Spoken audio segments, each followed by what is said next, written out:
Three.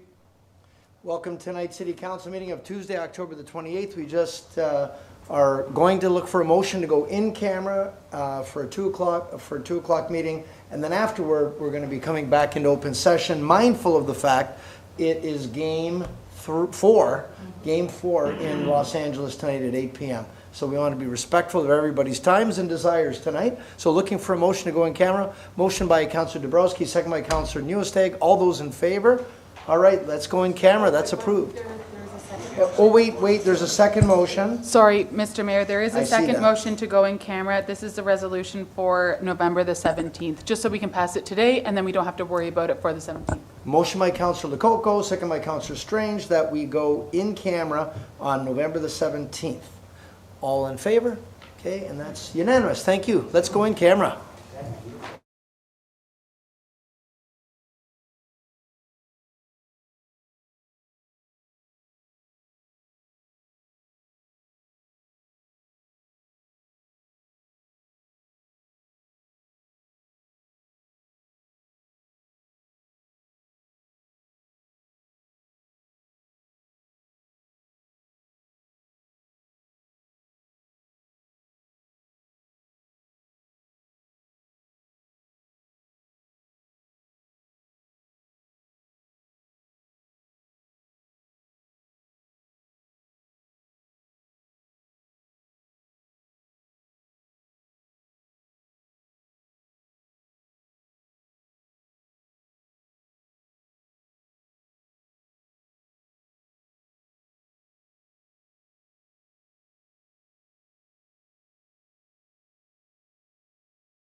3. Okay, ladies and gentlemen, welcome to tonight's City Council meeting of Tuesday, October the 28th. We just concluded our in-camera session for the last couple hours, and now we're going to resume our regular scheduled meeting. And as per tradition, we start off with the singing of the national anthem, and I'd like to call forward to the microphone here Matt Sadler, and I'm going to introduce you, Matt. So Matt, wearing the beautiful Toronto Blue Jays t-shirt after an 18-inning game last night. Some of us stayed up and watched that game. Matt is 24 years old. He was born in Grimsby. He was diagnosed with autism at the age of 2. He's battled through adversity to become an award-winning musician. Matt possesses a rare talent known as perfect pitch. This is the ability to detect musical notes by ear, and it's a talent that cannot be learned. He loves to perform live singing with his guitar, but his passion is singing the national anthem. In fact, we were together at the opening of a hockey game at the Gale Center, where he was at center ice singing the national anthem. He's performed it hundreds of times in front of audiences all over Ontario, spreading autism awareness. He's proud to add Niagara Falls City Council to his list of accomplishments. So please, ladies and gentlemen, if you're able to stand for the national anthem, we welcome Matt Sadler. Is it on? The little red light. We'll check if the red light is on. We're on now? Okay. You ready? O Canada, our home and native land, true patriot love, in all thy sons command. With glowing hearts we see they rise, the true North strong and free. From far and wide, O Canada, we stand on guard for thee. God keep our land glorious and free. O Canada, we stand on guard for thee. O Canada, we stand on guard for thee.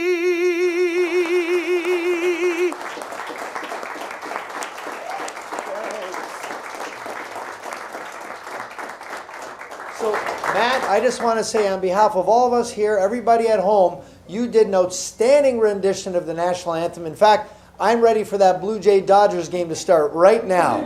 Thanks. So thank you. You're welcome. Thank you, everybody. Thank you very much.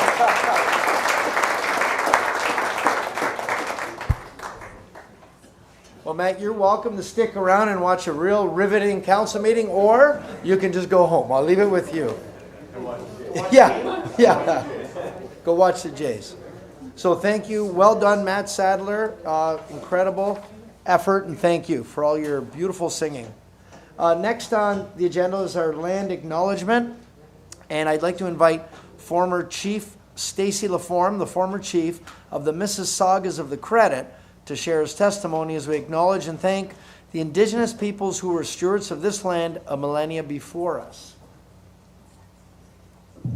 Ani, Gima, Chief R. Stacy LaForme, Mississaugas of the Credit. I'd like to acknowledge the Creator, the world around us, and our place within it. Ani, Gima, Chief R. Stacy LaForme, Mississaugas of the Credit. I'd like to acknowledge the Creator, the world around us, and our place within it. I acknowledge the many nations that walk this land in the past, the many nations that walk it today, and welcome you to the treaty lands of the Mississaugas of Anishinaabe Bay. The treaties with the Mississaugas are the Niagara Treaty of 1781 and the Between the Lakes Treaty of 1792.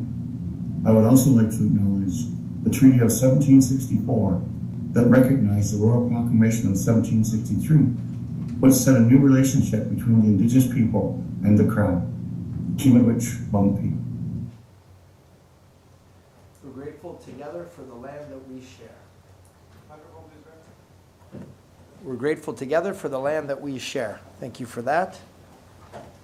Next up is the adoption of the minutes from the council meeting of October the 7th. Looking for a motion from somebody on council. Councilor Strange, second by Councilor Carrio. All those in favor? Okay, and that's unanimous. Thank you for that. Next up, are there any disclosures of pecuniary interest? Councilor Pietrangelo. Yeah, thanks, Your Worship. 7.3 and 7.4 are the fire master plan and community risk assessment reports, and the recommendation is to build a new fire station in a location where myself and my family own property. Okay, and Councilor Pietrangelo will submit that in writing to the clerk. Any other disclosures of pecuniary interest? Okay, seeing none, we'll now move to the mayor's reports and announcements. First off, we do have some obituaries. We'd like to offer our sympathy to the family of Anna D'Agostino, the mother of Joe D'Agostino of our Municipal Works Department, and also to Ava Caruso, niece of Jamie Leitch of our GIS Department.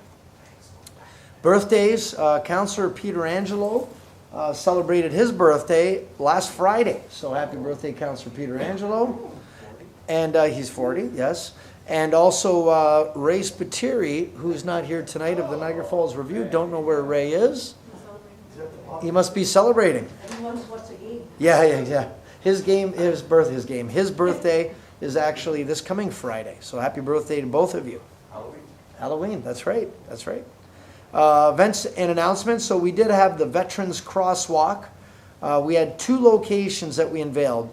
The first one we unveiled was at Fairview Cemetery, and I was joined by Councilors Lococo, Newestag, Patel, and Dabrowski, and it looked outstanding, looks beautiful, and especially that's the cemetery where we have our Remembrance Day ceremony and where we have the Tomb of the Unknown Soldier. Rather than just poppies once a year, this is a daily reminder of those that have made the ultimate sacrifice. Also, we had the unveiling at Chippewa Cummington Square, and I was joined by Councilor Strange, Newestag, Lococo, Baldinelli, and Patel. I don't know if we have a picture of that one too, or do we just, I think it was the very first one, might have been that was at Cummington Square. Anyway, we launched, there it is, I'm sorry. Looks great, and we're grateful to all the staff. It was a lot of work to do it. Thank you for everyone who joined us that day. Go Train. We had an announcement at the Via Go Station, and they opened up the new station. It looks beautiful inside. It's the beginning of many more changes to come. Already the Go Train and the Go Bus is welcoming in 1.3 million people to Niagara Falls. So we're grateful for this station. We look forward to, in a couple of years, going hourly, all day, 2-way. That'll be a real game changer. And I was joined by Councilors Baldinelli, Patel, and Lococo. City of Niagara Falls had their employee recognition event at Table Rock House. I was joined by Councilors Patel and Lococo as we acknowledged all the hard work that our staff go out and do every day. What a beautiful backdrop that they got to enjoy, something that you don't see every day when you live here. But it was a great opportunity to have some breakfast and to enjoy some of the local attractions and to, first offer our gratefulness for all the efforts that they give us. We had TD Tree Days that took place this weekend. I was joined by Councillor Newestag at Fern Park, where we, along with our Environmental Action Committee, planted hundreds of trees and once again helping the environment, and TD as one of our sponsors. And of course we told them they needed to change their name from TD to Tree D. They didn't like that. They're going to stick with TD. That's fine. The council representation, when I can't be everywhere at once, oftentimes council will represent the city, and I'm grateful to Councillor Dabrowski representing the city at the St. Paul Wall of Excellence induction, to Councillor Lococo representing the city at Library Day event, to Councillor Patel representing us at the Diwali celebration at Club Italia for the Niagara Hindu Samaj, and to Councillor Patel and Lococo as honorary judges for Niagara Region's Paint a Plow Student Contest. So thank you for that. Business milestones and events. We did have the opening of liquidation bins, and I was joined that day by Councillor Patel and Newestag. That's a different place. I'm sorry, liquidation bins? You're right, that's crazy bins. No, I'm sorry, liquidation bins, I went solo, all right? There was Athena Beauty celebrating their 5-year anniversary. Last Saturday, I was joined by Councilors Lococo, Patel, and Newestag. 5 years, congratulations. It's hard to hit 2 years. 5 years, they're on the track to success. Cavendish Manor renovation reveal. Retirement home on Dunn Street. I was joined by Councilors Lococo, Patel, and Newestag. And then for Crazy Bins on McLeod, I was joined by Councilors Newestag and Patel. These new bins places. They're places that take things that return from Amazon, Costco, Walmart, and other businesses, and then they sell them. Every day the price gets cheaper and cheaper on their item, assuming it's still there. Yeah, it's really good. And by Friday, it gets to the point where Councilor Pietrangelo will come and buy all the things that are left over. Just kidding. Spooky Awards. So we got to give acknowledgement to Councilor Dabrowski, who created this 5 years ago. Great way to celebrate all the people who decorate their houses for Halloween, have a lot of fun, put so much effort into it. And I saw some incredible displays, and it's a record year, working along with our recreation and culture staff, where we had 69 entries, a record number. Not 6-7? Yeah, not 6-7, 6-7. And it's so neat that you can go online, download the Spooky map, and see all the displays where it's free, family, fun. You can go with a box of Timbits, drive around and see some really, really beautiful displays. Winners will be announced soon. There'll be winners for Judge's Choice, People's Choice, and Special Effects. So don't forget as well, up and coming are the Sparkle Awards. There'll be more details coming for the Christmas displays as well. I think the awards were handed out, or not handed out, the winners were announced today. They were announced today. They were in the review. Okay, good. So they were announced. Okay, they were. Okay, great. The awards won't be handed out tomorrow. Excellent. And thank you very much for this great award. People come from out of town to visit Niagara Falls to do that. While they're here, they spend money, they visit. It's a great reason to bring people and families here into town. Sleep Cheap. This has been going for a long time now. I think 22 years? 22 years. So Councilor Pietrangelo is the chair of the committee. Bookings are now open, and starting on the 23rd. The Sleep Cheap dates are Sunday, November 23rd through Thursday, November 27th. Since 2004, more than $2.6 million have been raised for local charities. All the money stays here, and all the local residents get a chance to stay and visit some amazing hotels and take in some of the great attractions. Councilor Pietrangelo put together the Wonder Falls Pass, where you get to see 10 must-see attractions. Those go on sale, I believe, very soon. I think everything will be online. You can buy them at the Wayne Thompson Building, the McBain, Gale Center, and the Niagara Falls History Museum. Cost is $20 or $50 for a family of up to 6. There'll be more than $150 in value for each.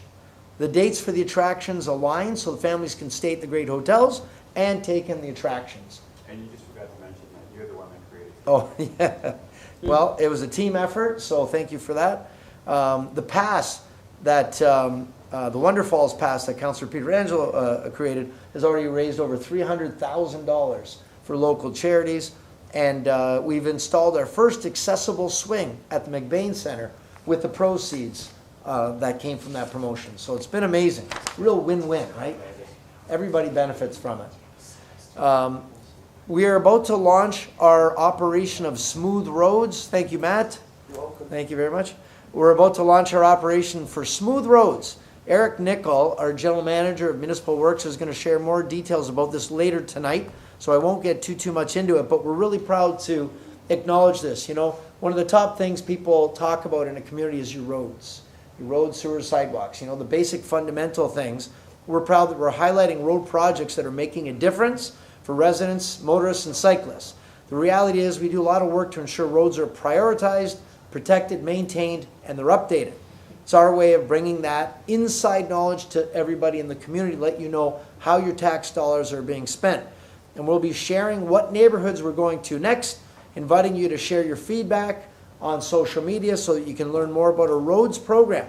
So keep your eye out for our roads signs, our new roads as part of our program. So as we welcome many more smooth roads ahead, our CAO will be singing the Smooth Operator song by Sade. So he'll be doing that at each opening of each new roadway, so we're really excited about that. And I'm not pitch perfect. He's not pitch perfect, he's pitch imperfect, but it'll be more exciting that way. Coming up, the City of Niagara Falls has a Remembrance Day service taking place, of course, Tuesday, November the 11th, 10:45 a.m. at Fairview Cemetery at the Tomb of the Unknown Soldier. All are invited. The Santa Claus Parade is coming up in a few weeks. Saturday, November the 15th at 4 p.m. 4 p.m. It's a night parade. Everything will be lit up. It starts at Victoria Avenue at the Armory, and it ends in front of City Hall on Queen Street. It ends with Santa Claus and Mrs. Claus meeting, greeting, taking letters to Santa. There will be free cookies, hot chocolate, music on stage, characters. This will be the day we light up the Christmas tree. It's also the kickoff for the Winter Festival of Lights, where we'll light up 3 million lights, 75 animated displays, and Fridays and Saturdays there will be fireworks over the falls. And lastly, our next council meetings will be Tuesday, November 18th and Tuesday, November the 25th for our budget meeting. Go Blue Jays, go. Game 4 tonight at 8 p.m. So we'll be mindful of that as we're going through the rest of our meeting. And next up is our deputations and presentations. And I would ask, do we have a microphone up there, gentlemen? Right. Call forward to Madison. Beautiful, thank you. Madison Krieger. Yeah, if you can come right through there.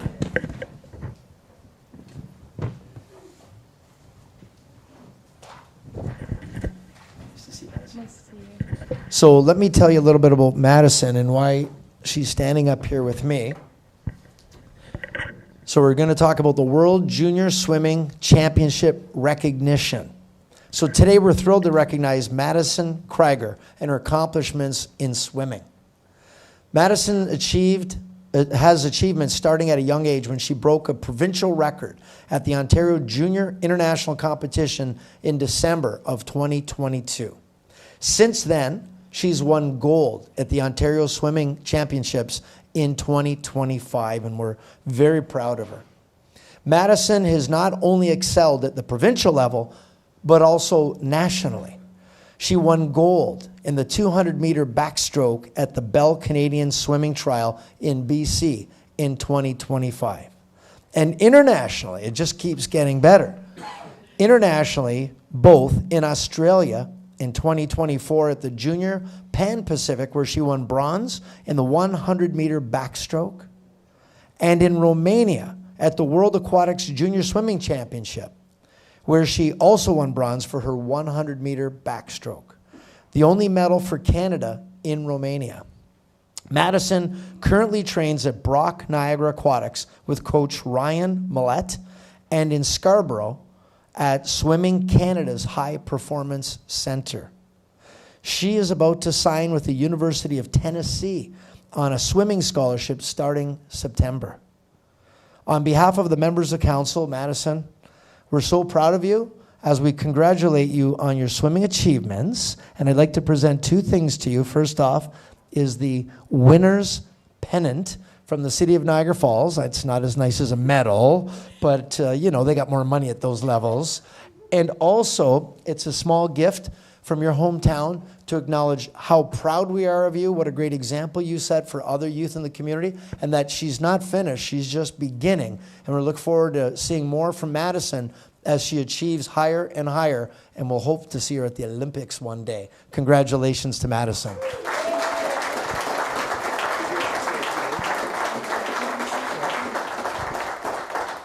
So she's a little bit shy, and she would rather swim than talk. But so let me just. So can I just ask you a couple questions then? Okay, more like an interview. So before you get into a swim meet, do you get nervous before you compete? Oh yeah, there's a lot of nerves. The past weekend I was in Toronto at Swimming World Cup, so it was kind of cool to be at like a home stop. So that definitely kind of helps ease the nerves, knowing that everyone's kind of there cheering for you, but on a higher level for sure. And I noticed backstroke seems to be one that I read. Is that your specialty? Yeah, I've kind of moved a little bit into freestyle as well, but I mainly do backstroke. Freestyle, for those of us that don't know, what does that mean? That's on your front. That's like the main one. Front crawl. So that's not the doggy paddle. I just want to be clear. That's not considered swimming, I don't think, but I'm not really sure. Also, for training, is it really a tough regimen? Not just swimming, but you have to train in a gym, dry land training, and nutrition. Yeah, for sure. We have a nutritionist at our center. We have weights, and we also have like core circuits and everything on the deck as well. It's more than just in the water, for sure. And is it hard when you're your age, when your friends want to go out and have fun, and you know you have to train, you have to get up early, you have to eat, so it takes discipline. Is it hard sometimes doing that? Yeah, for sure. You know, I had to kind of give up going to in-person school, and I've moved online, so there was a lot I had to give up to make these sacrifices, but I think it's paying off, so. I think she's absolutely incredible. We're so proud of her. How about we show some appreciation for Madison? Awesome.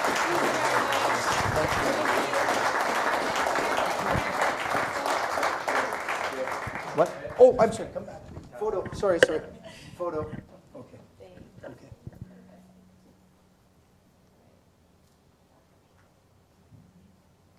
you.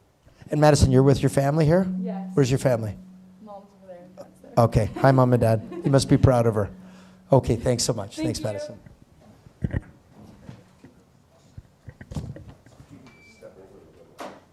Yeah, I know. She's very tall.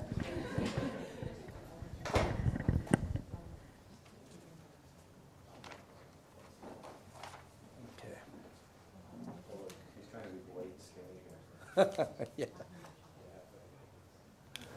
All right. Yeah. Don't feel any pressure to hang out with us. We're not the most exciting group. Next up, we've got an appointment request. Maybe I'll go to our clerk and maybe she can walk me through this one, walk all of us through this. Thank you, Mr. Mayor. Through you, we do have an appointment request from Michael Williams. There is a resolution attached to the agenda. If Mr. Williams would like to come forward to make his presentation. Mr. Williams, welcome. Thank you. My proper name is Michael Williams, but most people refer to me as Mike Williams. I'm here with my wife, Evelyn Page. She's right there. So I am from St. Catharines. So the reason that I am here today presenting is because the city of Dryden passed a resolution last month in September. I think it was on the 22nd. This resolution, they have made a request for it to be endorsed by all municipalities in the province of Ontario, which are 444.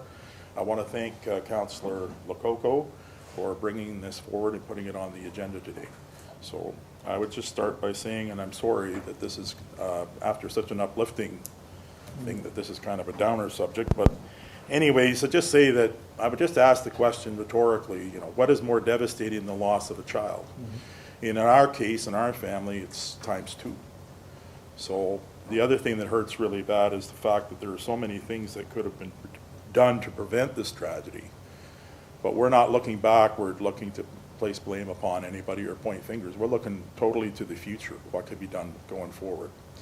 So just today I was pleased to find out that the city has installed life buoys and rings in the area where the children drown, plus in other areas that might be dangerous.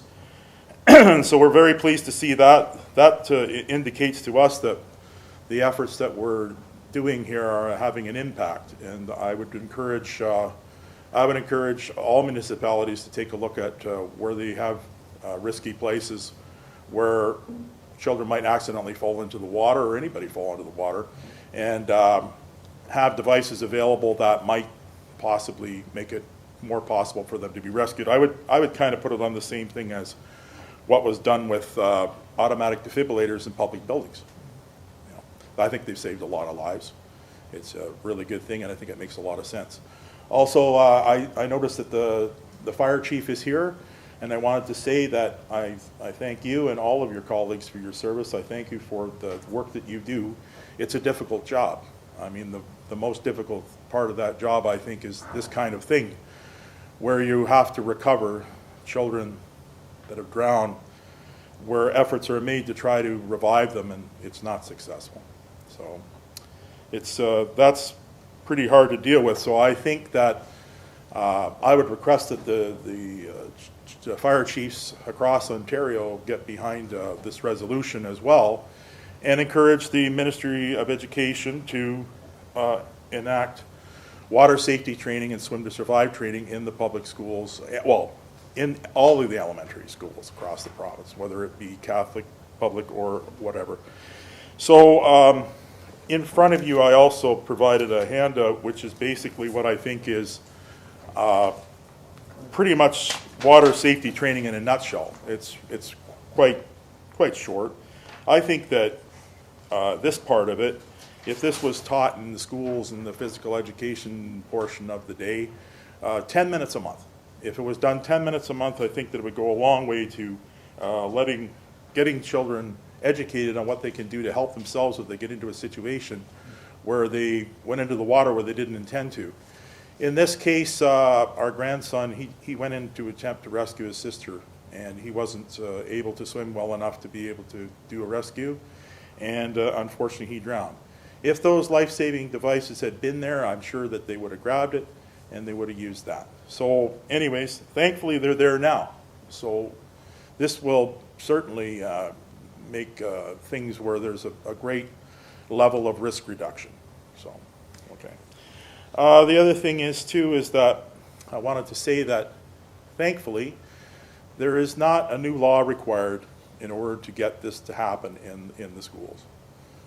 Minister of Education has the power, within his power, to exercise his power under the Act to use, at the stroke of his pen, to direct the boards of education in the province to enact this training. So I think what it really boils down to is that someone needed to be the person who would come forward and say, you know, I've had enough is enough, to push hard enough, to push long enough to make sure that this gets done.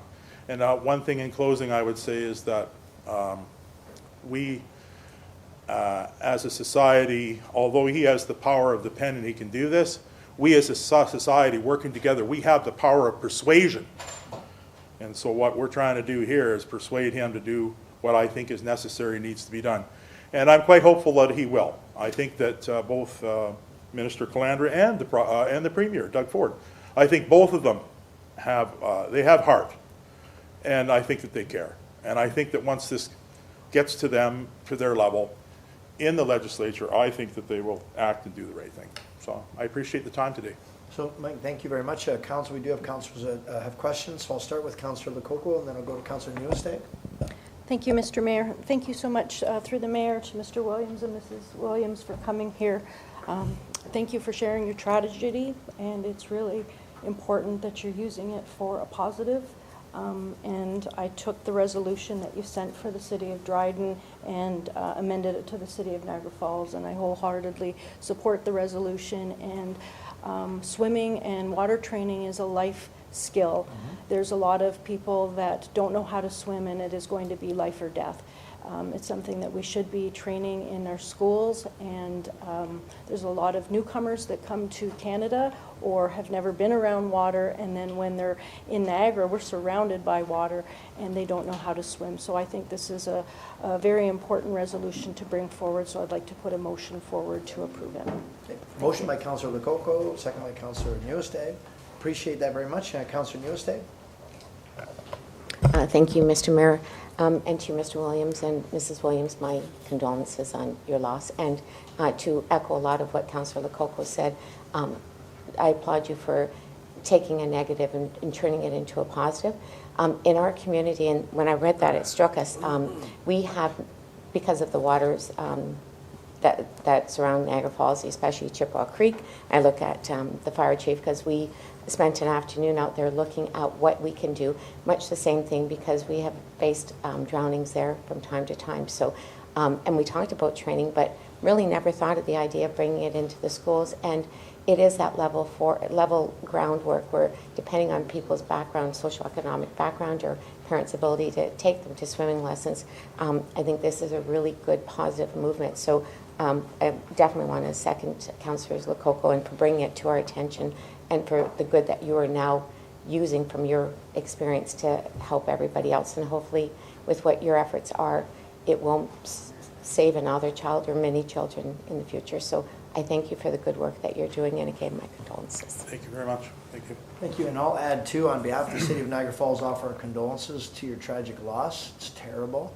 And I've said the same thing. All my kids, all of them are lifeguards, and my son and my one daughter run a swimming school, in fact. And I've said this to everyone, it's a life skill everybody should have. You don't intend to end up in the water.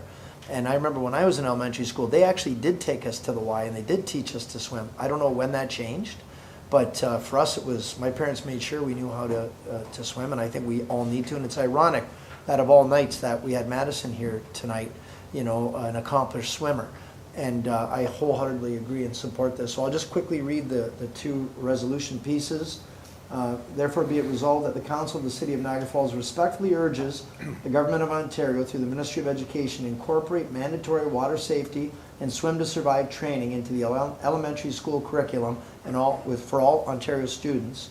And be it further resolved that a copy of this resolution be forwarded to the Honourable Minister of Education, Paul Calandra, and local members of Provincial Parliament, the Association of Municipalities of Ontario, and all Ontario municipalities with a request for their endorsement.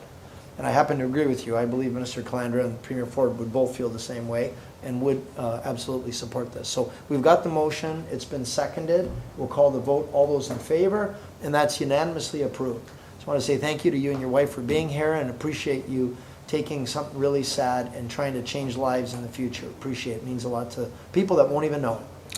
Yeah, I would just say that most families who suffer a tragedy like this wish to remain anonymous, and I can understand that because every time we talk about it, we're actually kind of reliving it. But the thing is that we just cannot sit idly by and watch this happen over and over and over again without doing something to make sure that it happens a hell of a lot less.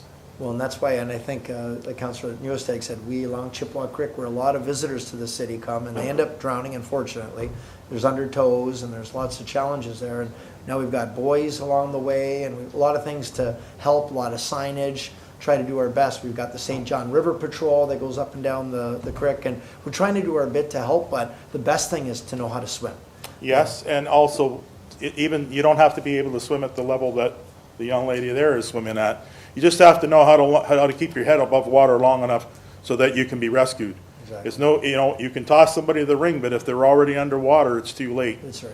So, yeah, just that little bit, I think, would have made a big difference. But anyways, for the rest of the children that haven't perished yet, we're fighting for them. Make sure that they don't. Thank you very much. All right, thank you. Thank you.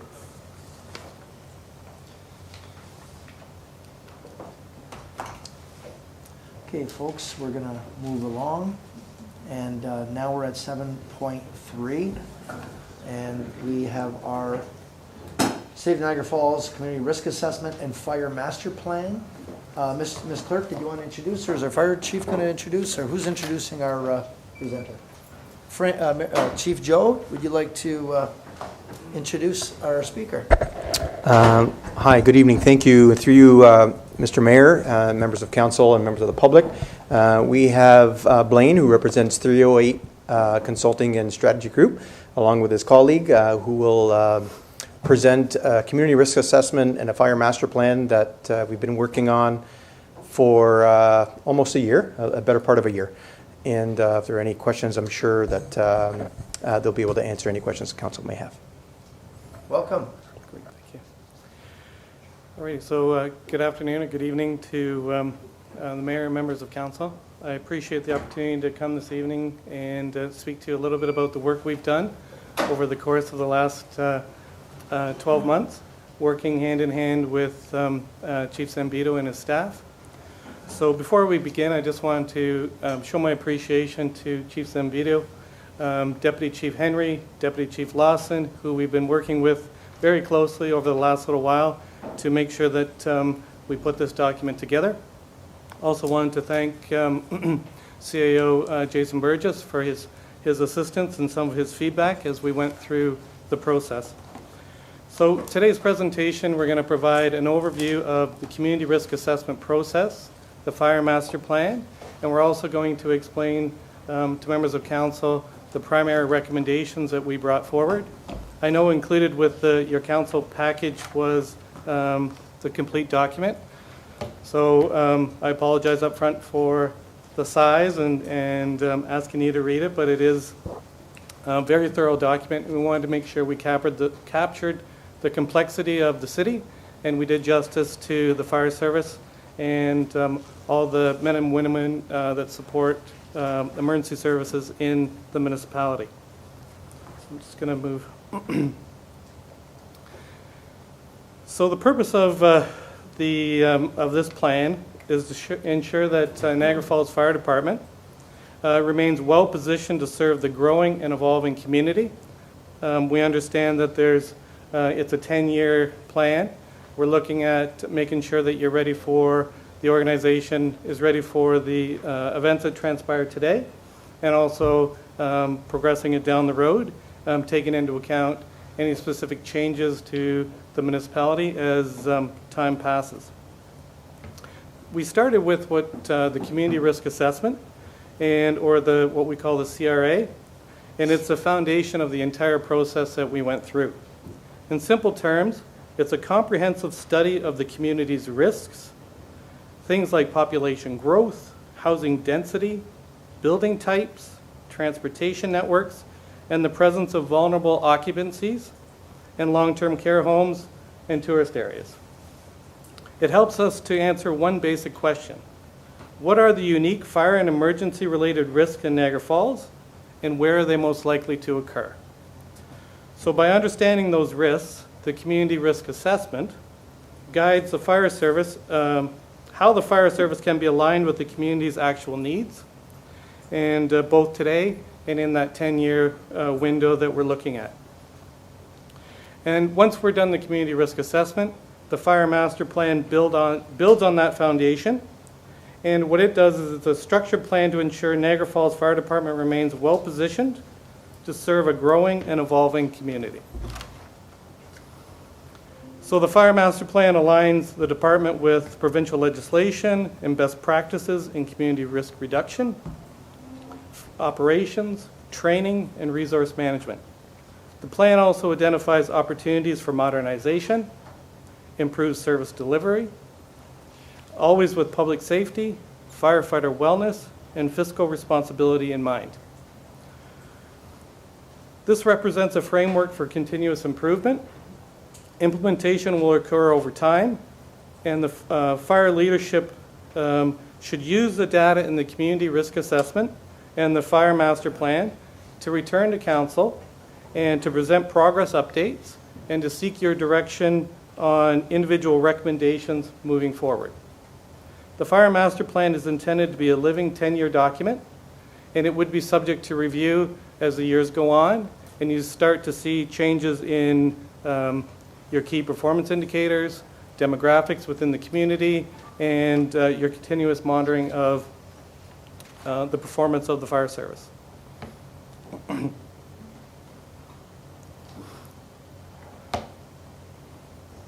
So like I mentioned, the community risk assessment is the foundation of the fire master plan. It is required under the Ontario Fire Protection and Prevention Act and the associated regulations, and provides a comprehensive data-driven understanding of the risks facing Niagara Falls. The CRA identifies how people, property, geography, and hazards interact with the community, allowing the fire department to prioritize prevention, response, and public education strategies. In short, it answers two primary questions. What are the most significant risks in the city of Niagara Falls? And how can the fire department best allocate resources to reduce those risks?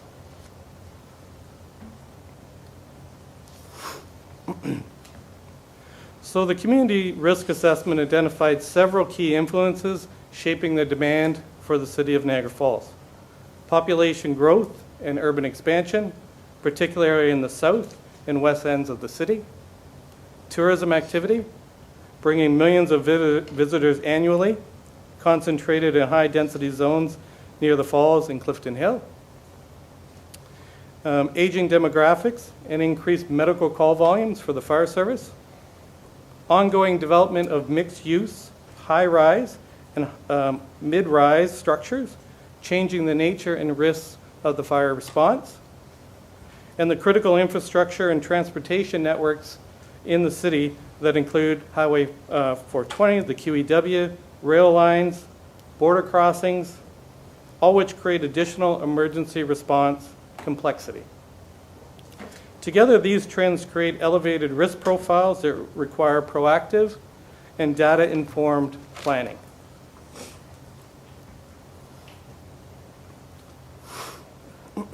So in addition, we captured some of the risks inclusive of the high-rise hotels and the residential towers that require vertical response capabilities and specialized training of the firefighters.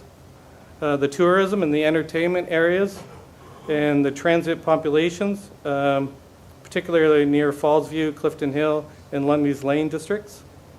The industrial and commercial zones, including fuel storage, manufacturing, and processing facilities. Transportation corridors such as the QEW and the rail lines that we spoke about.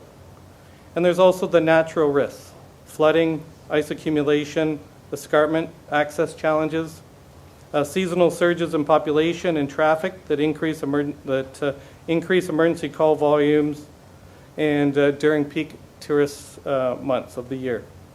These factors emphasize the need for an adaptable emergency service model that balances prevention, public safety, education, and operational response.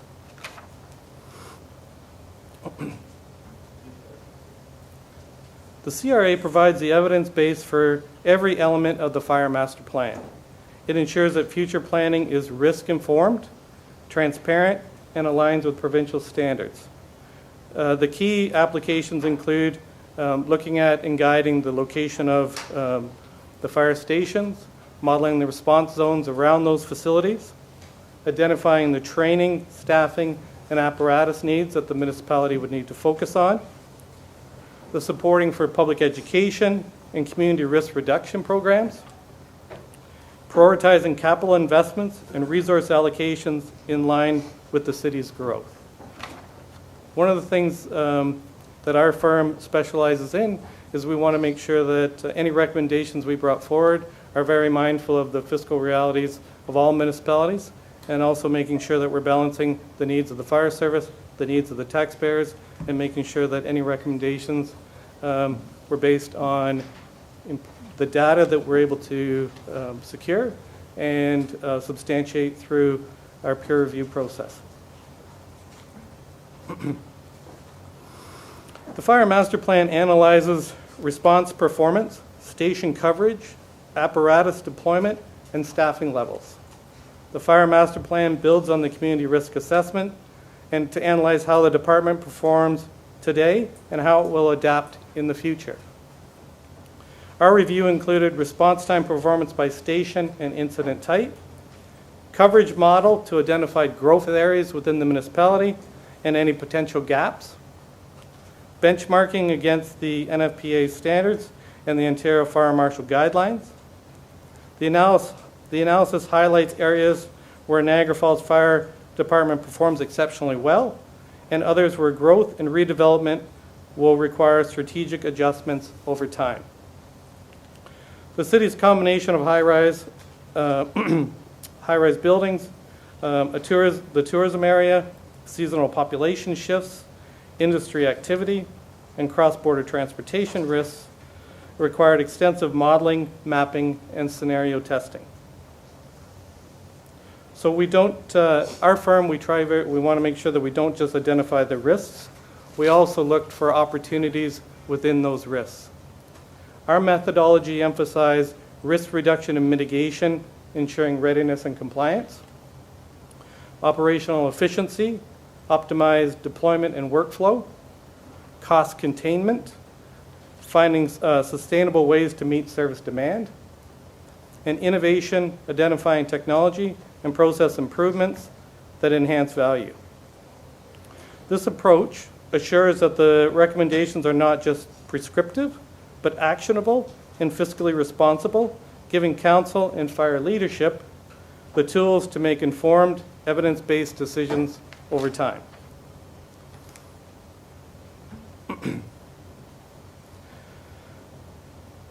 So as the city of Niagara Falls continues to grow, particularly in the south and west growth areas, the demand for fire protection and emergency response will increase. The community risk assessment provided the foundation for this fire master plan. It examined the city's demographics, the built environment, hazards, and fire-related risks, identifying several features unique to Niagara Falls.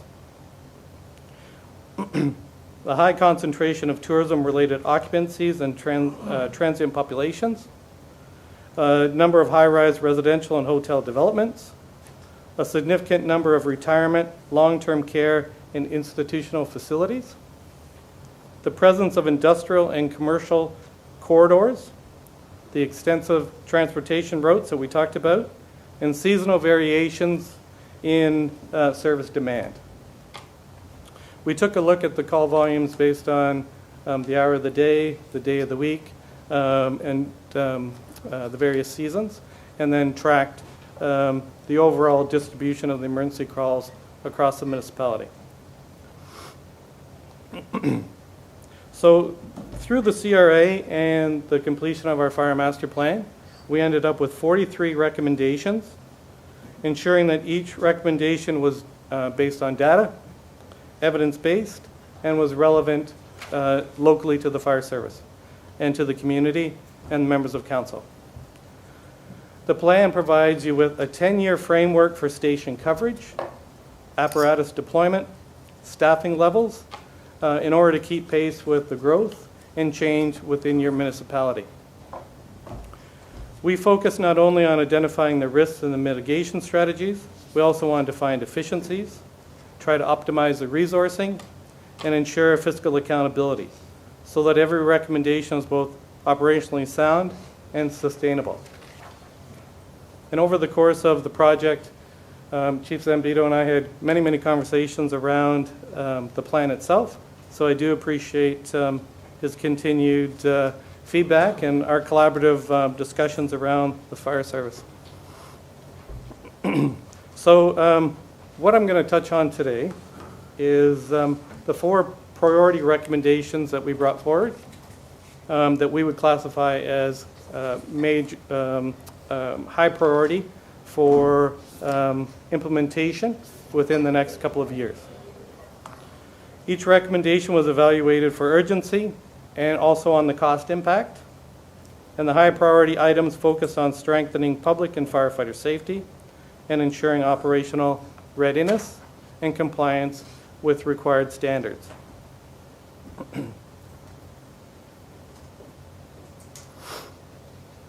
I hope I'm not going too fast, Mayor, but I do realize about the baseball game. Thank you. All righty, moving on to slide 10.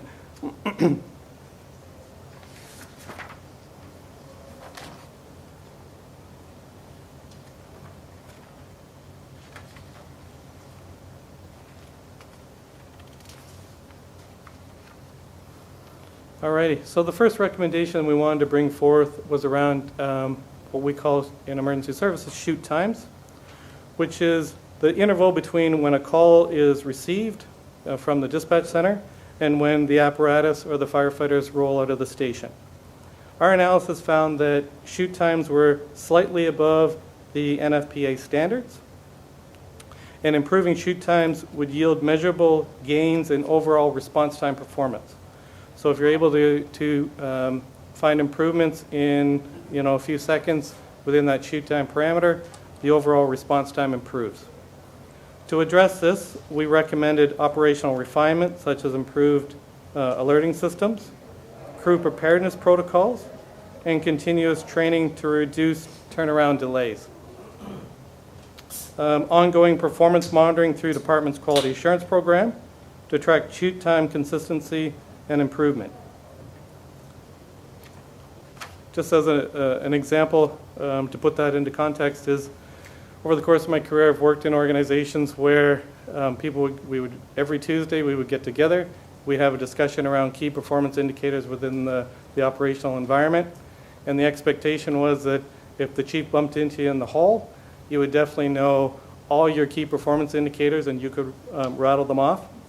So one of the things I think that's important is to make sure that that information is readily accessible. People are aware of it, and Chief Zambito has done a great job of this. But one of the things that we picked up through the online survey with the firefighters was around how the stations are alerted, right? So every station is alerted for every call. The secondary alert goes out to the particular station that needs to respond, and that delay ends up impacting your shoot times. So that is one of the reasons why it is one of our priority recommendations, because it is a combination of a technical change and then a change in practice. But overall, it will have a positive impact on your response times.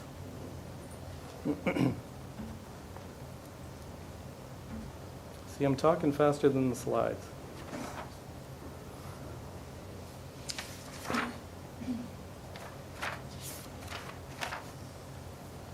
Okay, our second recommendation was around to create a satellite station or a firefighter response apparatus, primarily in the tourist location, and directly providing service to the Niagara Parks area.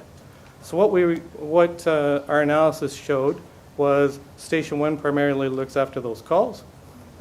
It's a fairly significant volume on their demand, and it pulls everyone to the tourist area.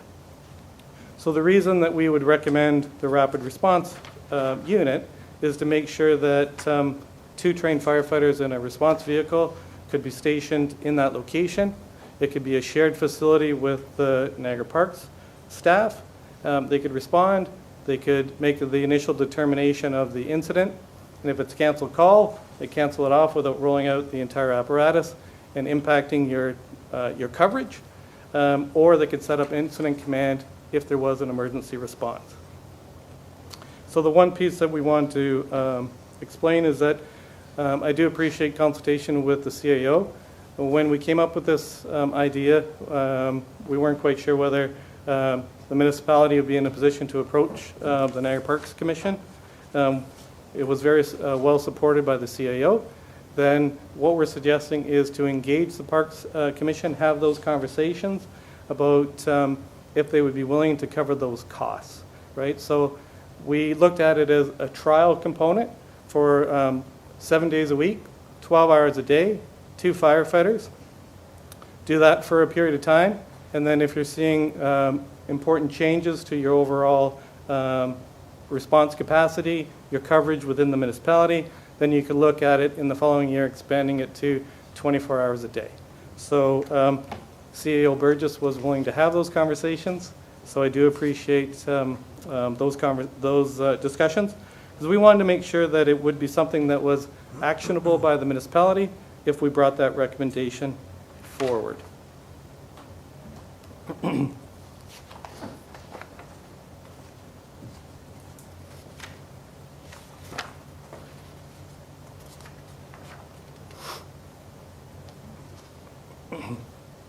Okay, the second, we wanted to move on to the recommendation for a new fire station facility at the southern end of the municipality, and in recognition of the construction of the new hospital that should be ready to open on or about 2028.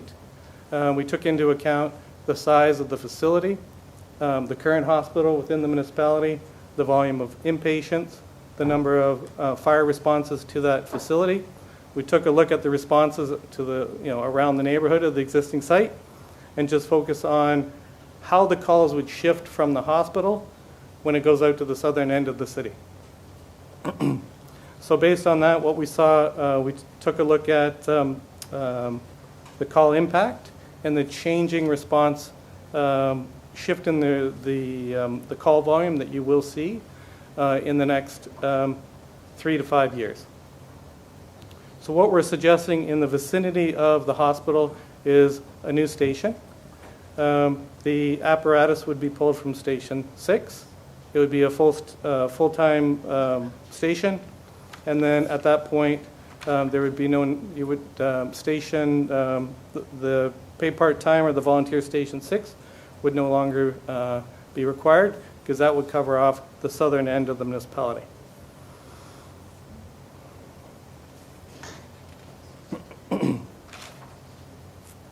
We also understood not only the hospital, we took a look at the planned development within that location, being the Marineland site, some of the approved, I believe it's around 292 residential facilities have been approved for that, that parcel of land.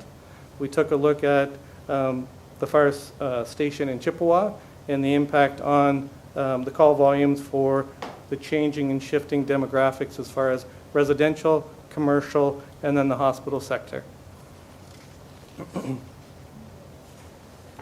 See, I'm even blowing my own notes here. One of the things that I just wanted to recognize is the International Association of Firefighters also did a study around station utilization in the municipality. They were kind enough to share it with us, and there was some alignment between our statistical findings and their analysis. Specifically, the difference was around the station in Chippewa.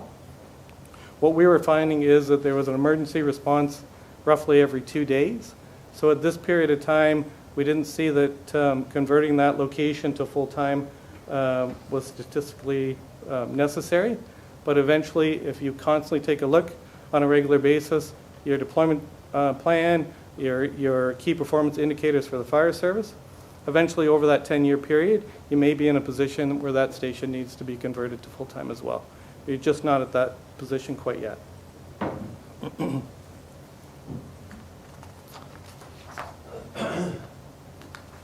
Okay, and the last recommendation we had was around the Emergency Communication Center.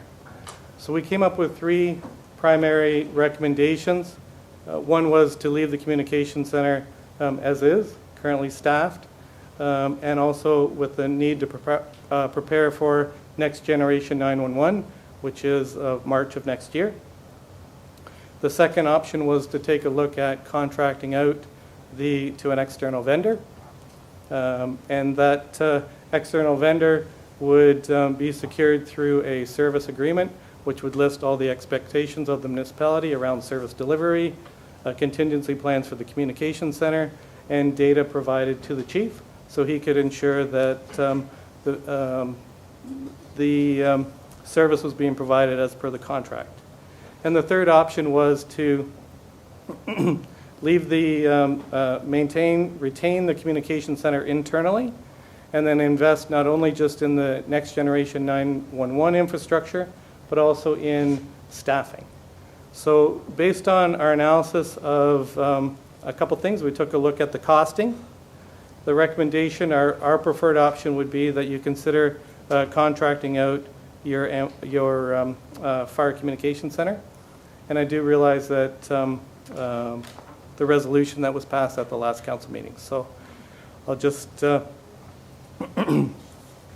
that was our primary recommendation. So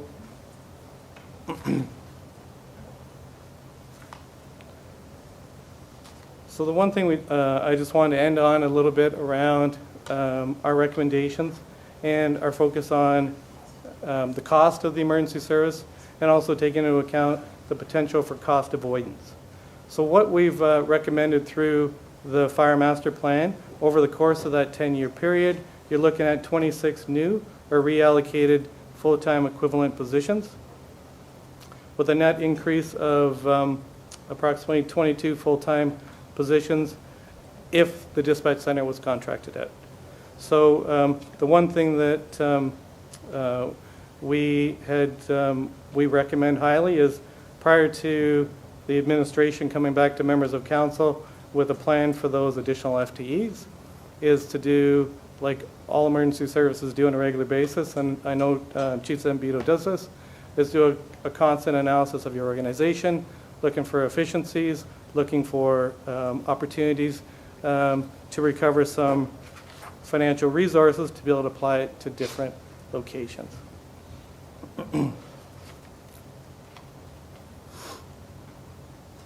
And the last piece I just wanted to cover before I close off this evening is the one piece that we're recommending too is a number of positions.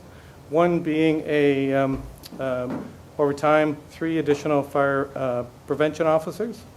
one of the things that we wanted to highlight for members of council is I do understand that part of the transitional housing component from the region utilizes a lot of the infrastructure in the city of Niagara Falls. So we think based on there's a high risk to making sure that those locations have been inspected. They're safe for the people that have occupied those locations, and making sure that everything is safe for those individuals. I do realize that previously you had a schedule around inspections for fire prevention.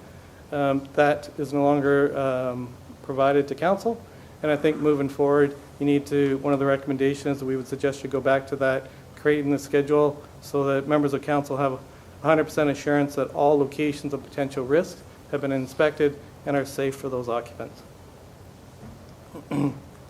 So before I close off tonight, I hope that wasn't too fast. I'm happy to take any questions, but I would just like to say one thing. I just really appreciate the support that my firm received during the course of this project.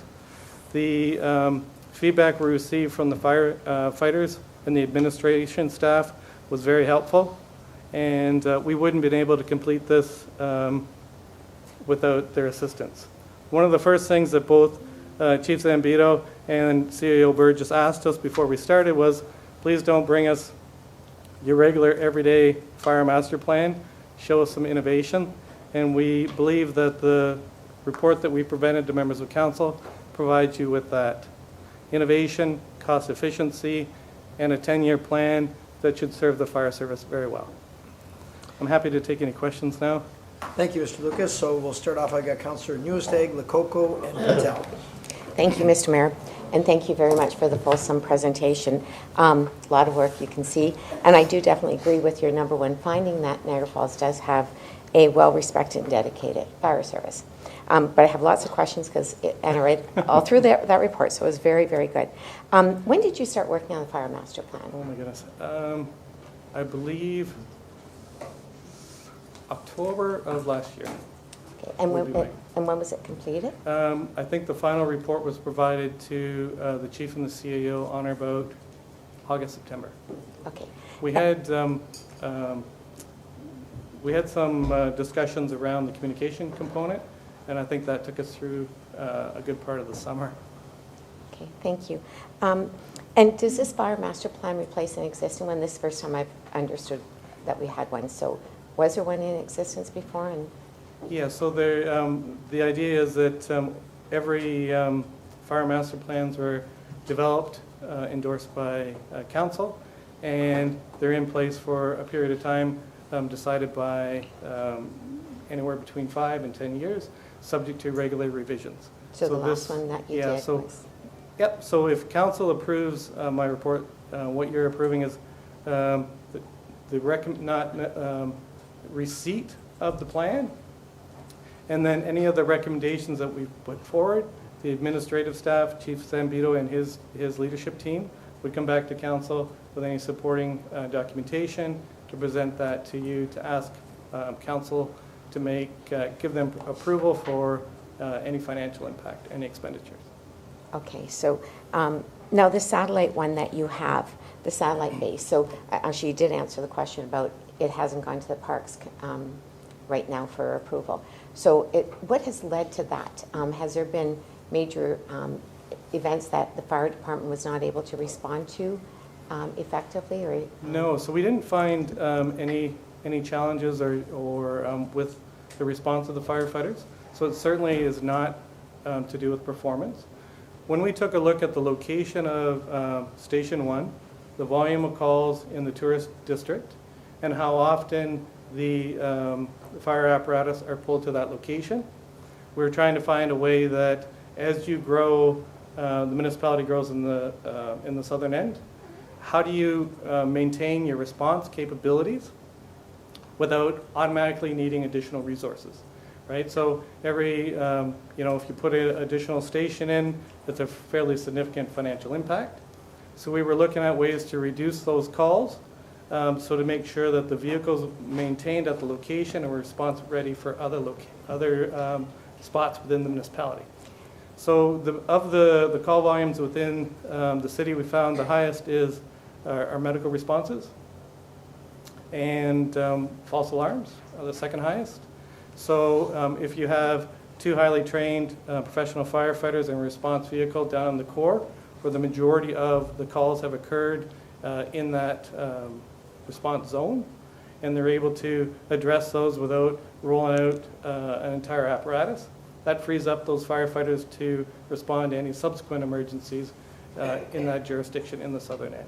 Now, your plan did highlight it's seasonal, and it does spike during that, but yet your call is for 12 months for it to be staffed. So you didn't make any recommendation based on the different seasonal, because I think in July, August, you said it peaks up to about 330, which represents like 10% So I think of the overall calls. that's a really good point. Sorry, through the mayor to the councillor. So the pilot is to give you the statistical data of the overall impact. Is it working, right? Is it having a positive impact? Is there adjustments that need to be made? And I do know that in other emergency services, anytime, like if you don't have a peak demand for tourism, you might not, they might not be staffed at that point, right? So those would be the key decisions that the fire administration will need to make, is trying to balance the coverage, reducing the volume of responses of an entire fire apparatus with the peaks and valleys of the calls. And the one thing that we've seen with tourism in your great city is that, you know, it used to be focused on the summer. Now it seems to be focused on, you only really see a reduction between like January and the March area. So it is pretty consistent. But we, one of the things that the staff would come back and look at is say, when do we staff the vehicle? How do we staff it so it's most appropriate and matches the calls, and it's aligned with what the people need? And if NPC doesn't agree to fund this, does this responsibility come back to the city? So the so the funding source then would have to be a council decision, right? The one thing we did look at through the Niagara Parks is their current financial status, the surplus that they had last year, and some of the services that they rely on. So if you take a look at, you know, strictly from a municipal perspective, a lot of the calls that are being generated are tourist focused based on their area of responsibility, but it's responding to those calls is currently being funded by the municipality. So the discussion, and I'm sure the CAO, who's a very good negotiator from the conversations we've had, would be able to work out a process that is beneficial to both parties. So what I do understand that they have no obligation to fund it, right? So it's definitely, they'd be doing it as an understanding of how do we look after the people who need the fire service in that location. I understand that there is some money that they provide to the city currently. That money does not flow to the fire service. So then your internal discussion, if it wasn't funded 100% by the Parks Commission, would be how do we allocate existing money from the Parks Commission to support this project or this recommendation? Or at that point, you could decide we're not going to move forward with this recommendation. That solely rests on members of council to make that decision. And do you have a cost associated? Did you do any costing for all these recommendations? So the majority of the recommendations, we did some rough financial costing and provided that in the appendix in the Fire Master Plan. Okay. Now, I realize you did highlight a lot about the growth of the southern tier of our region, especially with the new hospital. And you've emphasized that that new station should be located very close to the hospital. But when you look at the region, our current, like we don't have a current fire station near our GNGH, or even St. Catharines with the Ramada Family Hospital, there's not a fire station there. But you feel it's very important to have it located there. And the reason why I'm questioning that is the cost now of land. Like if we had done this when the mayor put a sign out in July of 2013, the land would have been much less, much easier to acquire. Now this land is going to be, in my opinion, quite cost prohibitive. is there any way that you would consider in your plan looking at Station 6, because we already own that land and it is at the southern tier of Yeah. our So I think region? what the data showed, and we weren't just taking a look at the building of the hospital, right? We did take a look at the number of the patient volumes within the facility, but also on where is the development going to be within the municipality over the next 5 to 10 years, and where is your new residential core, right? So Station 6, it is... It's not far from the Yeah, it proposed would, new hospital, where yeah. the new hospital is. So, yeah, you could use Station 6 as an option if you're in that position to, if you were looking to utilize the existing facilities that you have. And then you'd have to strongly, I would recommend that you monitor the statistics and the key performance indicators for the first period of time to see if you're reaching the calls, you got the coverage that you need. One of the things that the heat map showed, that based where Station 6 is, it created a bit of a gap that extended from the hospital towards Fort Erie, and then back towards, so there's a bit of a coverage gap in that location. So even if you applied fire resources to Station 6, that gap may still, would still be there. So are you right? suggesting? Counselor, I just want to point out the time, Sorry, just to be okay. mindful of. Yeah, okay. If you can wrap it up. Okay. Yeah, I've Yeah, got, the big okay. points, yes, please. So are you suggesting then that this fire station services more than just the Niagara Falls area? Because you mentioned the Fort Erie, that there's No, a I'm gap. just saying that, so I was trying to describe the geography component, right? So if you took a look at the heat map of where the calls have occurred over the last, going back to 2020, right, taking a look at the probability studies, if you stretch that 4-minute response zone around Station 6, it leaves a gap. So why we recommended a new location is to fill that gap, if that makes sense. So, yeah, we certainly would have utilized an existing station and made that recommendation if it covered the entire area. So we looked at historical call data, and we tried to find where the gaps were, and then how best to fill them. Okay, just 2 comments though. I do This is just question part. No, please. okay. Then I'll come back with comments. yeah, you'll have a I still have chance more for that. questions, but I'll Okay. end it for someone else. Thank you for your time. Thank you. Councillor Lococo, then Patel. Thank you, Mr. Mayor. Thank you so much for the presentation through the mayor. It's a lot to digest and a lot to think about. A few questions. Some residents have asked me, since the majority of our calls are medical calls, is there a way to change our staffing that we have EMS on board instead of utilizing the fire department? I understand that we already pay the fire department and they can go out to the calls anyway, and there's not really much of a cost difference, but that's the question that keeps coming up. Yeah, so through the mayor to the councillor, currently the tiered response agreement that the fire service has with the regional paramedic service covers what they capture CTAS level 1s or life-threatening emergencies, right? On top of that, the paramedics often would call the fire service for lift assist, for additional support, right? So our recommendation to the chief would be to make sure you regularly, annually meet with the regional fire service, take a look at those tiered response calls to see if there's any reductions that make sense to reduce the overall response impact on the municipality. I think the one thing that the fire service, and I know,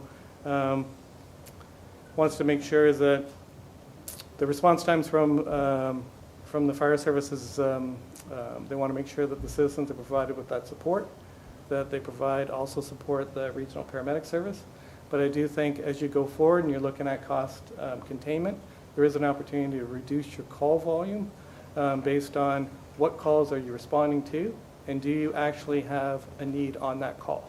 If there's a medical intervention that can't be performed by the fire department and the regional paramedic service is within a response zone and can be there within time, the question would be is there financial value to have the firefighters respond in addition to the paramedics? And as a paramedic, I know there's going to be the calls that the firefighters are always going to be called for support, assistance, and there is also a lot of very complex calls that can't be completed without the fire service. Okay. But the key is to come up with that balance. Perfect, thank you. And I did read in the report there was only 2 ambulances in Niagara Falls, so we have to balance that.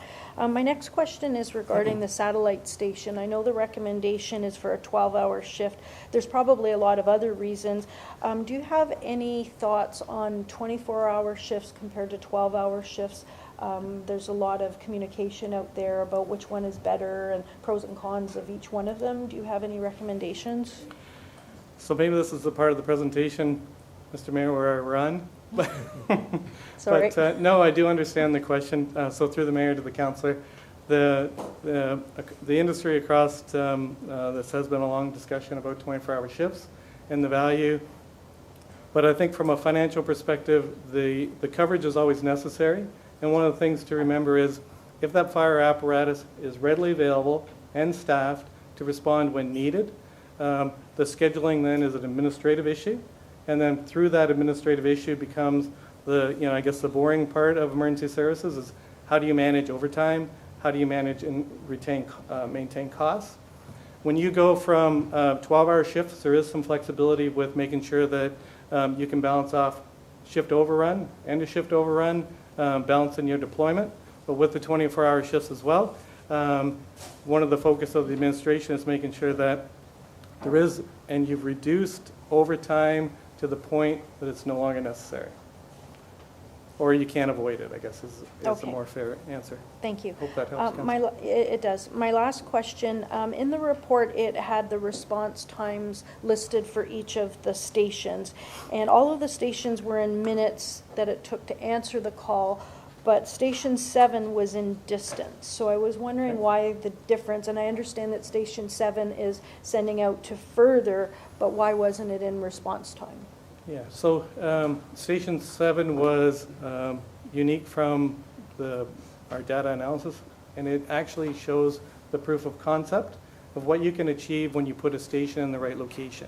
So we took a look at the response times and the shoot times and all your key performance indicators before the station was built and then afterwards, and then there was a positive change in reducing those times once that station was built. So I do believe in there that we did break it down by minutes. If we didn't, it was just an oversight. So we wanted to compare, and we did compare all stations equally, and we took a look at the 90th percentile response times. We took a look at the mean and the median and the average, and then we tried to plot those out.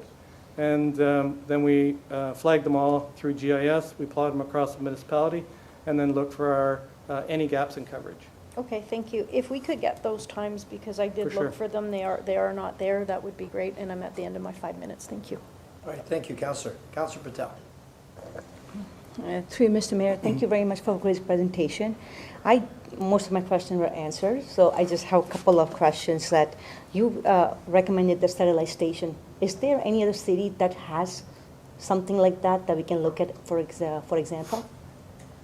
Yeah, so I understand that if you look at a first response vehicle in the fire service, there was a similar pilot, I believe, in the city of Brampton.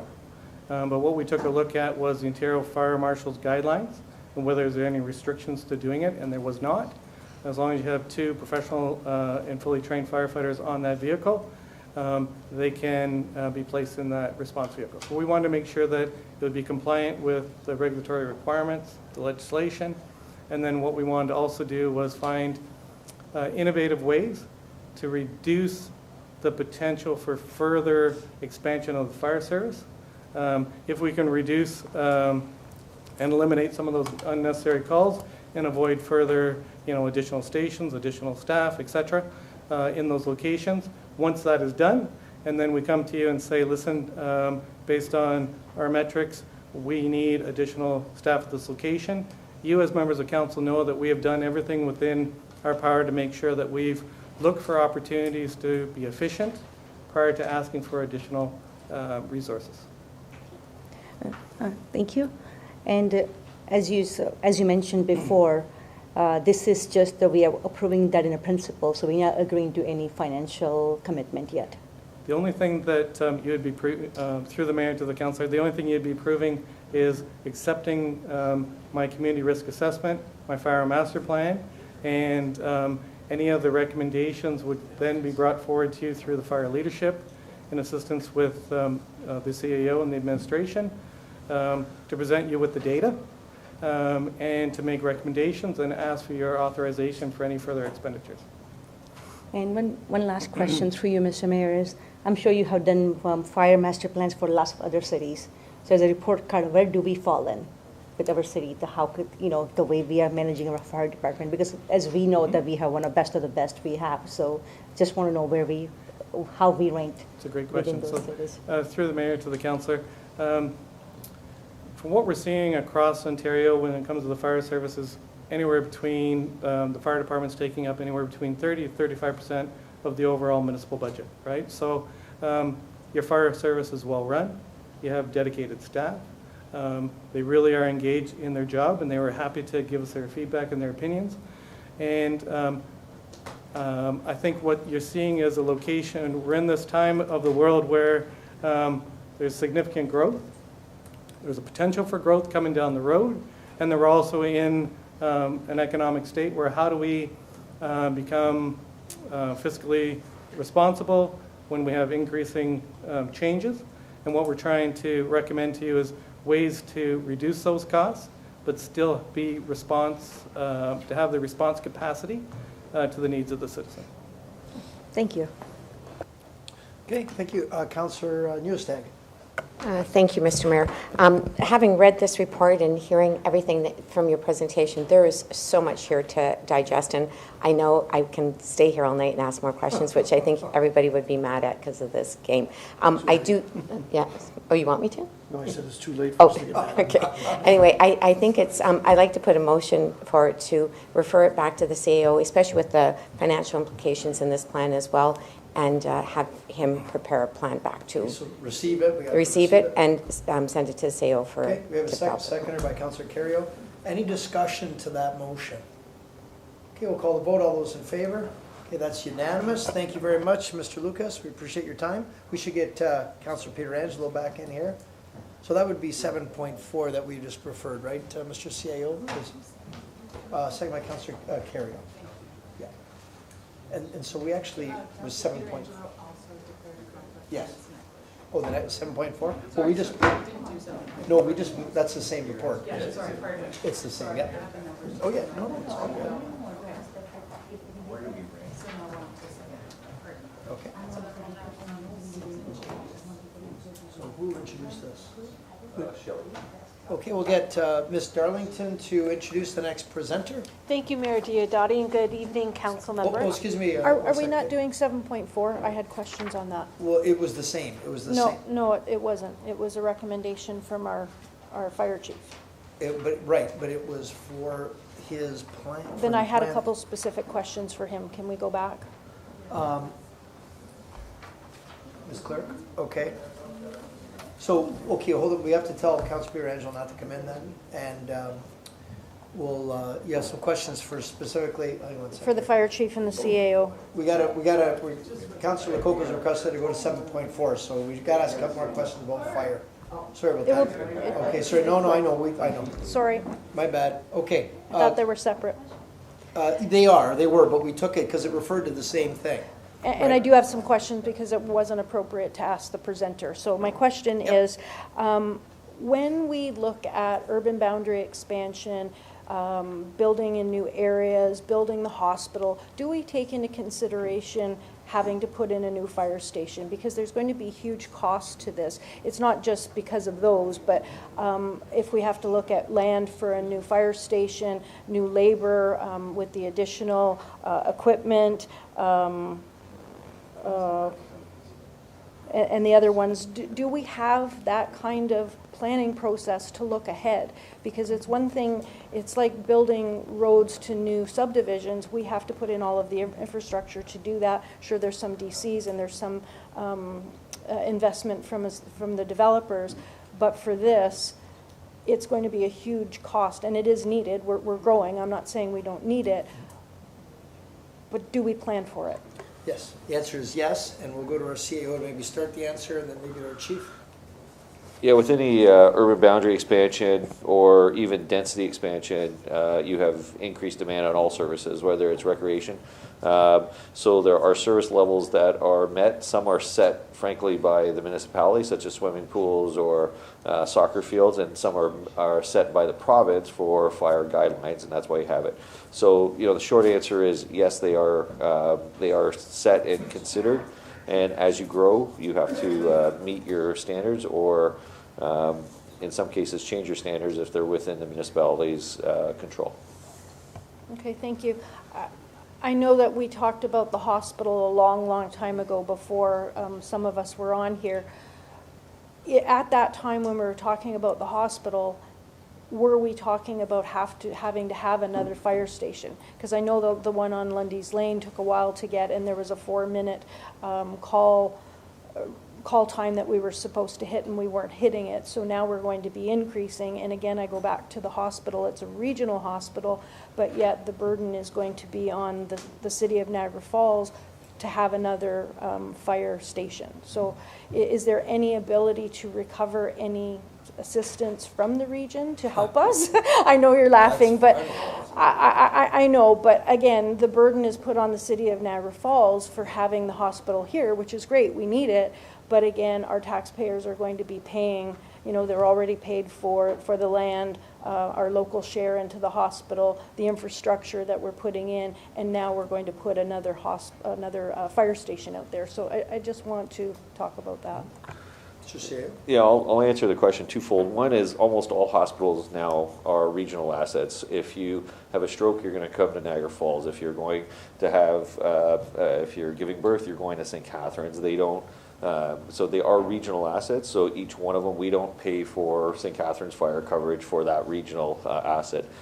The other reality is wherever a hospital is built, you have increased density around that hospital, and there's, there is tax base that is created that would not normally be created without the hospital there. So you recoup some of that. So no, there is no obligation from region or for from other municipalities paying for that service. It's just part of the it's part of the cost and benefit that you have with a hospital within your city boundary.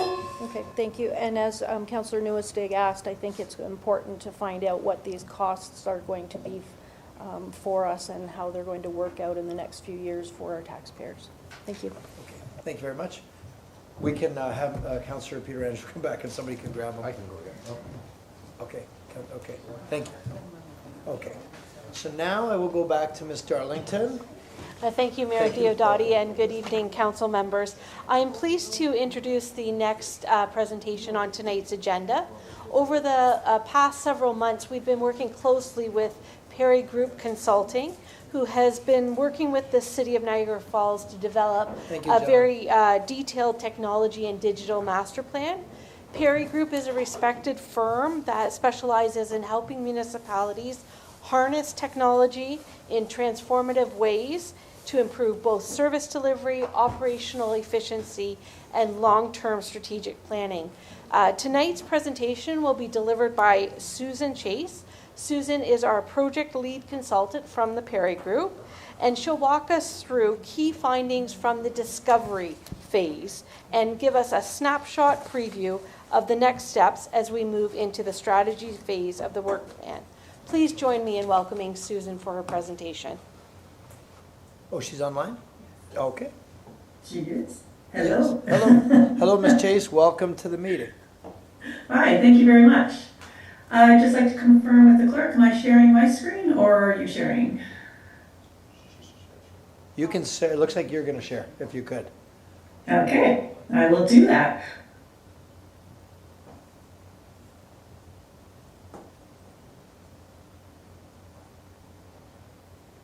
Okay, does that work for everyone? Yep, All good? we're in business. Excellent.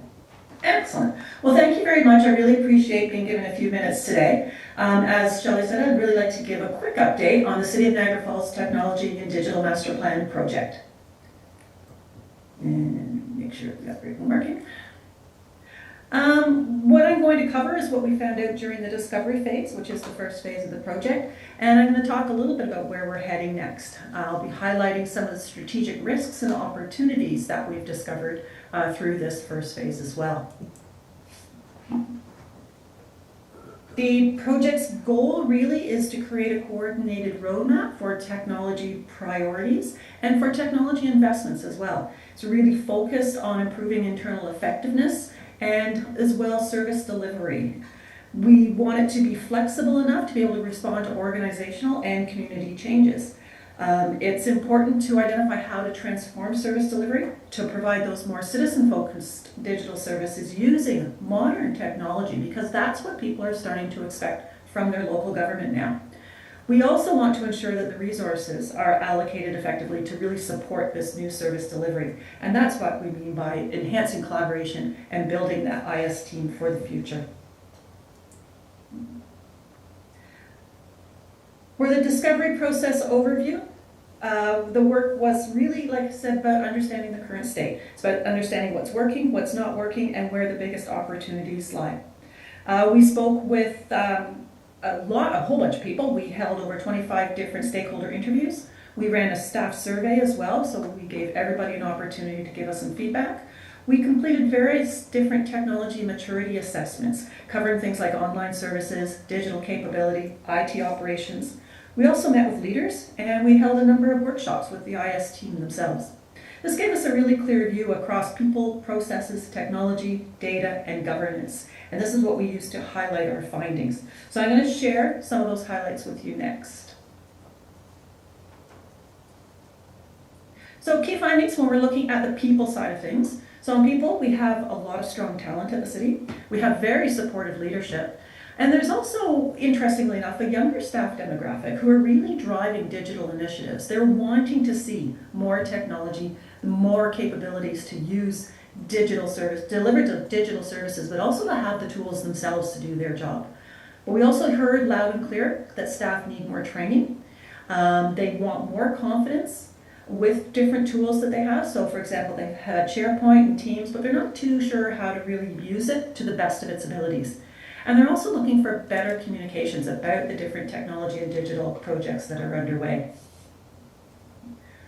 Looking at processes, process maturity is currently on the low side. I do want to emphasize here, and I'll be emphasizing this a couple of times, that there is a lot of very positive work underway, especially over the past year as we've been doing this work. But most departments don't have documented workflows just yet.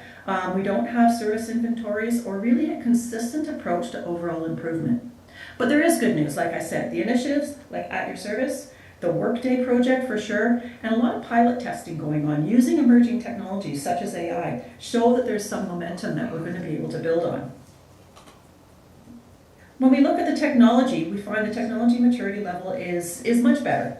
But some of it's still at the very early stages. We've got some really decent tools in place, but they're not, again, all being used to their full potential. There's some legacy systems that have been lingering about. Proactive monitoring of much of the systems is limited. Perhaps the right tools aren't quite in place, or again, people haven't had enough training to fully understand how to use these tools. Security practices, we've taken a deep look at that. Very solid. But we need more consistency around those. We have never done any kind of technology or digital master plan where we've been able to say, yep, your cybersecurity is all good, because as we know, every day it changes. So it's important that we have consistent practices here to keep as up to date as possible. As we look at the data, every municipality has loads and loads of data. But the data, what we're finding is that it's quite siloed. So each department has their own data and they own that data. So there isn't really a citywide approach to data and how we're going to use it. The systems themselves aren't well integrated, so we do see things like data duplication, some redundancy of data, we've got legacy data sitting around, that sort of thing, which means that analysis and reporting becomes difficult. As we look at governance, there's no formal IT steering committee. Leadership has done a very good job of driving the technology decisions to date, but as we move forward and become more and more dependent on technology, we need more frameworks set around how these decisions are made. We've got a lot of policies in place, although some are outdated. Some might be lacking in substance or lacking in enforcement capabilities.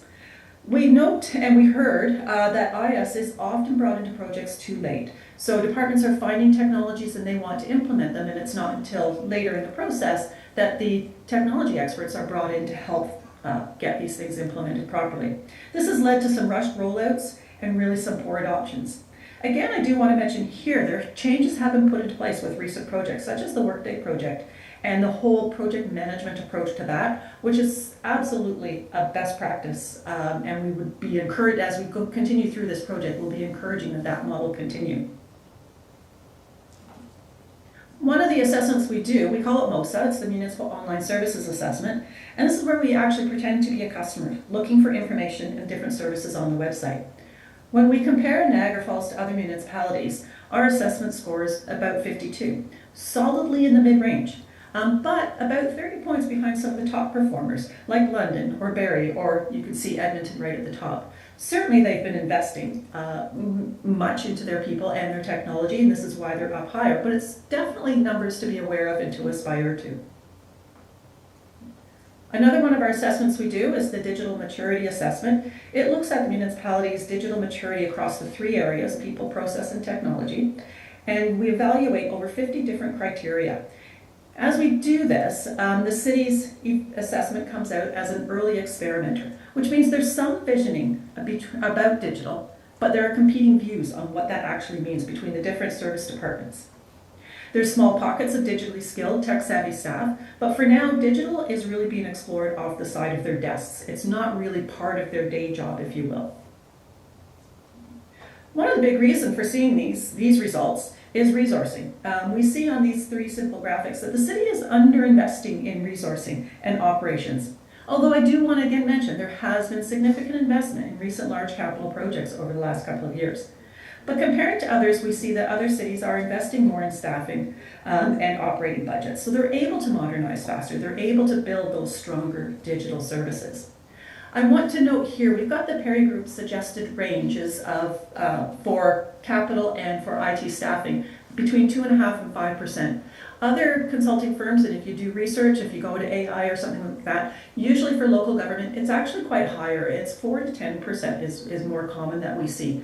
We've lowered those ranges because this is what we see typically across Canada, and that's the reality of the Canadian local government landscape here. Operating expenditures are going higher, as this council, I'm sure, is very much aware. We're moving towards more cloud-based or subscription-based services for a lot of our software and solutions, and they are typically funded out of operating budgets, so we've had to adjust that range. So, looking forward, where do we go from here? We have a lot of major and transformative projects already in motion. I've mentioned the Workday implementation a couple of times, truly going brilliantly, but just phase one, there's more work to be done, of course. You've got your CRM, customer relationship management solution with the Salesforce, tax and utility billing, City View, Cartograph. These are all major projects that are a major impact on funding as well as resources. So as we move into the strategized phase of this project, we're going to focus on these other key themes, working around these big projects that have to continue. I'm not going to read the whole slide here, you can read that when you have a moment, but some of the key ones we really have is modernizing technology with better standards and security by design principles. We want to build a future-ready IS team so that they can be there to help with the transformation. We'll talk a bit more about that in a minute.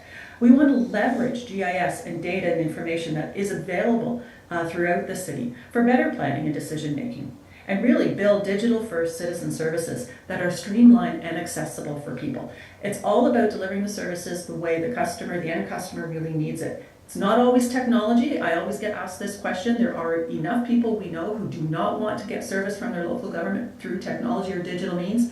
That's fair. If we can move 80% of the people towards these kind of digital services, then consider how freed up staff become to be able to deal with and help those people who actually need our in-person assistance. I mentioned the IS organization. So historically, IS or IT departments have functioned as very reactive back office cost centers, really. So we're looking at how we can move the team to a higher level of service, moving them from being a provider of those fundamental IT services to being more of a strategic partner, helping the different departments leverage technology better and really accelerate service transformation. Ideally, they're going to play 3 key roles. They're still going to be that reliable utility, keeping the core systems running efficiently, but they also need to be that trusted supplier, delivering projects on time and on budget, and as well that strategic partner in helping to drive transformation. So over the next few months, we'll be running some strategy workshops. We've had a couple already, and we've got others scheduled. We're also going to talk to the public, have some consultations with them, see what they think about digital service. We're going to do a deeper dive review into the IS services. Where do they need to go? How do they need to evolve to be able to better deliver the services that are being asked of them? And we're going to deliver that 5-year implementation plan. And that plan will outline the different activities, tasks, actions, and tactics as well. We're also going to give timelines, budgets, and metrics to be able to really track the progress and the success of this plan.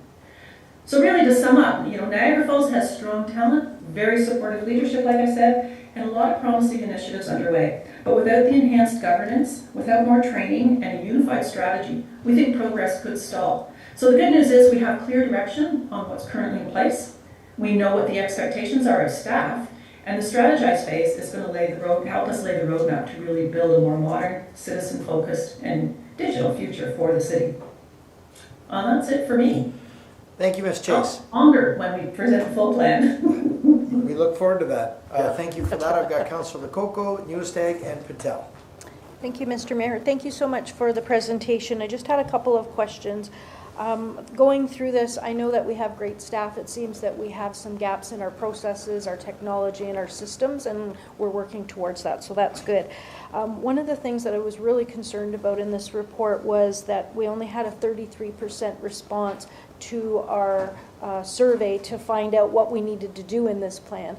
And I was wondering if Ms. Chase can comment why it was so low, or could we have encouraged it a little bit more, because I think that rest of the 66% would have had valuable information. And is that, I think it also might go into the change adoption, that there's resistance. Is there a connection between that and the low response rate? Ms. Chase? Yeah, I can start that, and I don't know, perhaps Shelley might want to respond as well. It's my understanding that while the survey was made available to everybody, it wasn't really pushed or communicated strongly that this is something that we really wanted a lot of people to respond to. So it was, it's almost a soft push. But we met with a lot of people through the department interviews. So typically what happens is people, if they talk to us through those interviews, they feel they don't need to answer the strategy, or the survey, I'm sorry. And then in the strategize phase, we've been talking with more and more people. We just had a workshop last week, and there was, I don't know if we ever did a final count, but well over 50 people attended that workshop. So there is a lot of interest and there is strong engagement. Okay, thank you. That's very helpful. And I'm wondering what kind of strategies we're putting forward to keep young people. I've heard a lot of municipalities are having challenges keeping young people, either for pay or for reasons of the job and what the job is, or not having that technology. Do you have any thoughts on how we can keep young people and retain them and get them here? Yes, definitely. Through you, Mr. Mayor, to the councillor. We have been hearing exactly that from the many HR directors that we talk to at municipalities across the country. Having access to the right technology, the right tools, is a key factor for attracting and then retaining that talent. The younger workforce, as we all know, is growing up with the technology and they expect it. I know I've shared the story with some of the staff in the group, but I know my daughter personally, but I've also heard from HR directors, they're having young people coming for job interviews and asking about the technology that they'll be using. And they're turning down jobs if it's not in place, if they have to use outdated tools. And that's the reality. So that's one of the other reasons when we start talking about expectations, it's not only of customers, but it's about anybody who is going to be interacting with the municipality. We need to have the right tools in place in order to really attract that talent that the city really wants. Okay. So it's absolutely a factor. Great, thank you so much. Thank you. Councillor Newstag, then Patel. Through you, Mr. Mayor, to Ms. Darling. For how much, in the last few years, we've spent a lot of money on technology. Can you refresh, do you have that number handy? Through the mayor, that's a great question. We're happy to follow up on that. I don't have all the details on the numerous IT projects that we've invested in, but we can do up a little bit of a summary for council on those projects that we've been working on. Okay, just because when we see it being underutilized, what percentage would you say is being underutilized? Is there, like, can you, maybe it's not quantifiable, but can you just even subjectively say, from your experience, where are we at? Sure, through the mayor if I can, and I'm also going to ask Susan to comment as well, is when we say it's underutilized, my perception and my feeling is that we are still in implementation stages of these very robust systems we're putting in place. And as Susan mentioned earlier tonight, we're in phase 1 of Workday. So are we underutilizing the software? Yes, at this point in time, there's so much more it can do, but it is a staged and continuous improvement process. But I'll ask Susan to comment on that specifically. Thanks, Shelley. I agree with your summary 100% there. We're not, when we talk about underutilizing technology, we're not referencing Workday. That's too new, and people are still on the learning curve. It's some of the older legacy applications, if you will, or some of those expert systems that are in place that have not been fully engaged with at this point. And we think some of them can be improved through simple training, and others need to be evaluated and will be replaced when we look at some of the major projects. Like Workday is going to be replacing some of those older systems that people are resistant to use. All right, thank you. Okay, thank you. Councillor Patel. Through you, Mr. Mayor, thank you very much for the great presentation. I have a question that will this plan actually reduce our operational cost, or will it just add the layer, or maybe maintenance, or maybe buying more software, or high-skilled staff? So is it actually programmed to reduce the operational cost? I can start. Okay, we'll start with our CAO, then work our way. My standard answer always with technology is it's very hard to capture cost, dollar efficiency out of it. What you try to do is so that you can serve more people with the same amount of dollars. So it's not like you get a refund of $5,000 or $6,000 less, but what it does is as the city grows by population, you shouldn't have to add on as much as more cost. It's the only place I can gather efficiencies from is by investing in technology, so that the worker, so that our staff are either doing higher value work instead of low value work, which is a cost savings, or they can do more work for the same person. So I always phrase it not as a cost savings, but as an efficiency gain, so that you don't have to raise taxes as much as the city grows. But I'll pass that off to Shelley or to Susan. Susan? Through the mayor, yeah, I have to agree with the CAO. It's absolutely that. As a municipality or any organization can move more and more of its services to digital with a full end-to-end digital process, it means less human intervention. And as the CAO mentioned, it's freeing up those people now to be able to do the more value-added services, to spend the time with those people, those customers who really need that extra help, while letting the other people, the 80% if you will, do all of their service requests and everything and get their status updates online. So it simplifies it for them. It makes it easier, more transparent, and more accessible. But it is about efficiencies. It's about leveraging the technology where we really can, and that full end-to-end process reviews. And that's what we'll be talking about with the team over the next couple of phases. Thank you. Through you, Mr. Mayor. When I talk about efficiency, I mean reducing cost. When I talk to residents and they tell me that we have invested more than $2 or $3 million in the last couple of years for different digital programs, whether it's CRM, whether it's ERP, they are not saying the different, because this does affect our operating budget and our capital budget. So how do we pass this on to residents who are actually struggling to pay the taxes they have right now? So this is where I'm struggling when we say it creates efficiency, but it does not reduce the operational cost. It still actually adds more cost every year. So how are we benefiting by implementing something like this? We'll go to our CAO for this. Thank you. I'll use the phone, an Apple iPhone as an example. So I don't know what one of these costs now. It's about $1,000, I think, to pick up a phone, plus or more. Councillor Baldinelli's telling me more. Maybe he broke one recently. And the monthly and annual service is an increased cost. So that increases the cost. But my ability to respond to emails, phone calls, and all that without it, my counter cost would be a lot more if I didn't have that tool.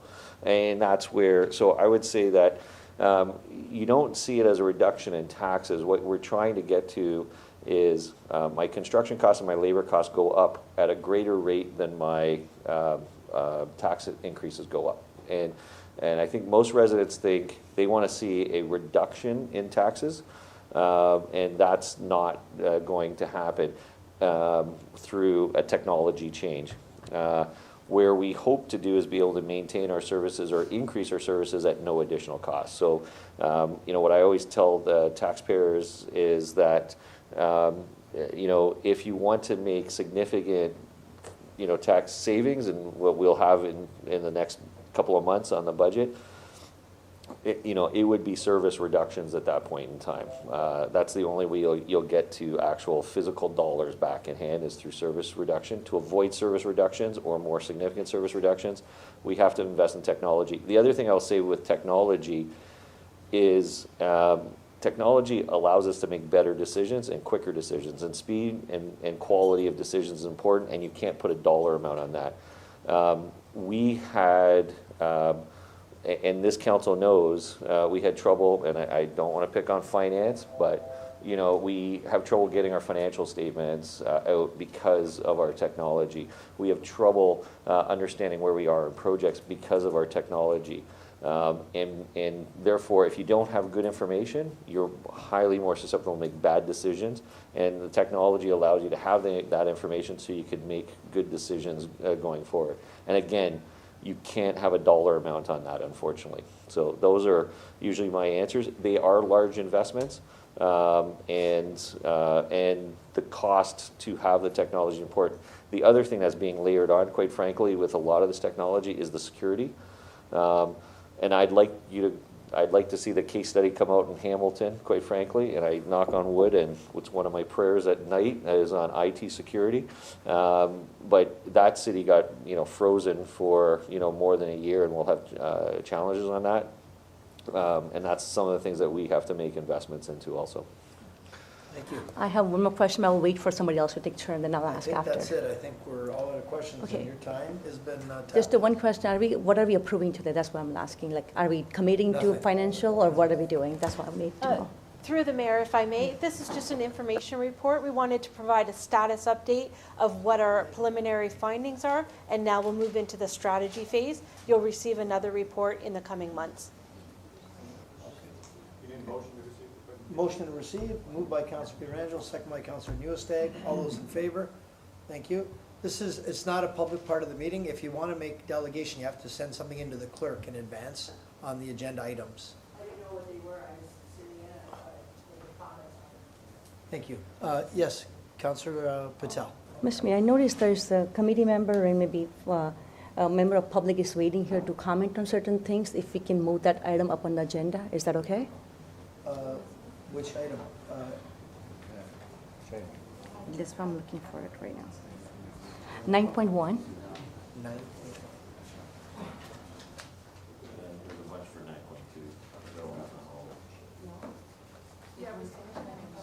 So what they're saying is we would have had to do that at the beginning at the beginning of the meeting to change the agenda, but we've got, and now we've got planning scheduled for 6 o'clock. And we've got 6.2, we also have apparently a number of people out in the hallway as well, waiting to speak. So appreciate that though, Councillor. For what item?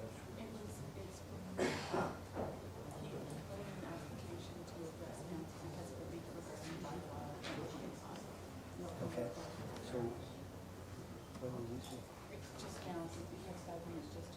Oh, right now? Oh, somebody, oh, I see. Okay, I must not have an updated agenda. Okay.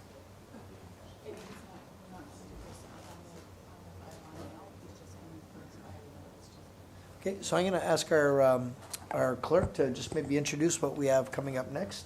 Yes, we do have a delegation from Mr. Greg Terrace, I'm sorry if I mispronounced that, regarding bylaw 2025-125. If you want to come up to the podium, you have 5 minutes to address council. Thank you. Thank you, Mayor, Your Worship, Mayor Diodati, and members of council. I will be very brief. Excuse me, sir, there's a red button. Face the microphone there. Thank you. Thank you. Thank you, Mayor Diodati and members of council. I'll be very brief, and thank you for allowing me to speak today. My name is Greg Terrace. I'm a senior planner with Urban and Environmental Management, consulting engineers and planners here in Niagara Falls. And I would like to speak today regarding item 18, specifically bylaw 2025-125, regarding the proposed development at 7302 Kaler Road. On behalf of the proponent, we do support the conditions of both bylaws before council today related to this application, bylaw 2025-124 and 125. However, we do want to question one condition of bylaw 125, and that is the condition number 12, the 3-year sunset clause. And I'll start by saying, in general, we understand the rationale for the sunset clause, and that is to ensure that proponents are actively proceeding with development once planning approvals are achieved and not tying up valuable servicing capacity allocation on developments that don't proceed in a timely manner. However, for this specific application, we believe the sunset clause may not be appropriate. The proponent has spent over 2 years and well over $350,000 to get to this point on environmental cleanup, studies, application costs. And this is about a $110 million development. And I have no knowledge or any belief that this won't proceed once the bylaws and everything hopefully are approved this evening. But this property is located at 7302 Kaler Road in the Garner South Secondary Plan area. And the property, being 1.32 hectares, comprises of 0.41 hectares of environmental protection area and 0.91 of mixed use in the secondary plan. And so similar to many properties in the Garner South Secondary Plan area, especially in the Kaler and McLeod Road area, the properties retain their light industrial zonings. The zoning was never changed when the secondary plan went through. So even though they were designated for higher density residential or mixed residential commercial, in the secondary plan they still retain an industrial zoning. So through the official plan and zoning amendment process, the proponent has applied to allow 2 purpose-built apartments of 13 and 15 stories. This will result in 412 new apartment units in the city. The apartments are permitted under the current Garner secondary plan with a site-specific modification to increase density. However, the property requires a rezoning from the current light industrial and environmental protection area to a site-specific apartment residential zoning and a reduced environmental impact, environmental protection area, which was determined through consultation with the Niagara Peninsula Conservation Authority, the Niagara region, and our own natural environmental consultants. It seems contrary to the Garner South secondary plan policies that if for some unforeseen reason a site plan agreement's not entered into within the 3 years or the extra 4th year, that the property would revert back to its previous official plan and zoning designations, especially the light industrial. Right now in this area, the Kaler-McLeod Road and that whole Garner area is undergoing significant change as contemplated by the Garner secondary plan. And there's significant residential growth, there's schools being built across the street, apartments on McLeod. So the current light industrial use on the property is a bus maintenance facility, transport truck training. So you have buses and transport trucks coming in out of this property.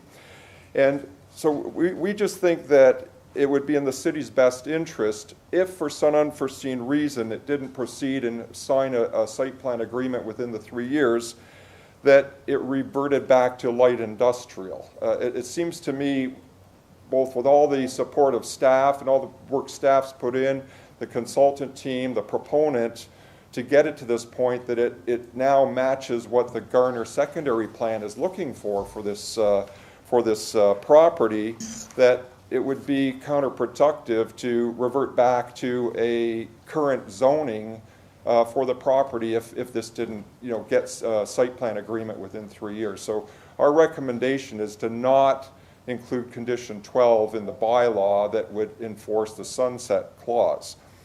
I do have another alternative, and I understand what I know I have 5 minutes. I do understand what the city's trying to achieve, and perhaps if for some reason the site plan wasn't agreed to, perhaps a holding provision could be put back on, but the zoning that we've achieved for this, and that way you would have to come back to council to move this forward. I don't know whether the holding could be done at that point. I'm just throwing that out as an option. So anyway, I'm at 5 minutes, so I'll stop there. Well, Mr. Terrace, why don't I go to our general manager of planning and get a little bit of insight from her to share with council.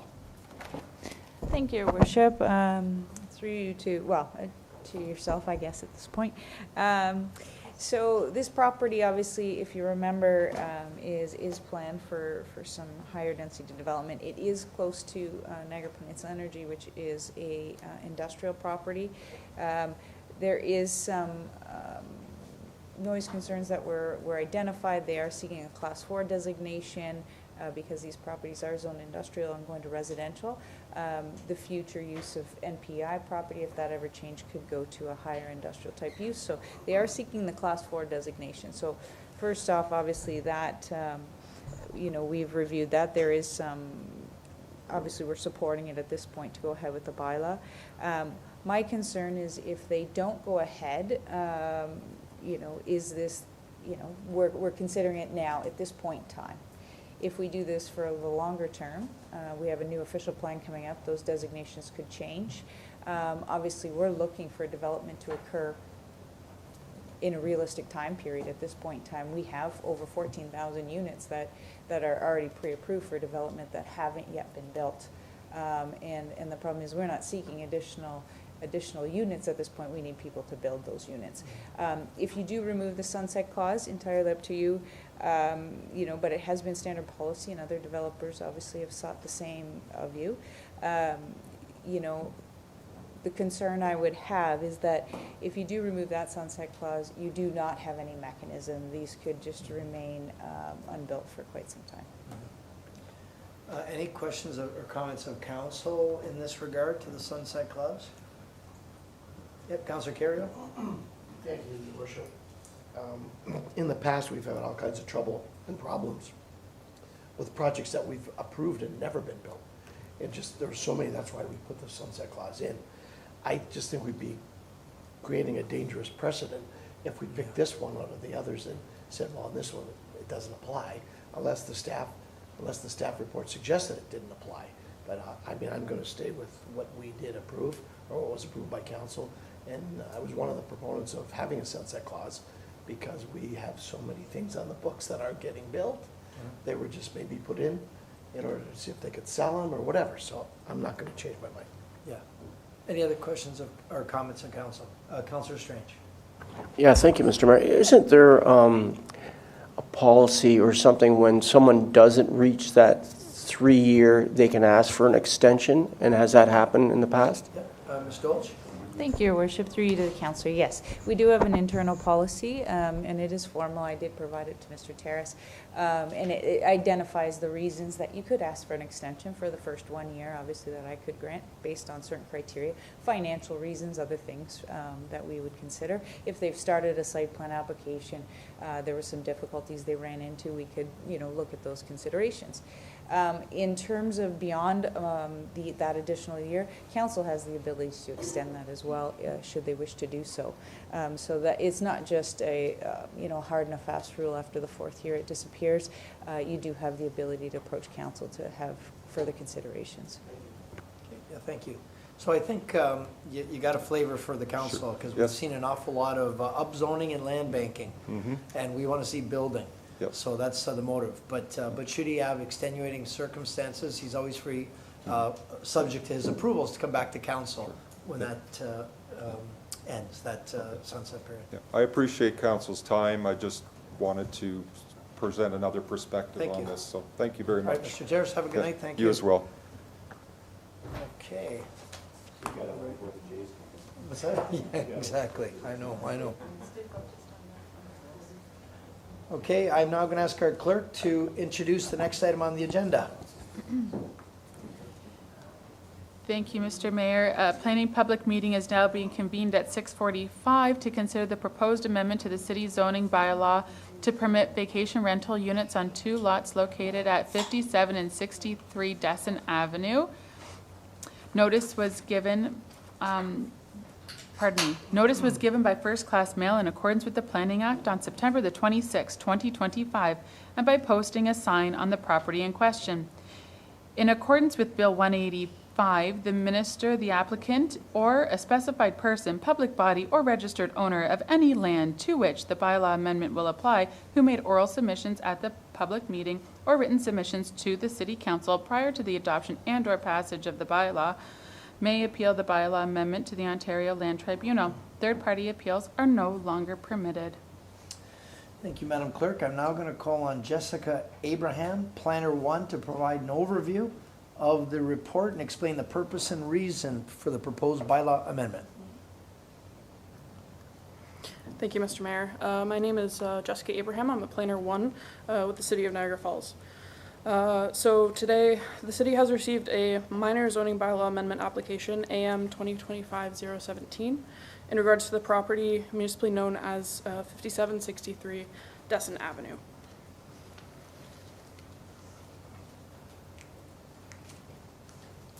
As we can see, Desson is close to Ferry Street, Stanley Ave, and within walking distance to Victoria Ave. The proposed is south of Kitchener Street, where licensed vacation rental units exist, and is within walking distance to Clifton Hill and the major tourist area.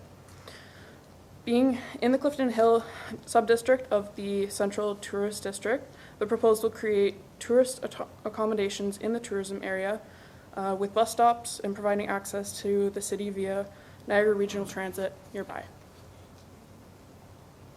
The subject lands are located on the west side of Desson Avenue between Forsyth and Spring Street. The parcel currently contains an existing detached dwelling on the northern property and a storage building and garage on the southern property, which is an unaddressed lot. The subject lands are surrounded by duplex and triplex dwellings and other community uses such as St. Anne's Church to the north. The applicant is requesting a site-specific deferred tourist commercial zone to recognize existing conditions on both 5763 Desson Avenue and the unaddressed lot to the south, in addition to adding a VRU use to each lot. The lands are zoned deferred tourist commercial in accordance with zoning bylaw 79-200. The proposal is to rezone the subject lands to a new site-specific DTC zone, which will recognize the existing conditions and address deficiencies related to minimum front yard depth, minimum interior side yard on each side, and projection of a covered porch and stairs. 57, and on the unaddressed lot, it will address deficiencies related to minimum front yard depth to a detached garage, minimum rear yard depth, minimum interior side yard width, and accessory buildings and structures on the in a front yard. The requested zoning relief can be supported on the following reasons. Vacation rental unit use. Staff have no objections to adding a vacation rental unit as a permitted use on the properties. The site is within walking distance of the Niagara Falls tourism area, about 265 meters to Victoria Avenue, and is designated tourist commercial within the Clifton Hill Tourism Subdistrict, where vacation rental units are permitted. Existing yards and setbacks. The current front yard depth, interior side yard depth, and rear yard depth are existing dimensions. Staff support recognizing the existing setbacks and lot dimensions as no physical changes are proposed. Garage and covered porch. Staff also support recognizing the existing setbacks of the garage and covered porch to the street. Both structures are in their current locations, and staff have no concerns with their distance to the road. A public information open house was held on September 24th, 2025. The agent, owner, and planning staff were in attendance. No neighborhood residents were in attendance. No written comments have been received to date. So the recommendation is that council approve the minor zoning bylaw amendment subject to the regulations detailed in the report PBD 2025-59.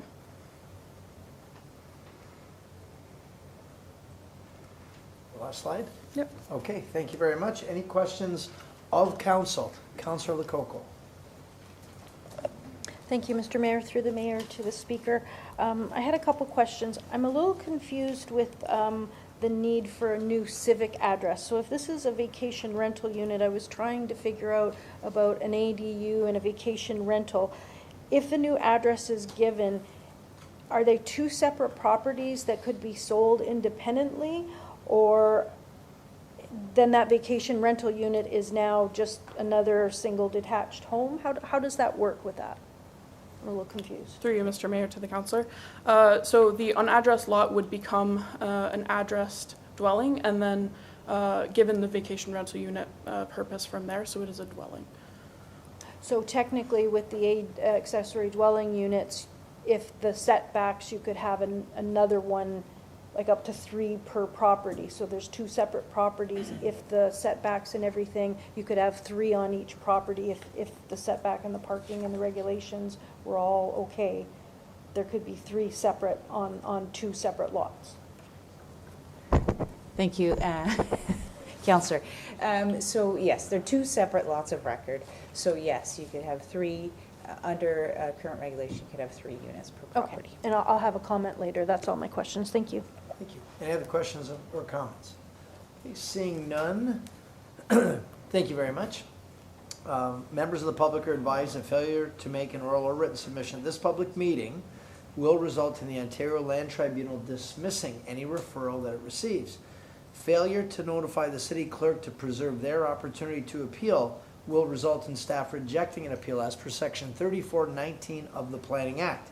Council will now hear from anyone other than the applicant who wishes to speak to the proposed bylaw amendment. Madam Clerk, do we have anyone registered to speak to this other than the applicant? We do not at this time. However, there could be members of the public that are interested. Is there any member of the public here to speak to this matter other than the applicant? Okay, seeing none, council will now hear from the applicant or his or her representative. Thank you. Good evening. My name is Jennifer Vita, and I am the agent on behalf of the owner. I would just like to thank Jessica for her presentation, reiterating that there were no public people who came to the public meeting.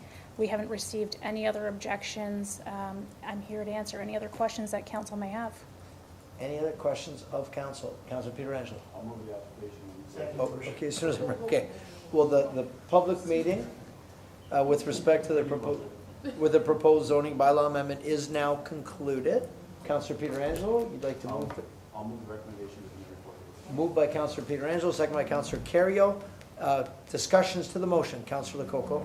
Just a comment, because it's tourist commercial, I am going to approve the recommendations for VRUs. You going to approve it or support it? I'm going to support it, approve it, whatever, whatever. But this is one of the comments that I keep bringing up about our tourist commercial allowing vacation rental units in an area that is a more affordable area. That is taking that unit off of the housing market. We've talked about this many times about, we want vacation rental units, but it happens to be in tourist commercial units with maybe an older home in a more affordable neighborhood. So, there is a balance, but I will approve it because it is the properly zoned area. Support it. Remember, we have Support to it, approve it as a sorry. group. Yes. Support As I say, it. we're not going to vote anybody. She's already approved it, so we're all good. Thank you. Councilor Patel. Well, Mr. Mayor, I like this application because it is within the tourist core. As everybody knows, I was against the short-term rentals in the neighborhood. I would like to see more of this VRUs in the tourist core area where they're easy to patrol too, because they are all concentrated in one area, so it's easier for bylaws to keep eye on them too. So I really like this area and this proposal, so I am in support of it. Good. Okay, good. Councilor Newstead. Yes, through you, Mr. Mayor, to Mr. Olch. Can you just define why we have a deferred tourist commercial as opposed to just tourist commercial? I don't understand that word and why we have it. Mr. Olch. Thank you, Worship, through to the councillor. Well, I wasn't here at the time, but I'm going to provide some background as I know it, but I wasn't here when deferred tourist commercial was put into place. But my understanding is it was more of a transition area to determine whether or not long-term, whether we needed that to transition to a full tourist commercial zone, allowing hotels and other things that are allowed. So it's kind of a holding zone, even though the official plan identifies it as tourist commercial. It was almost saying, you know, we want to see how it transitions. It's still somewhat residential, it's a bit of a mix, and they wanted to see it transition, so they wanted to see the applications come before council to give some consideration to them at the time. That was a while ago, obviously, when that official plan was created.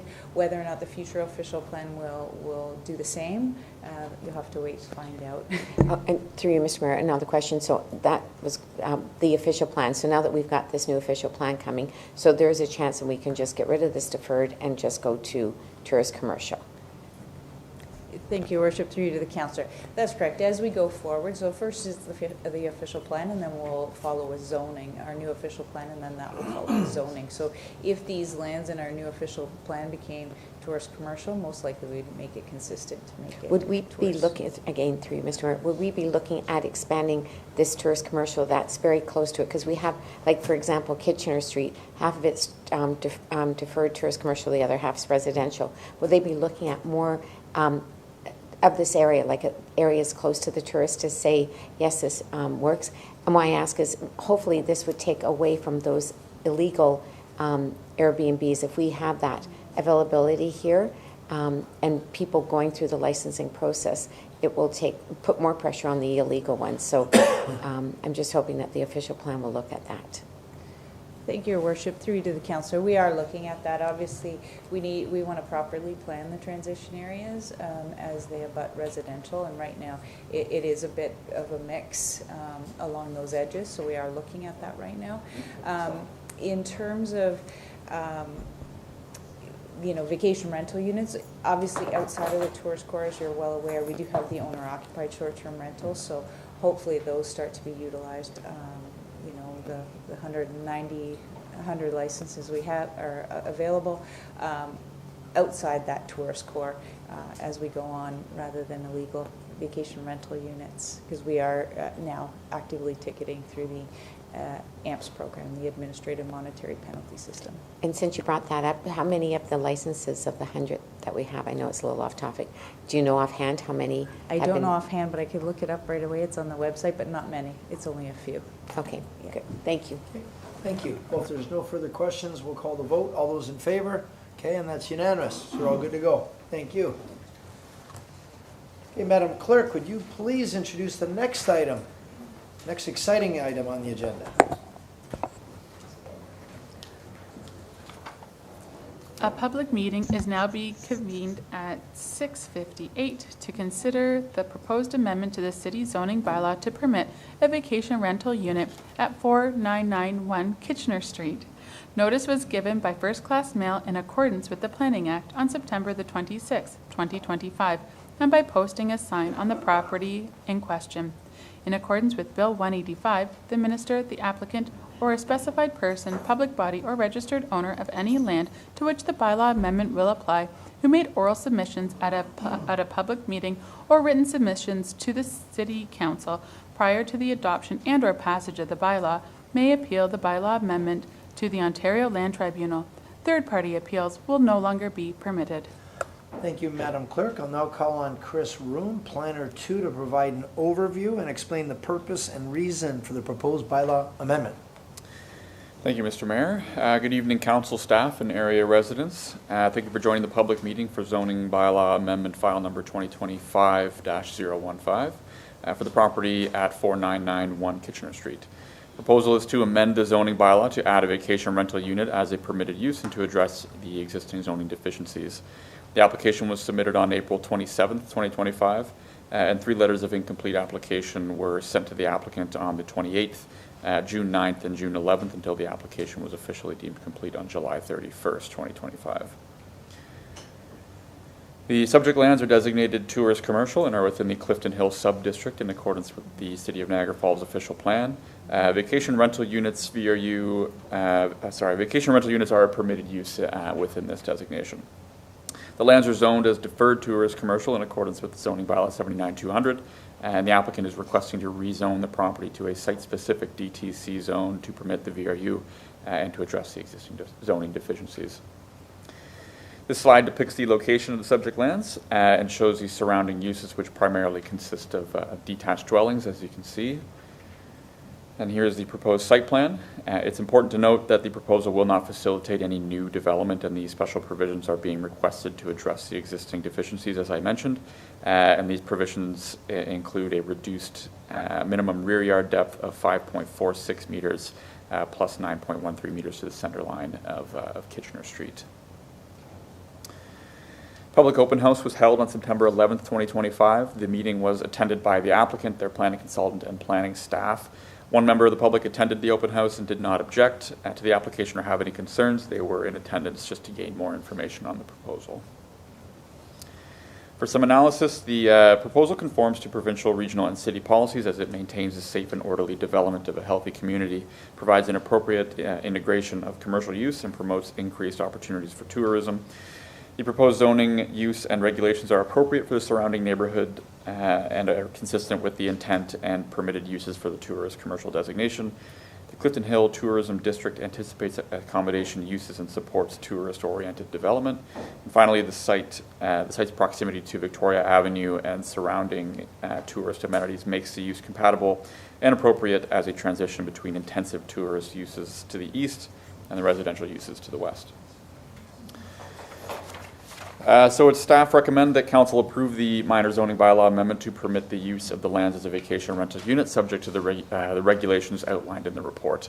And that concludes the presentation for this application. Thank you. Any questions of council for Mr. Room? Okay, seeing none. My sheet go. Okay, no, it's all good. Members of the public are advised that failure to make an oral or written submission to this public meeting will result in the Ontario Land Tribunal dismissing any referral that it receives. Failure to notify the city clerk to preserve their opportunity to appeal will result in staff rejecting an appeal as per section 3419 of the Planning Act. Council will hear from anyone other than the applicant who wishes to speak to this proposed bylaw amendment. Madam Clerk, do we have anybody registered? We currently do not have anyone registered unless there's a member of the public currently in council chambers that wishes to address council. Is there a member of the public who wishes to address this item on the agenda? Okay, seeing none, council will now hear from the applicant or his or her representative.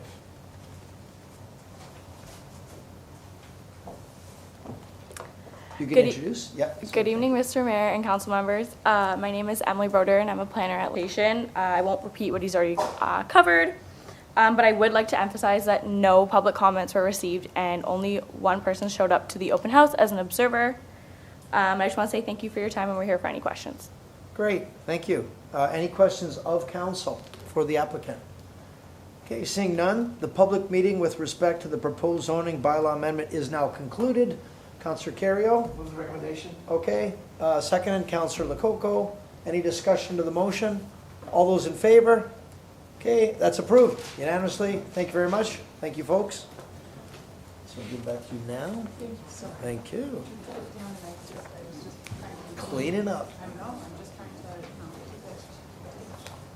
Okay, we're moving to 9.1, RCF 2025-16.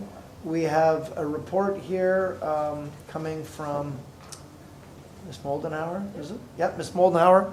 So did you want to introduce the report? Through to the Mayor, thank you very much. Tonight we have a report just to follow up from our August meeting, and staff were directed just to go back to our committees and to review our ban on the sale of plastic bottles. So we did have discussions with all of our committee members, and we do have motions actually to support that ban in the report. And I just want to remind council too, the public can bring in their own water bottles, plastic bottles into all of our facilities. And this ban is only for the sale, of our plastic bottles at all of our facilities. And we do have here tonight one of our committee members, Frank Four, who would like to speak to council and to our residents. And I'd like everybody to know too, when we first approved this ban back in 2009, Frank was part of the team that did speak to council at that time. So we're pleased to have Frank back. And I think just shows you the support from all of our committees, and we are asking, of course, for council to continue with this ban. So I will call Frank up to the podium, and I'll turn it over to him. Thank you, Frank. And then just introduce yourself, and then you'll have 5 minutes to fire away. Okay. So Mayor Jim, councillors, good evening, and thank you for this opportunity to speak to you today. So a technical question, am I running this? Yeah. If you want me to move the slides for you, I can. Otherwise, the arrow keys are clicking the mouse. The arrow key, so I press down or up? The next button, so it would be the right button. Got it. Okay.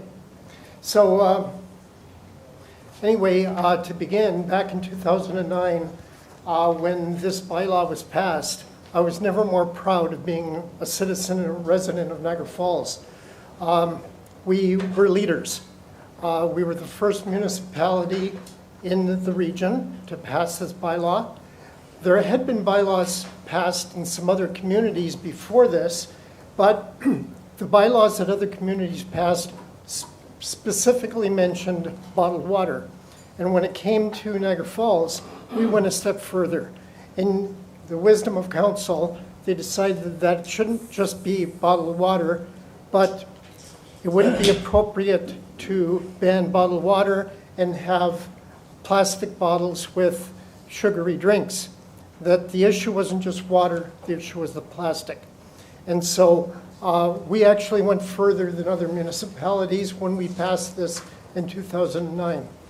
Our leadership led to other communities passing similar bylaws, Welland in 2012, St. Catharines in 2018, Niagara-on-the-Lake in 2019, and all of these municipalities continue to have that ban. So the important thing is that there's a plastic issue in the world, but local action leads to global action. And it shows the power of a local community taking action on a global issue. So interestingly, again, following on what our municipalities did, the government of Canada banned the import, manufacture, and sale of 6 categories of non-renewable plastic after what we passed here in the city of Niagara Falls. And just this past summer in 2025, the United Nations in Geneva, in Switzerland, there was an effort by 180 countries to try to address the issue of waste plastic. So, as was mentioned, the City of Niagara Falls Environmental Action Committee and a number of other committees is supporting the continued ban on non-renewable plastic bottles. There's 4 reasons that I would like to mention. The report is very thorough, and it's all there in that report, but I want to emphasize 4 things. First of all, bringing the sale of plastic bottles back to the city is unnecessary. The city facilities do have a number of facilities where waters and other beverages are available. Number 2, although recyclable, much of it ends up in the trash stream. Number 3, new evidence since 2009 has come forward about microplastics. And 4th, the high quality of our local water. So just a little bit about each of those things. One of the things that I asked was where exactly is water available? So there's actually 12 different public locations in the city of Niagara Falls. These did not all have water available back in 2009, but now they do. So we added different facilities and made it available in these various locations. And also, we're continually trying to improve the quality of that. I know I've seen at McBain that the fountains were being cleaned by the staff, so I'm very confident in using the water at that location. So we have, just recently, we had a community cleanup day, and hundreds of bags of trash are collected. Among that trash is plastic water bottles. If we were selling it at city facilities, we'd have even more trash than we currently have. Ooh, I gotta go faster. So one of our issues is the waste stream. To cycle that plastic, it has to be clean. A lot of people put things in recycling and it's not clean, and it's only going to end up into the trash stream because it can't be recycled if it's not clean. So we often think, well, we can recycle this plastic, but the reality is most of it is not recycled. So an issue that we didn't have back in 2009 was microplastics. We've become more aware of microplastics. It's plastics that persist in our environment, and it can end up in our bodies. And studies have started to show that even in bottled water, there are microplastics, and the plastic in the bottle breaks down over time.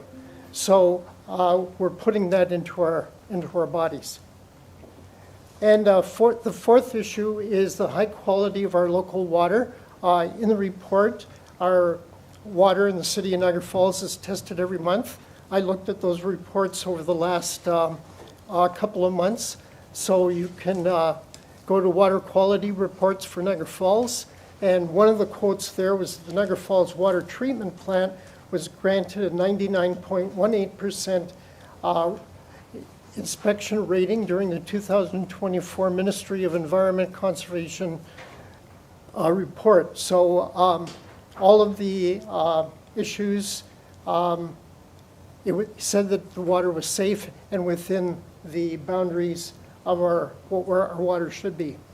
And the other thing that, again, did not exist in 2009 was that Niagara Falls has the best tasting water in Ontario. It was voted this way in 2023 and again in 2024. I don't know what's happened in 2024, whether it was a test or not.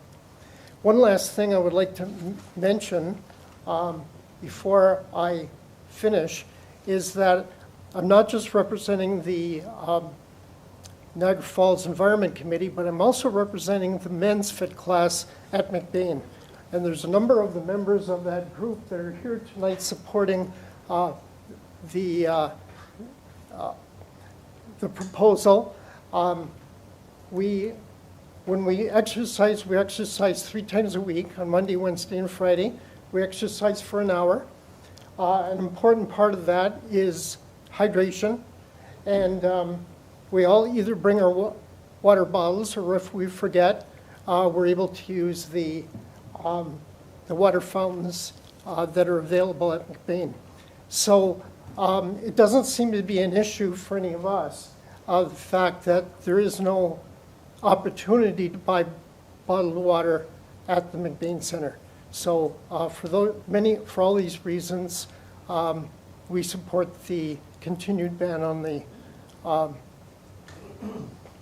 beverage bottles. Okay. Thank you. Thank you. So I'm going to go to council now, if there's any questions of council.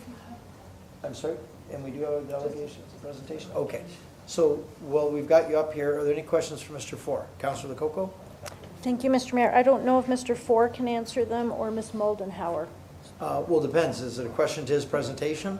Partly, yes. Oh, then I'd ask that to Okay, Mr. Ford. it might be a little bit more detailed. The region has changed their recycling pickup, and they're no longer picking up recycling from municipalities, libraries, businesses. Not yet. They're proposing it in 2026. Okay, so 2026 is just around the corner, Yeah. so it is going to stop. So I guess my question would be, we talked about the recycling, and if we were to reverse the ban, and we had to pay to recycle those because the region will not pick it up, what kind of cost would that be to the city? Well, that's tough, because if it happens, we won't be recycling anything, though. Nothing will be picked up. No, I did Cardboard, speak with Ms. metal, Moldenhauer, and she paper, did say plastic. that we could pay a third party to take it and recycle No, I know, it. but I'm just saying, it's a complicated answer, because the metal that we collect, cans, paper, cardboard, nothing is gonna be, if this proposal gets approved at the region, which it hasn't yet, so how do you separate plastic bottles versus everything else? I don't even know that can be answered, but if, Ms. Moldenhauer, if you wanna take a stab at it. I sit on the waste committee at the region, and so I'm a little bit more tuned in than most, so yeah. Through to the mayor, thank you. We actually do work with a private company that does pick up our recycling at all of our large facilities. So our indoor facilities such as Gale, the Exchange, and McBain. And is there a cost to that? Yes, there is a cost. But we won't be able to break it down between metal cans Correct. and bottles. But Correct. there would be an additional cost if we were to lift the ban and have more plastic bottles that we would have to recycle. It would just depend on the volume. Like there's a lot of unknown, as the mayor said. Okay, thank you. How, it talked about new drinking fountains, and we'd have to put that out to RFP. How many would we need to purchase? I know Mr. Four put a list there, but how many more? Go to Ms. Moldenhauer for that one. Thank you. Through to the mayor. We have all of those fountains already that are listed and in Frank's presentation. What we are doing, what we talked about in the summer, was we are adding a guard over the fountain and some signage at our outdoor athletic parks. Thank you, but the report said that we would purchase new fountains. How many fountains would we purchase? It said we would put it out to an RFP. Did I? Hydration stations? What's that? If we needed any additional ones at the outdoor parks, we would add them. And my last question is, we have some designations like the Blue W Water Program because we don't have plastic bottles. Are there any other designations that we have that would have to be removed if we lifted the ban? Ms. Moldenhauer? I'm not aware of any at this time. And part of the Blue Water Program in Blue Communities is that the public has free access to water. So that refers to our drinking fountains that are in our facilities, at our facilities, and obviously that would not be changing. Okay, thank you very much. Any other questions for Mr. Ford? Councillor Patel. Mr. Mayor, through you, Mr. Mayor, thank you very much, Mr. Ford, for coming here, and all the gentlemen for coming here and reading all this long. Thank you very much. The reason we asked for the report was 16 years ago, you took a leadership, our city staff, committee, and even council showed a leadership when they decided to ban single-use plastic water bottle. Back then, it was a whole different scenario. We are 16 years later. The reason this issue was brought up was a complaint came forward from a resident. A concern came forward. And after that, an article got in the newspaper, and it became a conversation piece, where quite a few people started talking about this.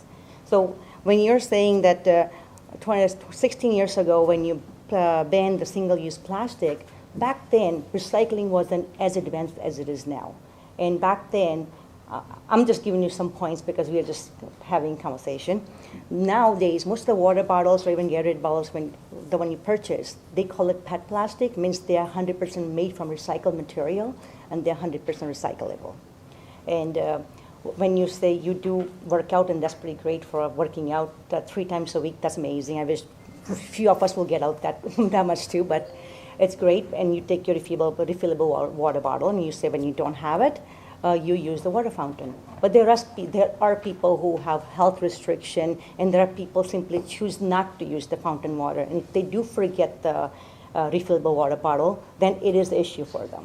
That's why this was all about having a choice. And when we talk about, Councilor Coco pointed out that if we do allow single-bin plastic in our facility, then there's going to be so much recycling we will have to deal with.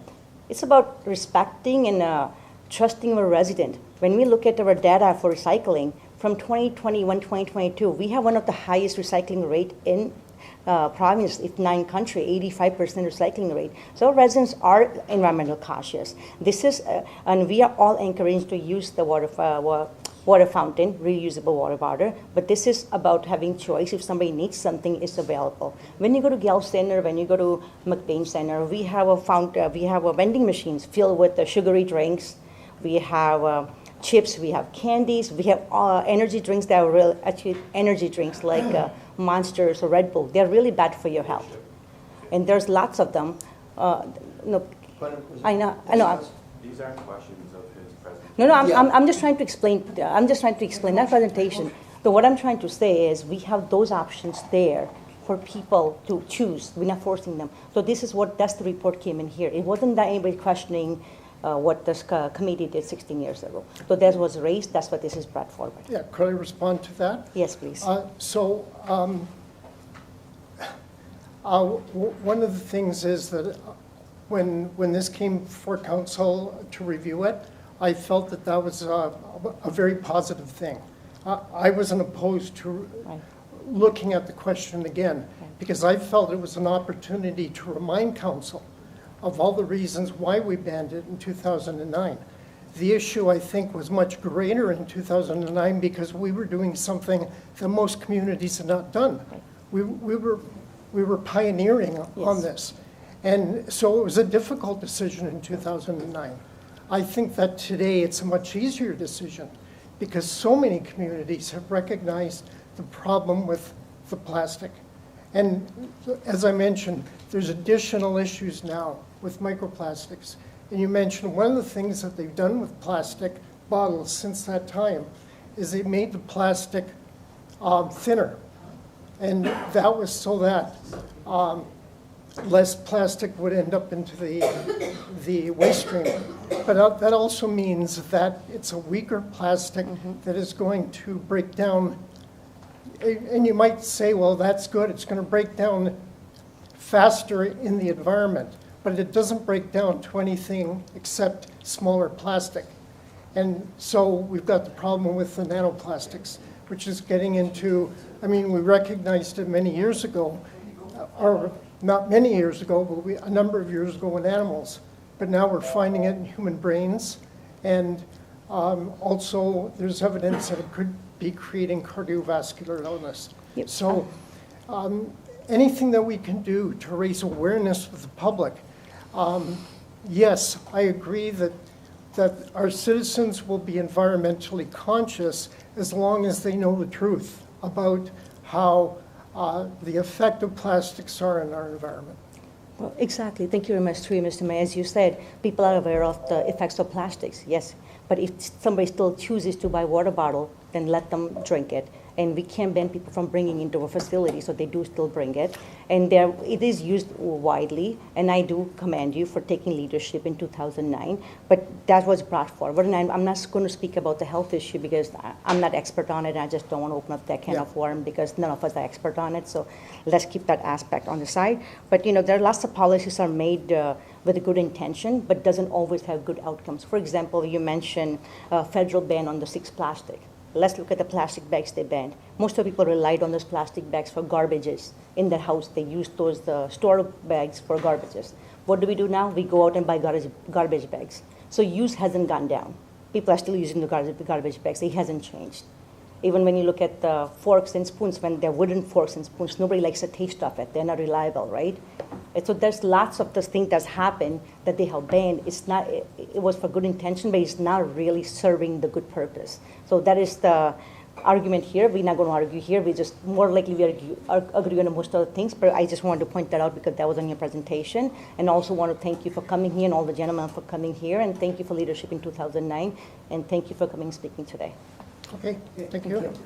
Any other questions of council? Councillor Lococo? I'd like to put a motion forward. Is this the time? Well, we're not, we've got another delegation registered. Oh, I'm sorry, I didn't realize. We have to have the I delegate. did ask as well. I know, but we've got them registered with the clerk, so we gotta give them their time. So is there any other questions for Mr. Four? Can I just ask that? No other questions, Mr. Four? Okay. So, yes, Councillor Dabrowski? Through you, thanks, Mr. Ford, for your presentation. And I keep on thinking back to a more practical and balanced approach, but what would your thought be if the vendors would be allowed to offer plastic on top of the cardboard packs or prime, provide them with the option to do that, whether or not they want to do that, and at least provide residents with the option. If they don't want to buy the plastic, they don't have to, maybe they could offer both. But right now they're only allowed to offer one. What's your thought on that?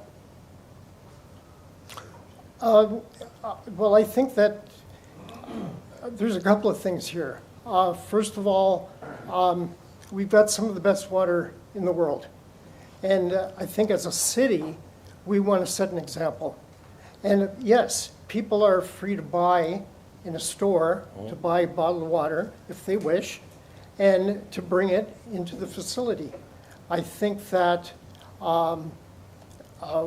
we want to emphasize the high quality of our water. And the city has invested money in providing the fountains at the facilities and is continuing to clean them and keep them up to date. I think, to me, you're going backwards in terms of what you're providing right now. Why have you spent that money? From 2009 until today, if you're going to go backwards on the bylaw. Yeah, and the argument is, I keep on going back, a lot has changed. It's been over a decade since that came to fruition. And I'm finding a hard time because all of the fast food chains, the Starbucks, the Wendy's of the world, that hundreds of cars are going through their drive-thrus right here in our own municipality, right in front of us.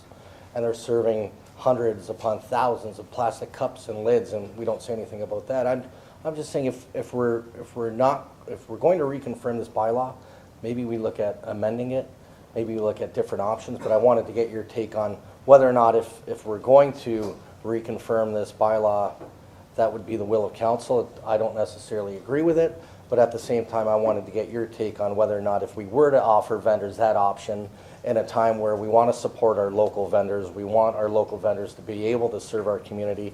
And I think it's not just about water bottles, it's about Prime and all of the other energy drinks, not just Red Bull and Monster, but there's a wide variety of different options of energy drinks and health drinks that are offered now that weren't offered in 2009. So either way, I wanted to get your feedback on that. I appreciate your presentation. One of the things that the region provided us with back in 2009 was what the benefits were in terms of the monetary value of recycling of aluminum versus plastic. And basically there was no money in the plastic, but there was money in the aluminum. So we never banned selling things in aluminum cans. And that is available from the vendors. They can sell things in aluminum cans. What we banned was the sale of it in plastic. And in 2009, when we did that, again, a lot of stuff was not available in aluminum, and now it is. So maybe we helped to bring about that change. Thank you. Okay, thank you. We're just checking to see if the other requester is here. No? Is he? Oh, right here? Okay, okay. Okay, so thank you very much, Mr. Ford. So if you'd like to come to the microphone and introduce yourself. Mr. Petrillo. Thanks, Mayor Jim. As you'll remember, folks, I was the one who brought this forward. I want everybody to keep in mind why I brought it forward. Definitely want to give kudos to the people who were passionate about the environment and wanted to see change. Times have gone by. We're in a situation right now where we've had some sewage leaking in our waterways that our own city doesn't know where it's coming from. And our own city is then telling us at our sports facilities that we pay user fees for to drink tap water. My request was filtered water, okay? Filtered water. We've all got cans. When we recycle at home, the cans and the bottles are going into the same recycling container, okay? I think that where we're getting, I don't want to have sides happening here. I think that we're all trying to do what's right. And I think when we take the choice of residents out of our hands to go to our own, and I brought up athletic facilities, because I got a little guy that's in soccer, and baseball, and at the Gale Center. I'm not paying $4 or $5 for a carton that's also dipped in plastic and has aluminum in it. I brought this up last time. Councillor Dombrowski could verify. We were at Mitchelson Park. They're not always clean, and I've watched it. And when you watch somebody put their hands in dog crap, on their hands and go to the fountain to wash it, no guards we put in are going to do anything about that. They're not going to do anything about it. We have right now, and Allison Langley put this in the Niagara Falls Review. I just want to read it quickly so that we have a little bit of a... Over a year later, Niagara Falls officials are still seeking the source of sludgy discharge into the Welland River. The source of an oily sludge, in addition to any other unknown substances found leaking into the Welland River in Chippewa, remains a mystery. So I want to be very clear. If our council, who we elected into these positions, is going to sternly tell us that we have to drink tap water and only tap water in those fountains, then you all have to be responsible for that. I hold you accountable. I look up to you folks because you are taking on a vast responsibility for us. And I think that at the end of the day, this comes into it. Mr. Madsen told me to only... Just 1 second, is this a point of order, Councillor? No, okay. Mr. Madsen told me to stick to what was in the report. Yep. And water quality became a topic. That's why I'm bringing this up. We have issues with our water. Plain and simple, at the end of the day, to not be able to go up to a sports facility and hydrate my child is wrong. Right now, what you are advocating in those sports facilities, and I've seen it, hundreds of kids are drinking sugar-filled drinks in the morning at 9:30 in the morning because they have cans of pop. You go to the Gale Center right now. Cotton candy, big plastic containers. Every cup of coffee, plastic containers on top. But we can't have the basic human necessity of water. Whatever politics are at play, I put them aside. We need filtered water for our children. When those water bottles run out, if you think I'm going, and I was denied as well through Mr. Madsen, the pictures that I brought up last time. We have reverse osmosis in my home. Okay? At the end of the day,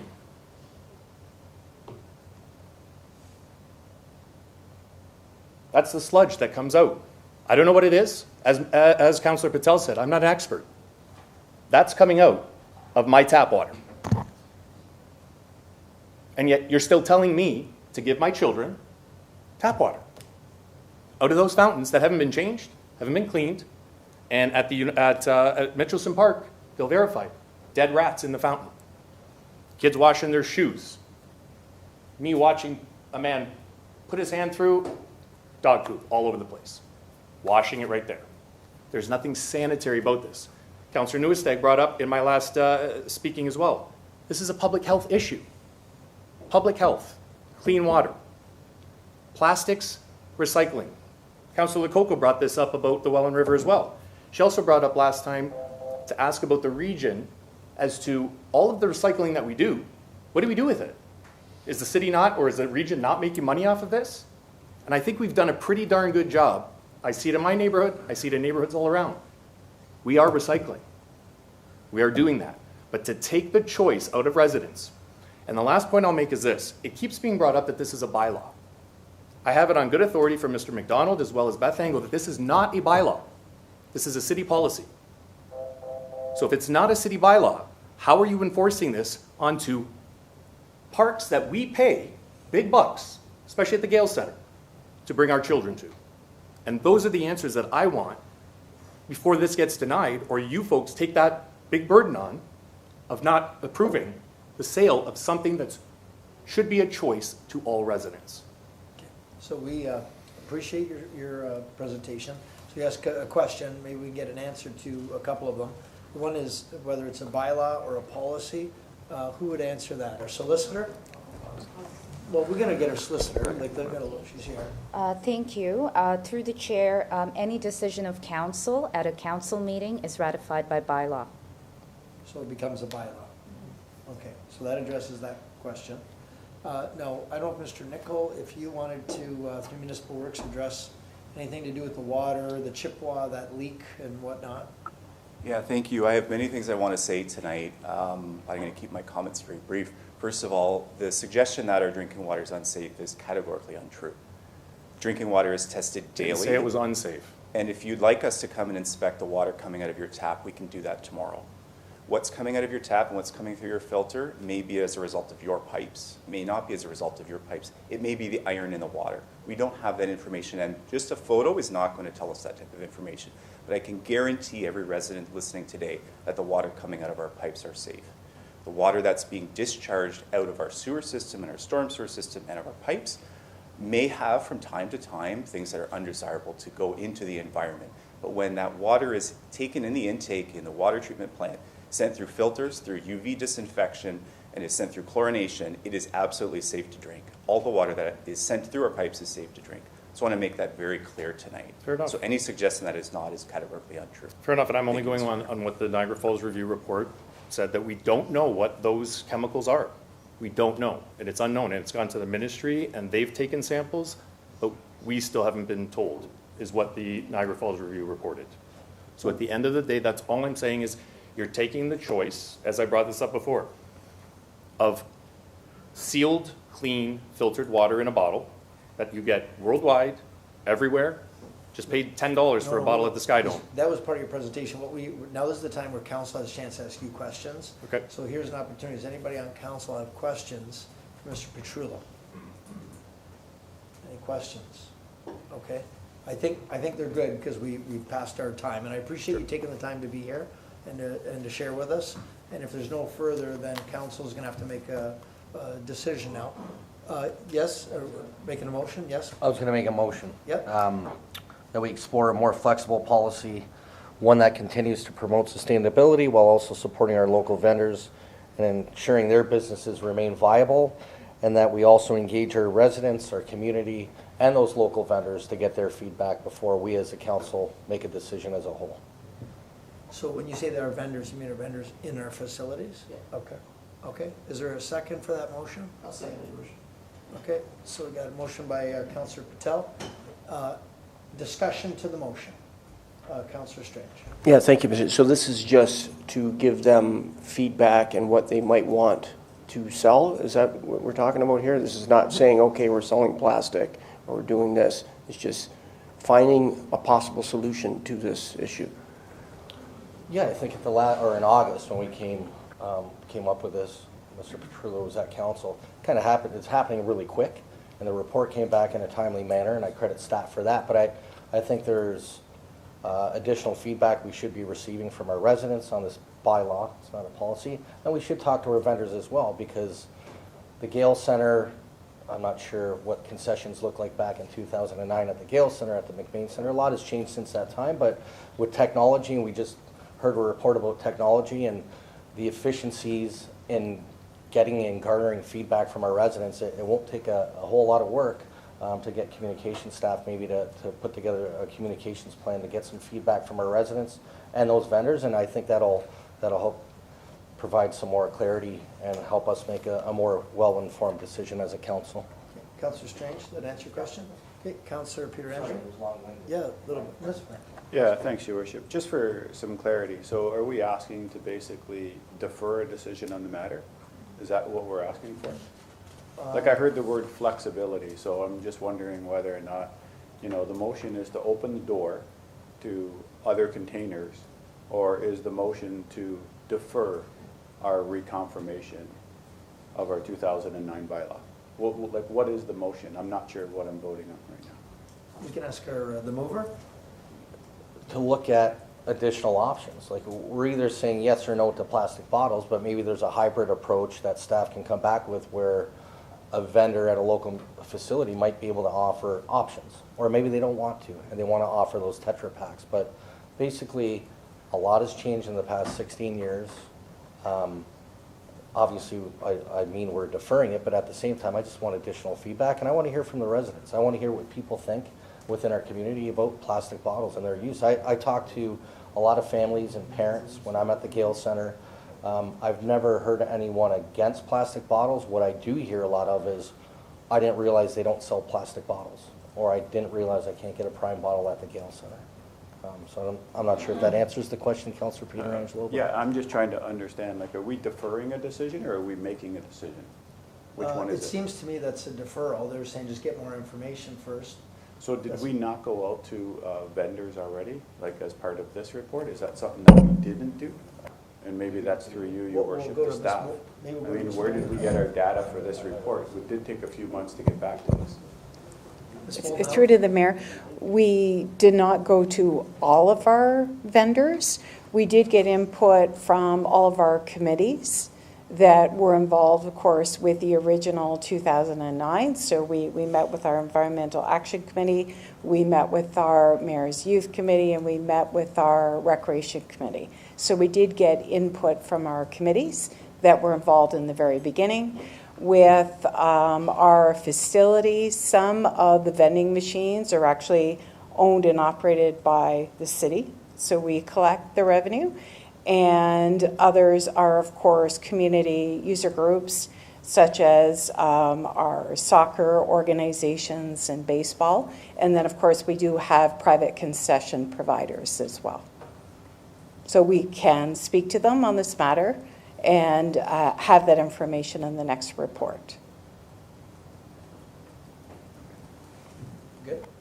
So this is a deferral that's on the floor. That's what it seems like to me. Madam Clerk, did you want to? We'll get our clerk to weigh in on it. I would, through you, Chair, it's not necessarily deemed a deferral, but it's an opportunity to look at other options and come back to council. And perhaps Mrs. Moldenhauer has more that she'd like to add to that. But Can I just add to Ms. Well, no, because Moldenhauer's that part's finished now. Okay, So so- now it's just council, we're trying to deliberate, but I appreciate it. We're good now. We're good. I've got Councilor Lococo.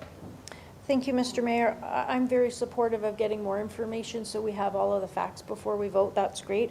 When I read the report, I was also thinking about when somebody comes to the Gale Center, just like Councillor Dabrowski said, he didn't know that it was not for sale. Bottled water was not for sale. So if we do keep it the way it is, I would suggest that we put more information on our website. I did look on our website to see, and I couldn't find anything.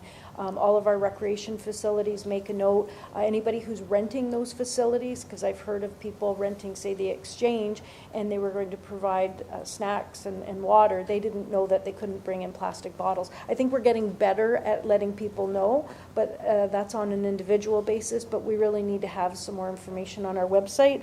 And this Blue W water program, I think that's great that you can go to different places in the community. I've never seen a sticker on anybody's window, and I looked at, there's a map there. The map definitely needs to be updated. I don't know who does it or if the program's dead. I'm not sure. And I think we need to, if we're going to stay that way or if we're going to change, we need to promote it more. Promote it on our social media, promote it in our email blasts, our updates, promote it on a regular basis so people know what we're doing and why we're doing it. Thank you. Thank you for that. I got Councillor Patel. Just for clarity, I knew that plastic was banned. It was other parents and families that I spoke to that didn't realize. Councillor Patel. Mr. Mayor, by supporting the deferral, I'm in no way supporting more use of the single-use plastic. This is about, even though we have all the information on website and social media, what happens if somebody forgets the bottle one day? This is just about having a choice. If somebody wants to buy a bottle of water that's affordable, it's just about having a choice. It has nothing to do with encouraging anything. We already have enough recycling containers in a facility. I think in our Gale Center we have about eight recycling containers. The reason we have them there, we are expecting people to bring those recyclable material from outside the city to put them in there. Look at the Kaler Sports Park. You can walk 2 minutes, go to the corner store, buy a bottle of water, bring it back to the sports park. Look at the McBain Center. You can walk to Metro, buy a bottle of water, bring back to McBain Center. So what are we doing? We can't stop them outside the city facility. All we are doing is creating inconvenience for the residents. Just because they forgot, oh, it's too bad. You would just have to go get it from outside. It's more of the creating inconvenience. Now today's world, what we are missing is kind of a common sense. You know how in the old days we say, oh, it's a, it sounds like it looks like a duck, sounds like a duck, it's a duck. It sounds like inconvenience. Then it is inconvenience. It's more about having a choice. It's not promoting the use of the plastic. And even when we talk about let's talk about the sustainability. We all talk about plastic bottles are so bad. Look at the Tetra Pak we are selling. They do get, they make them in Aurora, but in Ontario, we do not have a facility that recycles them. We either have to send them to Quebec or in US. That's almost 800 kilometers. A truck is driving all those cartons to recycle them there. So they have a larger carbon footprint and less sustainable than they are with the plastic bottle that created in Ontario. When you sell plastic water bottles that are created in Ontario, recycled in Ontario, we are creating local jobs. We are benefiting our own people. That's the way I see it. When we talk about aluminum cans, Canada has a very limited capacity to produce those cans. Most of the aluminum cans do come from US or overseas. So they already have a carbon footprint before they even come here and get filled with water. And all the municipalities all support, buy local, support local. Why are we buying cans from the US then? There are lots of information that's missing in this report and people do not know about it. So I really want people to make the informed choice, and this is the information that people should know, that just plastic water bottle doesn't mean it's just so bad. There's lots of things that we are doing right now in the name of the environment. It's really not good for your health. Look at the paper straws. They melt in your drinks. They have more than just paper in them. They have glues and some kind of dyes. They melt in there, and they are not biodegradable. So you know what? They go in the landfill. So there's lots of things. I can go on for a whole night, but what I'm trying to say is not. We don't need to do that. Exactly. So I think, thank you for that, Councilor. So maybe I can just get Councilor Dabrowski just to repeat the motion. We're going to call the vote. Just, so we got a motion by Councilor Dabrowski and it's seconded by Councilor Patel. You want me to reread it? Who? Carrie? Was it Carrie or what? I think we both did. It was Councilor Patel, yeah. But she's more vocal, so you recognize her. So did you want to read that motion Yeah, again? so that we explore, sorry, oh, it is on. That's scary. That we explore a more flexible policy, one that continues to promote sustainability while also supporting our local vendors and ensuring their businesses remain viable, and that we also engage our community and local vendor partners on the subject. And that sounds like a deferral. Well, we're not making the decision for the recommendation, so then that must be. And so present options and report back with various options. Basically a hybrid approach, whether it be Tetra with plastic, just some options. Okay, we've got the motion, second by Councilor Patel. I'm going to call the vote now for the deferral for more information from our staff. All those in favor? Okay, opposed? Okay, one opposed, that's approved. We're going to get more information and we'll talk about it again. Mr. CAO, want to comment? Now that the motion's passed, I just want to get clarification. It's council's desire that we poll the public on this and then come up with additional potential options for the sale of different types of drink materials at our sites. Is that? Mover's right there. Yeah, I just want to make sure. Gentlemen, thank you. We know the ball game's starting in 15 and you got to get home. We appreciate it. Thank you. Thank you. So I just want to make sure we're going to go out and survey the public on their support or lack of support for the sale of Water bottles and municipal facilities. And does that include the convention center? I have to ask. No. It doesn't. That's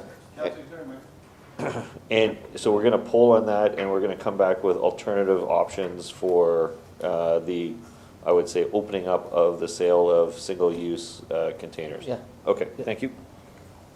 If I can get an email back, though, just so that I know what bylaw number that this is. I haven't You know been what would be given that best? information. If you could send me us the email asking for that, Okay. we can get it for you. Okay, thank you. Okay, thanks, Marty. Thank you.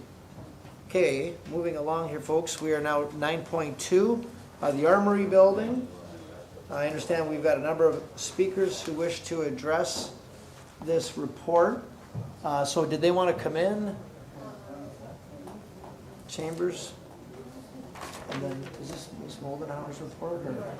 Yes.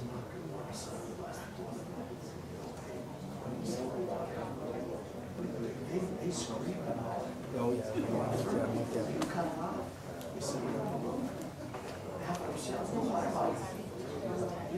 Oh, 10, okay. Yeah, repetitive. Oh, 100%. I'm good, I'm with you. I'm with you. Yeah.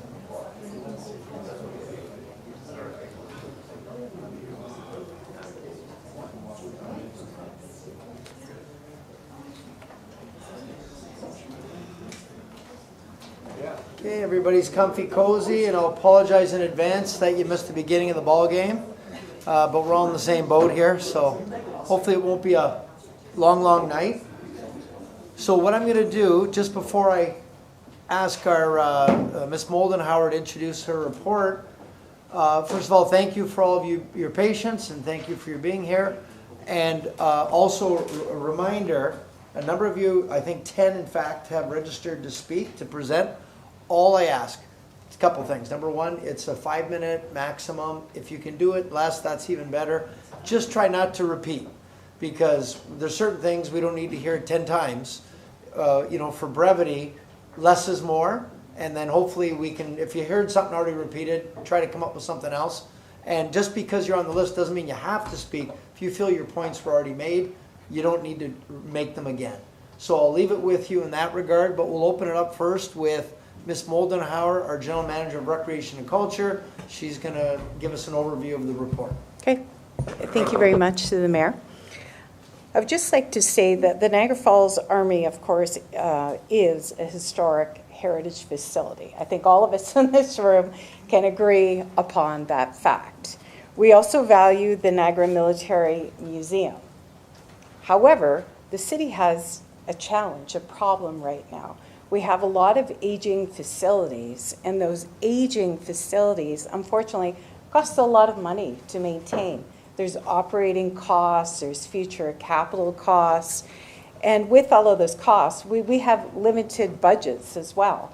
If we had all the money in the world, we'd all be at home watching the game right now, but we don't. And this is why we're here tonight. We're here to talk about the Armory and where our future is going to be with that facility. The Recreation and Culture staff, we have been meeting with the Niagara Military Museum for a few years now, just to discuss different options, to talk about, can we do fundraising? Can we do sponsorships? And there are a lot of community military museums in Ontario. My own father belongs to one in Toronto. A lot of them are funded by private dollars. They're not looking to the municipality for money. So with this report, with our recommendations, we are asking that Council provide the Niagara Military Museum with a 1-year extension. So when the current agreement ends in April 30th, 2026, and that staff would continue to work with them to come up with alternative accommodations and to look at other ways that the community can be engaged. And I know our culture manager, Clark Burnett, has been working and meeting with the Niagara Military Museum, trying to come up with solutions. And with the recommendation, our second one is that staff continue to support the museum in identifying sustainable options. But the city must move forward with declaring the Armory building as surplus to reduce the financial burden and to align with our asset management goals. Okay. Questions of council for Ms. Moldenhauer on the report? Councillor Lococo and then Patel. Thank you, Mr. Mayor.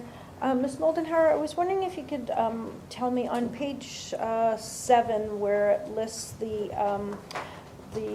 summary of immediate capital reserve expenditures. That's as of 2022, and I know some of the work has been done. I've been speaking with Mr. Doherty and some of the steering committee.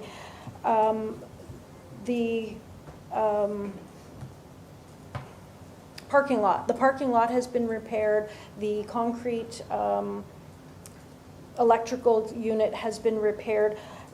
If you think about those repairs, what are these amounts? Will they be reduced because of the repairs that have already been made? Will that $367,000 be less now because of the repairs that have already been made? Thank you, and through to the Mayor. The report in front of you shows a document, of course, that is now a couple years old. So if you look at that list, yes, they have been reduced, but there's also other expenses that have occurred, of course, during the last couple of years. And I'm just going to pick up the big one. The parking lot is 120,000.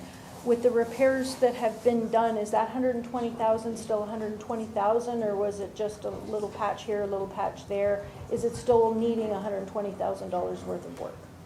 We did some patches, but definitely work is still needed on the parking lot.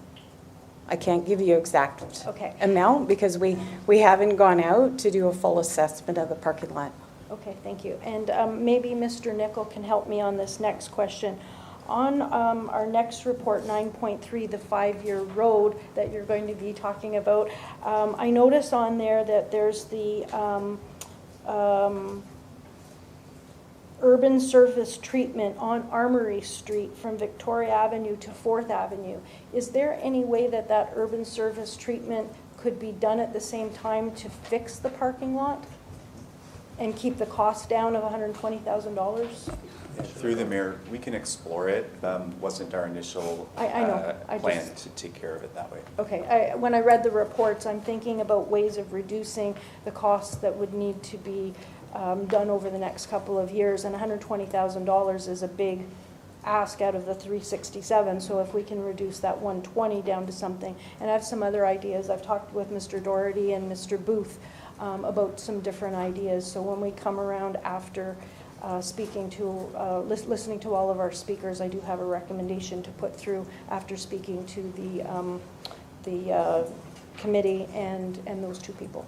Okay, thank you for that. And Councillor Patel. Through you, Mr. Mayor, to Kathy.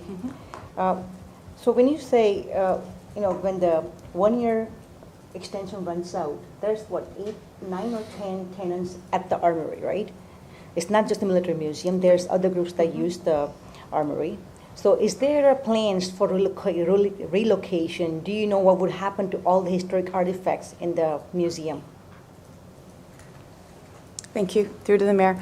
With all of the groups, of course, we would look at their needs. We would try to find a spot for the groups. With some of the artifacts, they could be transferred to our museum, but we still have to meet with the group to determine all of that. The Armory facility is the only facility that we do have a community group in that the group doesn't contribute towards the operational costs. At our other buildings, such as St. John's Ambulance, they do pay for all the utilities, and they do contribute to some of the capital costs. So what we need is, whether it's fundraising or sponsorship, we're looking at some funds to help out with operating costs and towards capital, because we just can't continue. Right. Through you, Mr. Mayor, to that point, are there any facility in a city that run 100% by volunteers? Yes, there are actually. The Fire Hall Theater building is all volunteers, and they actually pay their own utilities. They take care of day-to-day repairs, and they look at how they can assist with capital costs. So to that point, through you, Mr. Mayor, so Fire Hall Theater, do they charge people to come watch the shows there? Yes. They do have revenue generators. They do, and revenue generation, again, is something we have talked about. Yeah. For example, I think we're all familiar with the Hamilton War Airplane Museum, and I know they have memberships there, which I think is a great idea. And if we could have the community members that are willing to pay $100 or a couple of $100 to be a member of the military museum, then that would be some funds. Like, there are definitely ways that they could generate funds, such as fundraising, shoot the cannon. I know we've talked about different ideas. Okay, thank you. Thank you. The CAO would like to comment? Yeah, just to assist with Ms. Mollenhauer, City Council knows that we have a second military museum. That museum pays for its utilities, maintenance, and contributes a small amount of rent for the building. So we have one military museum that is covering costs and paying a non-market rate rent, and then we have another one that does not. Correct me if I'm wrong, that museum is below Lincoln Valley Regiment, and they, I think, have a foundation where they're paying it from, right?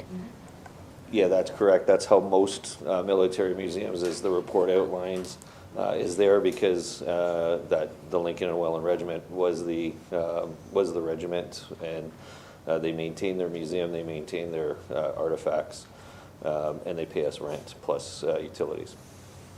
But then they have how many years? They have a lease, longer lease. When you have longer lease, it's easier to get some more donations and some more. Their lease is cancelable on 6 months' notice. Is it? Yeah, Okay. and that's for, and that was just recently done, and that is if the city needs that property and they understand that they do not pay market value rent, they accept the fact that we can give them notice to exit the building. Obviously, we would not, we would work with them on an appropriate basis, but it is cancelable on 6 months' notice. So while you're there, do you know how many of these armories are left in the province? Through you, Mr. Mayor, sorry. How many armories are left? Like buildings like this are left in I don't know. Any other questions of council before we start the delegations? Okay, so we've got a list. I'm going to go to our clerk to walk us through the list. And again, just a reminder, 5 minutes, just state your name and your address, 5 minutes maximum, and please just try not to repeat what's already been said by somebody prior to you being there. Yes, Councillor Pietrangelo. Thanks, Your Worship. Just one of the questions, actually. I know one of the recommendations is to declare the land surplus. Personally, I don't really see that happening, but, there's also the case of, there's a number of speakers, and I mean, I thought it might be useful for council to actually have a bit of dialogue on, declaring the land surplus before we actually listen to the speakers, because, I mean, I think people in the audience right now, they kind of have that in their head, is that, oh no, if I don't speak up, then council is going to declare this land surplus. I personally don't see us going down that road, so maybe it's a discussion that we can have right now, as opposed to making everyone kind of respond to that recommendation. I mean, if you're looking for a motion even before we listen to speakers, I'm happy to take that off the floor so that, a lot of the presentations don't kind of gear themselves towards So that. why don't we do that then, because I feel the same way, because I think some of them, recommendation number 2 might maybe give them some pause for concern, or cause for concern. So why don't you maybe do that? I know it looks like Councillor Newestag was hankering to second, I think. So did you want to throw that out there then? Yeah, Your Worship, I'll just take number 2 off the recommendation list, and then, maybe perhaps anyone who's going to comment can, gear their comments towards other avenues, and then we can have a healthy discussion on, what we do after that. But in terms of declaring the building surplus, I would take that off the floor right now, and I'll make that motion. Okay, so there's a motion by Councillor Pietrangelo, second by Councillor Newestag, that we take recommendation number 2 off of the recommendations. Okay? Any discussion to that before we call the vote? Councillor, do you want to speak to it? Or Just to look in general to this one. just to number 2? We're just talking about number 2. So I'm going to call the vote unless there's, okay, so I'm going to call the vote on the motion by Councillor Pietrangelo, second by Councillor Newestag, that we remove recommendation number 2.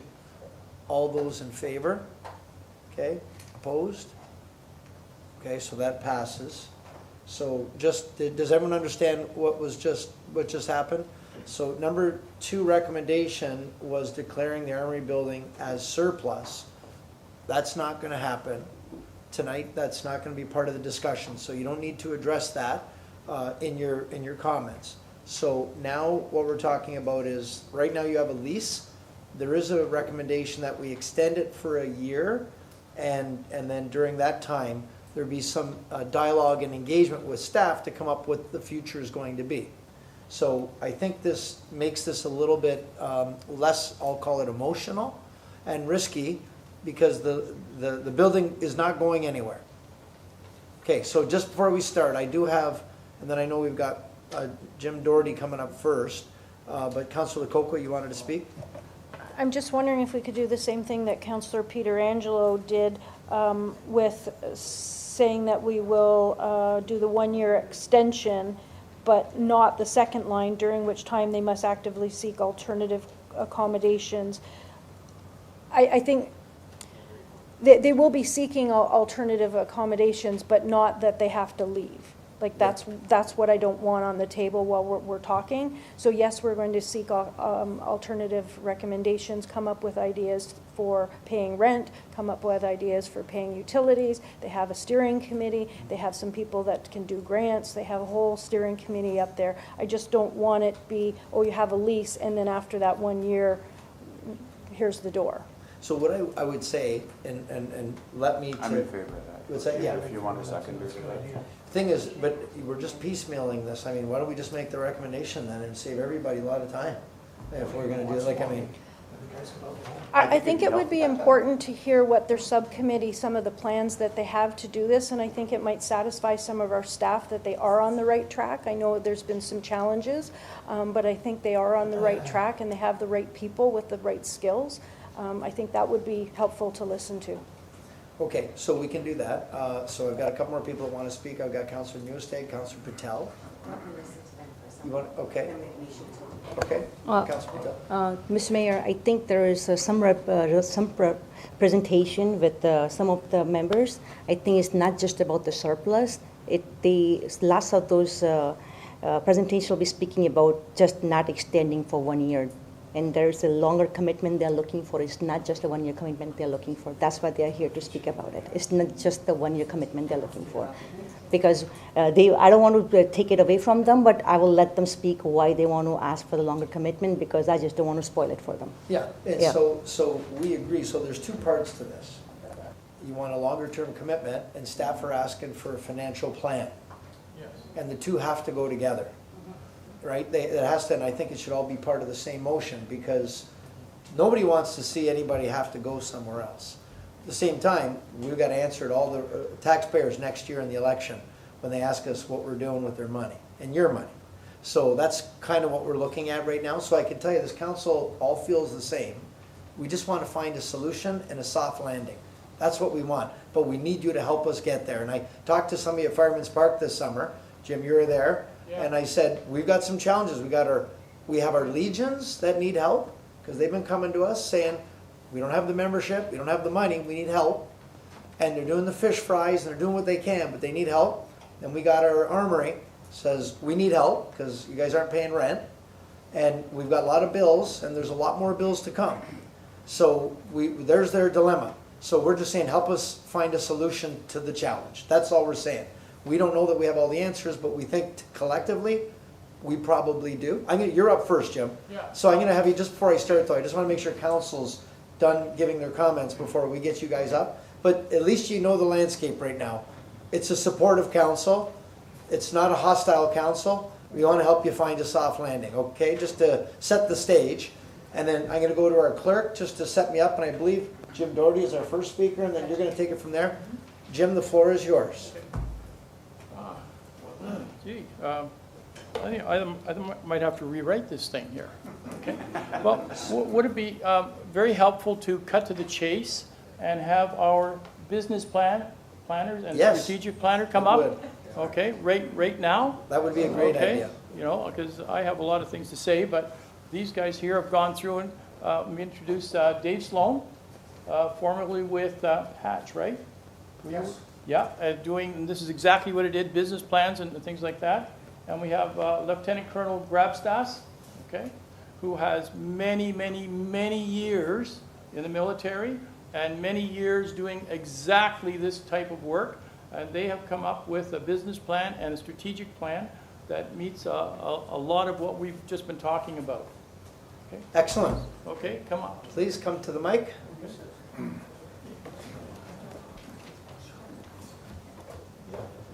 Excuse me just a minute. Okay. I'll start off. My name is David Sloan. I'm a volunteer with the Niagara Military Museum. So, Mayor Diodati and councillors, the purpose of the business plan is for the continued success and operation of the Niagara Military Museum as a community hub at the Niagara Falls Army. It presents short and long-term goals with desired outcomes, objectives, actions, strategies, and how to achieve them. It is meant to be a guide that links our plans with results, to contribute to complete and vibrant communities, reflect authentic cultural experiences and local history, bring the community together through culture and recreation. We have a copy of a business plan and a 5-year strategic plan that I would be willing to give to the clerk for the council and the mayor. It's not as thick as you think, or it looks, okay?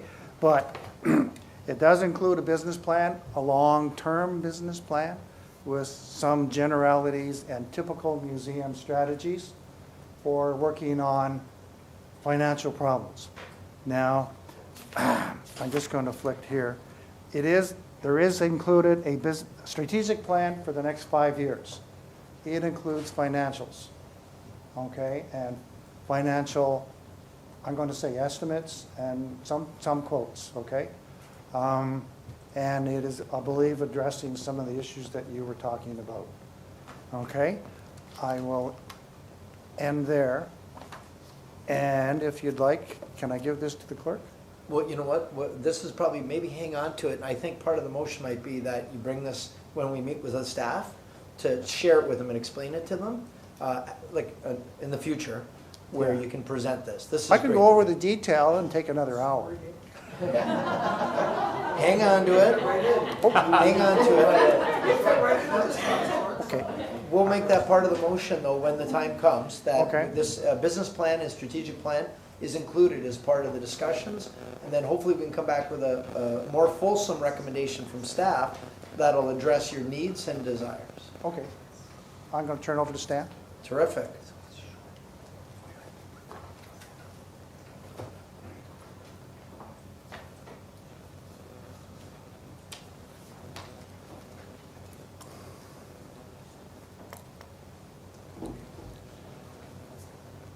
Mayor and Councillor, I'm Colonel Stan Grabstis, relatively new to Niagara, and had been in Ottawa, unfortunately, and I spent over 30 years in the military in over 100 countries. Retired, worked for the United Nations, working in all the usual bad spots, managing engineering and logistics and air operations for United Nations throughout the Middle East and the Far East, managing budgets of hundreds of millions of dollars. Then I retired, came back and worked in the federal public service as a director of financial accountability for the Department of Justice, and then working as the director of safety and security for the Army, including their museums. Now, their museums are largely funded jointly by National Defense through Vote 10 funding, as well as through their regimental associations, as well as through private funding. So it's a combination, and you're not wrong in that we could do a lot better here. That being said, I did go through your report, and there were a number of errors. Unfortunately, there was no prior consultation to the report being compiled and submitted. So I have noted a number of errors, including the financial information. What you presented was the budgeted information, not the actuals. So as well as I went through, given my construction engineering background, I did go through the best consulting report and noted that there were a lot of cosmetic issues. So very nice, but it could have been a whole lot better. Therefore, when I put together, based on my extensive business planning experience, what the Niagara Military Museum and its partners needed to do in order to help the Niagara Falls Armory move forward, we put together a 5-year strategic plan which addressed a number of the financial concerns that have been raised in the past. Under the current lease, there was no need to address those specific issues, but going forward, we should address those financial concerns. So in that way, we've identified a number of funding streams in order to go forward. The question then becomes, do we put those funds into what's identified as capital, or do we put it into utilities? I looked at the utilities. 2023, the utilities were $16,000. I know it's not a lot in your budget, very not a lot, as well as in 2024, the utilities were $13,778. So a very small amount. Therefore, should council consider our strategic plan, we would like to work with the staff in order to address a lot of the capital concerns. The capital concerns would then drive down the associated costs for utilities and maintenance. So it's hand-in-glove approach. So unless there are any other questions, I'm going to turn it back over to Jim. I think that was great. I think we're going down the right path. And thank you to anyone who served. Thank you. Jim, the floor is yours. Bring it home, Jim. Pardon? Bring it home. Oh, okay. I think what we can do, and since we have so much bench strength now in our steering committee, we're going to make that a permanent feature of part of the governance of the museum. Okay, so that this really has been an opportunity to coalesce and bring everybody to, wow, we better do something. Okay, and we have been. And now that we have such great help, we can actually do things. So we're looking at making our steering committee permanent, and Councillor Lococo has volunteered to be the city representative on our steering committee. Okay, going forward. So, okay.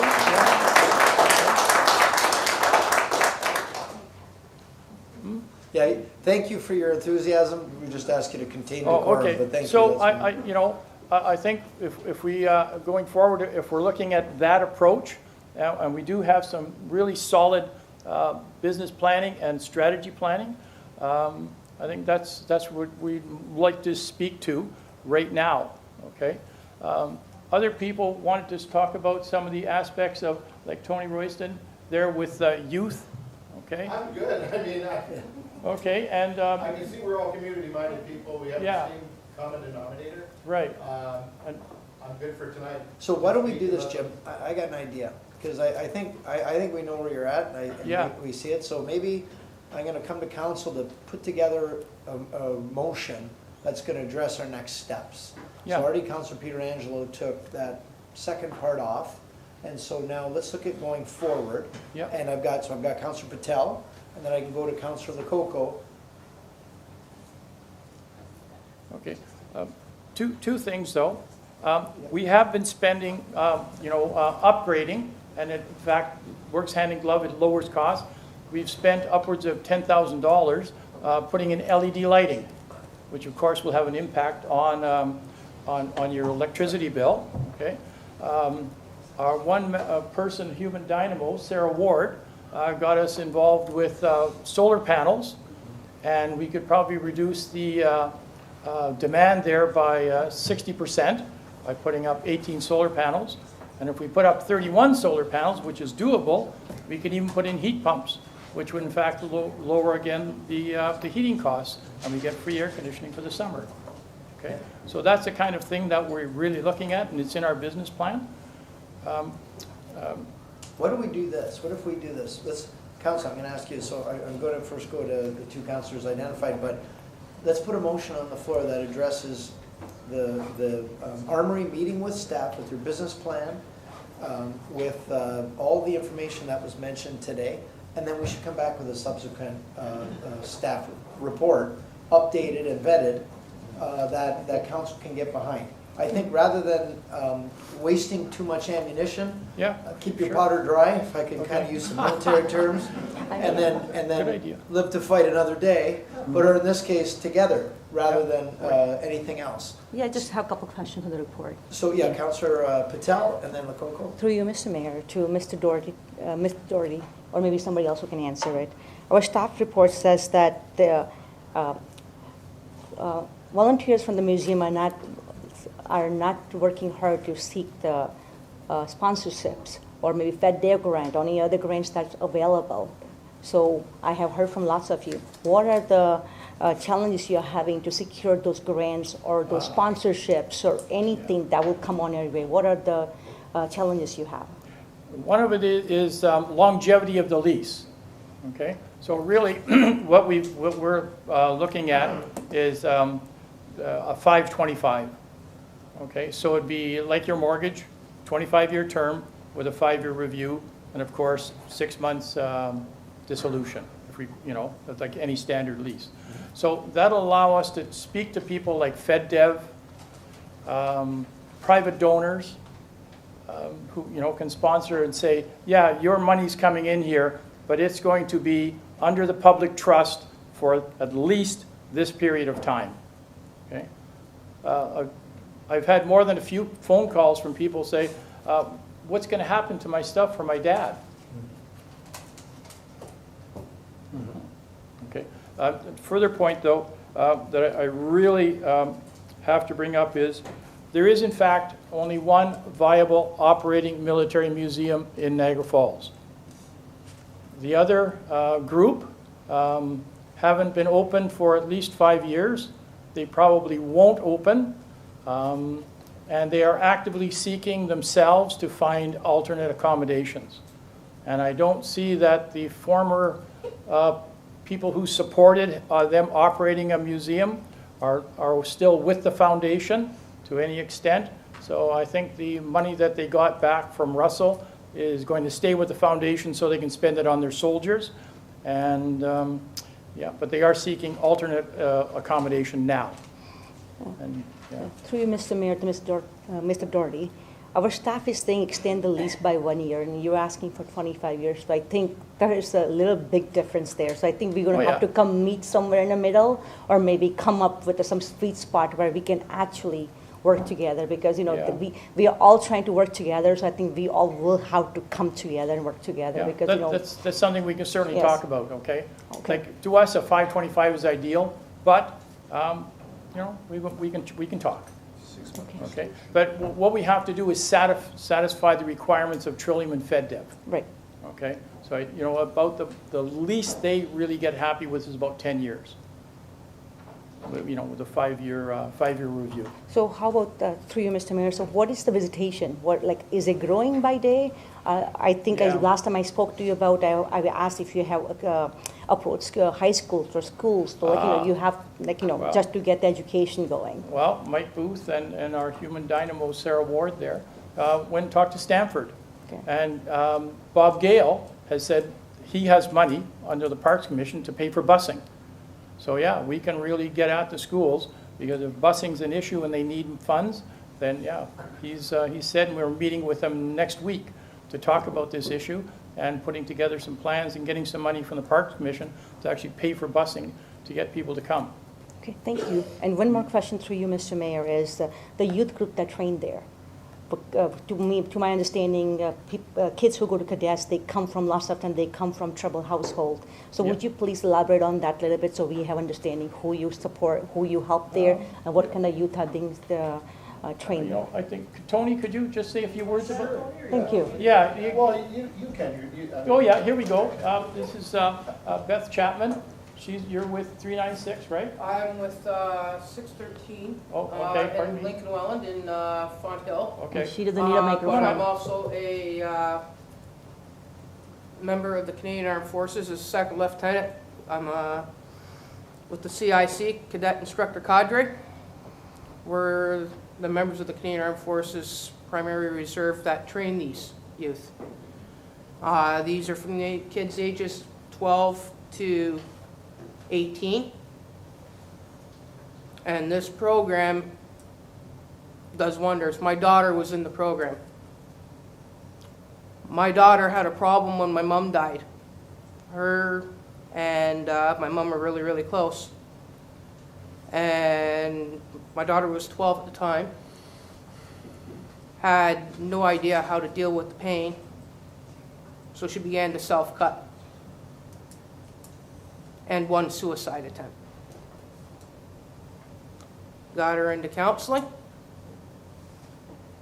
got her into the cadet program.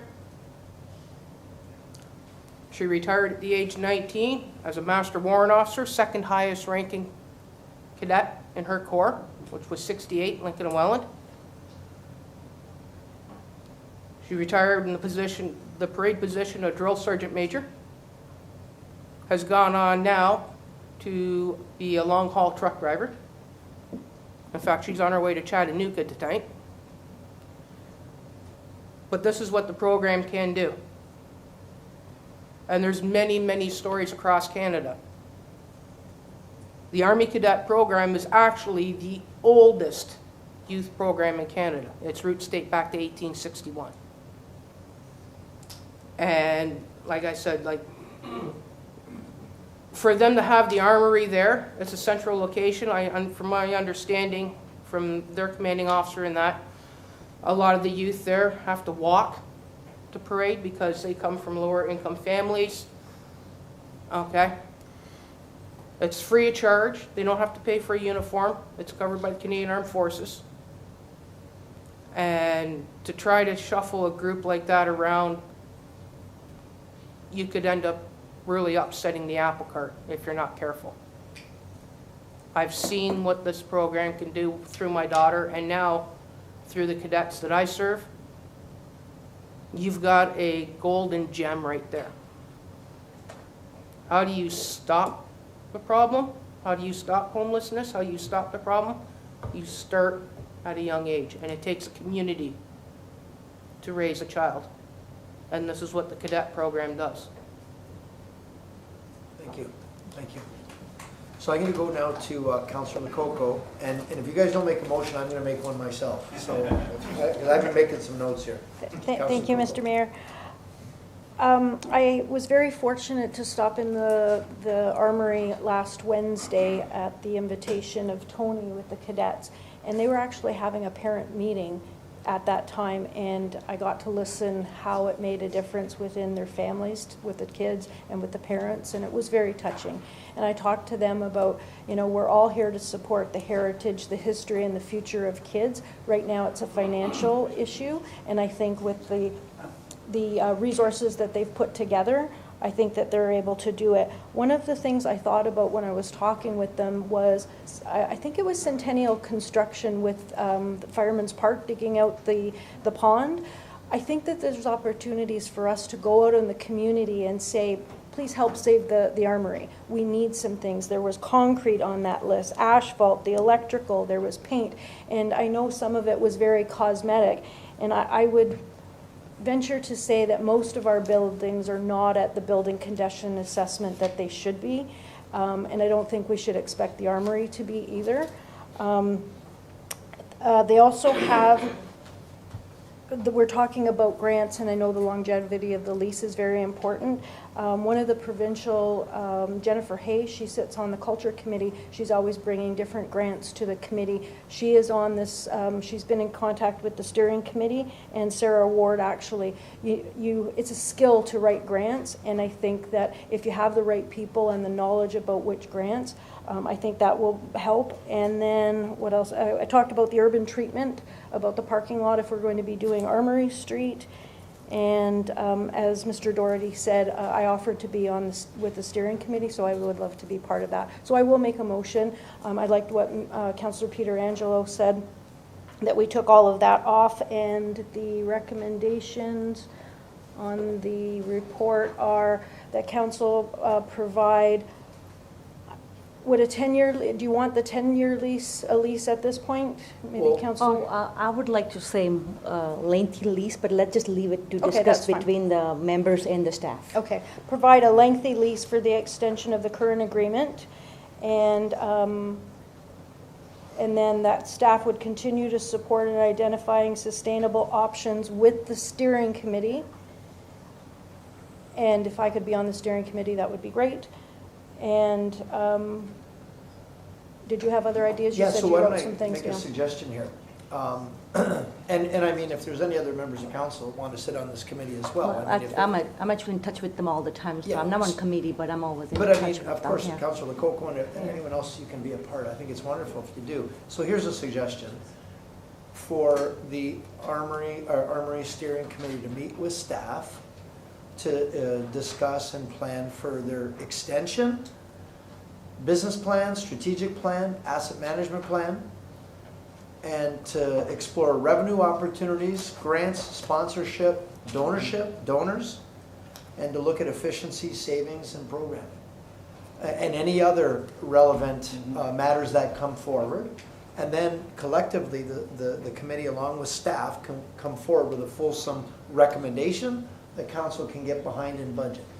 Does that sound pretty inclusive for the most part? I'll put your motion forward then. Okay, Thank I you. hope you're making notes, because, so if you guys are good with that, so that's your motion, seconded by Councillor Patel, okay? So we're good with that? Is there any further discussion to that motion? Yes, Councillor? I just wanted to make a comment. Okay, sure. And just before you do, is everybody good with that? Because I know we have a bunch of speakers registered, and I don't want to disregard that, but if you're okay with it, is anyone that still needs to speak at this point? You'll have a chance when this comes back to us. But is there anyone that feels they must speak tonight? Do you want to talk about Diane Rose's son? Yeah, please share the story, yes. Maybe, I just want to add one, a little bit of information for the. Okay, talking you about are. that. Hi, my name is Sarah Ward, 9545 Stanley Avenue, Niagara Falls. I'm part of the steering committee. I just started a few months ago, so I haven't been involved in this for a long time. But I just wanted to share some of the things that the Military Museum has been doing. It has been actively exploring a lot of different funding sources, and I've been helping with that. Some of them we've been exploring are the Canada Cultural Spaces Fund and the National Trust Regenerative Works Initiative. And the most important thing I just want to bring up tonight was that most recently I was speaking to Willowbank, the Willowbank School of Restoration Arts, about developing a conservation management plan, which they have done for a number of other buildings in Niagara-on-the-Lake. What it is their students, in order for them to graduate, they need to put in about 600 hours of placement work. So after speaking to the executive today, they are willing to do the window restoration, the carpentry, and the masonry work, which is that's a huge portion of what you are bringing up on your recent report. So I was really excited to have that conversation today, and I thought that was really important news to share with you to consider. And there's many more opportunities and grants, and just want to say thank you for making that decision tonight and giving them more time and the opportunity to work on all these possibilities and collaboration with the other groups in the area. We're going to need a seasoned grant application writer, so that's good. That's good. And then I think there was one more person that you guys felt was necessary tonight. Thank you, Ms. Ward. And then one more person, and then I'd like to call that vote if you guys are good. I'll let you get to the ball game. Good evening, Your Worship, members of council. Sorry, old habits die hard. My name is Michael Booth. I'm the president of Lundy's Lane Historical Society, a member of the Royal Canadian Legion, Branch 396, Chippewa. I'm also one of the volunteers at the Niagara Military Museum. I'd like to read it and hitchhike a little bit on what Beth said. This comes from Diane Rose, who's a director of the United Federation of Canadian Veterans. She is in Ottawa tonight and cannot be here. But I'd like you to hear her words, because this underscores just how important this facility is. As a single parent with a low income, I struggled to find programs that I could afford. Hockey and baseball and other sports were not options due to the cost of my working times, many times 7 days a week. My son showed an interest in cadets, and I decided to dedicate time to him and this program. It came at a time in his life when many children fell prey to gangs, drugs, and crime. I firmly believe if it were not for the cadets, my son would most likely be dead or in jail. The program sent him to Alaska, Yukon, and Northern Ontario. Mountain climbing, sea kayaking, dog sledding, and qualifying as the first cadet in his unit's history to do the Canadian Armed Forces parachute course that was a 7-week course led by the Canadian military. He earned his jump wings, which is rare for a 16-year-old. He is now a highly trained soldier in Petawawa, where he trains infantry personnel in mountain climbing, weapon handling, and other courses vital to soldiering for our country and the safety of our citizens. These armories save lives, not just today with many programs that keep our children on the straight and narrow, but in the future as they mature and move on to higher uniforms such as paramedics, police, military, the CBSA, all protectors.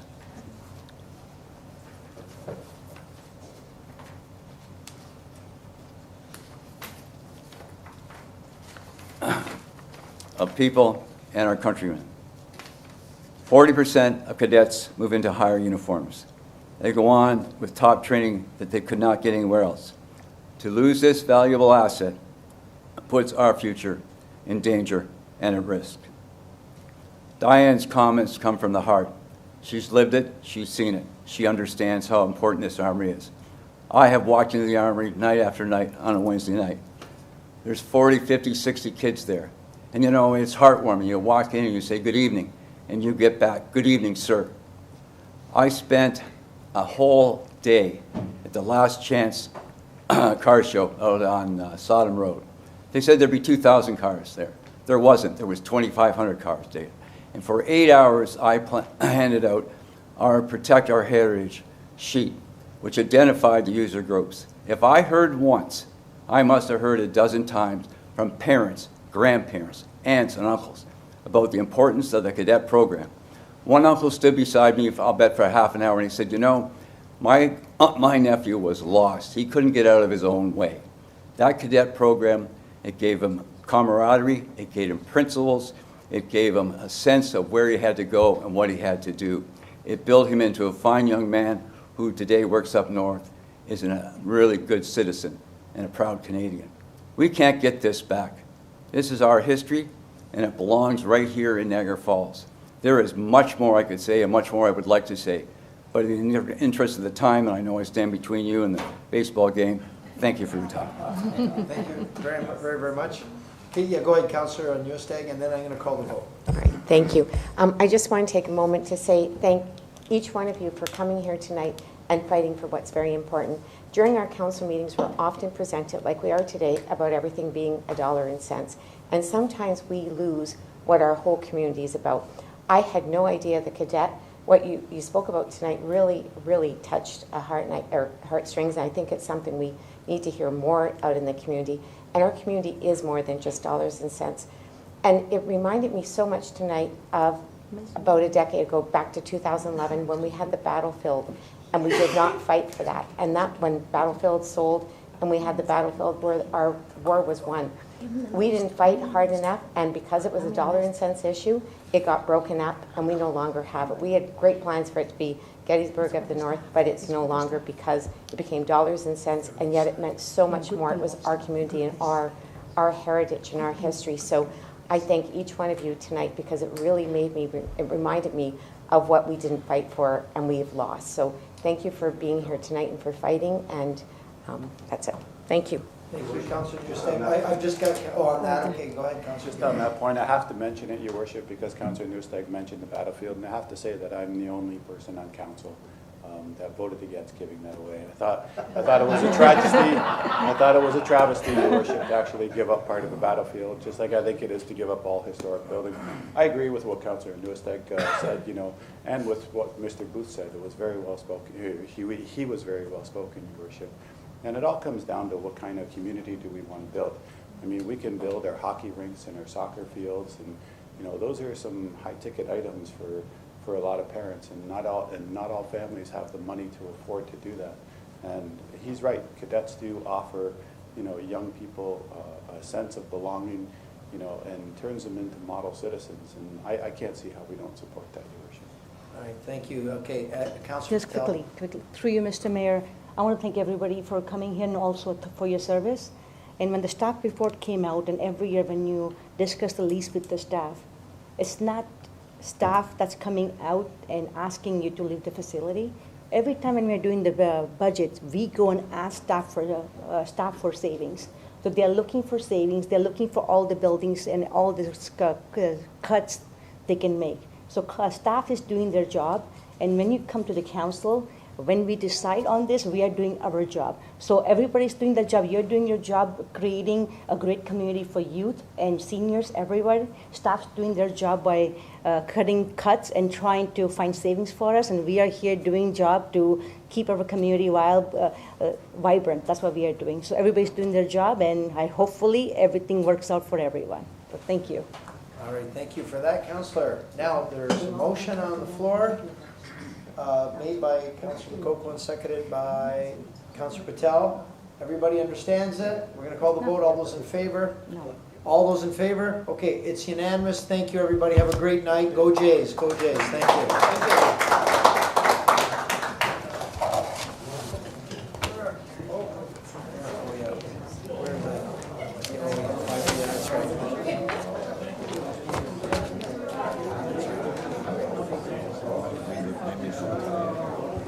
Well, this was an important issue. We had to tackle it. No, not really. Thank God for that. Do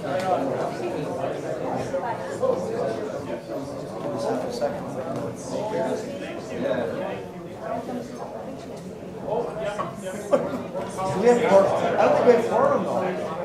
What do we got? No, we don't have quorum, so can't start.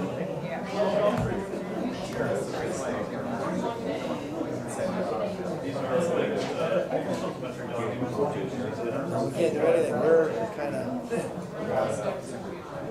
just locked in. Well, 0-0. That helps.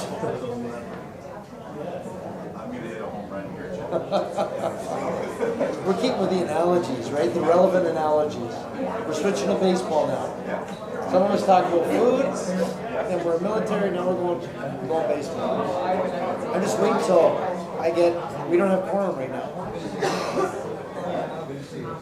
So I'm just waiting for someone to come back. Hey Mike, can you tell those guys we don't have quorum, we can't start with that. We'll be here, no, I know. I go, don't, make sure you come back, Mike.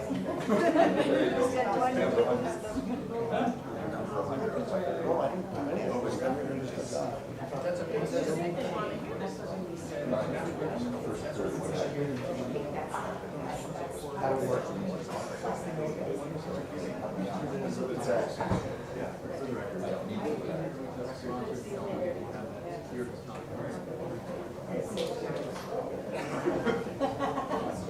I thought we were taking a break. Yeah, but we're never going to get out of here. The 7th inning stretch. Last night they had the 14th inning stretch. I know. I was there. Yeah, they talked about it. Oh, yeah. Okay, so we're gonna move forward. Thank you, gentlemen. We're going to move forward, and I'm going to have Mr. Nicola, GM of Municipal Works, deliver a presentation on the 5-year roads and pavement plan. So the floor is yours. Thank you, Mr. Mayor. Mr. Mayor and Council, I hope to hit a home run tonight on our roads and pavement plan, but that is up to you. So bear with me as I try to navigate this presentation. Oh. So I want to keep this fun and keep it kind of light. Our roads are one of our biggest assets, and I'm excited to talk about it. So I put this nickel on here, not because my name's Eric Nickel, but if I had a nickel for every time someone said, when is my blank getting fixed? And we're going to talk about when is my road getting fixed tonight.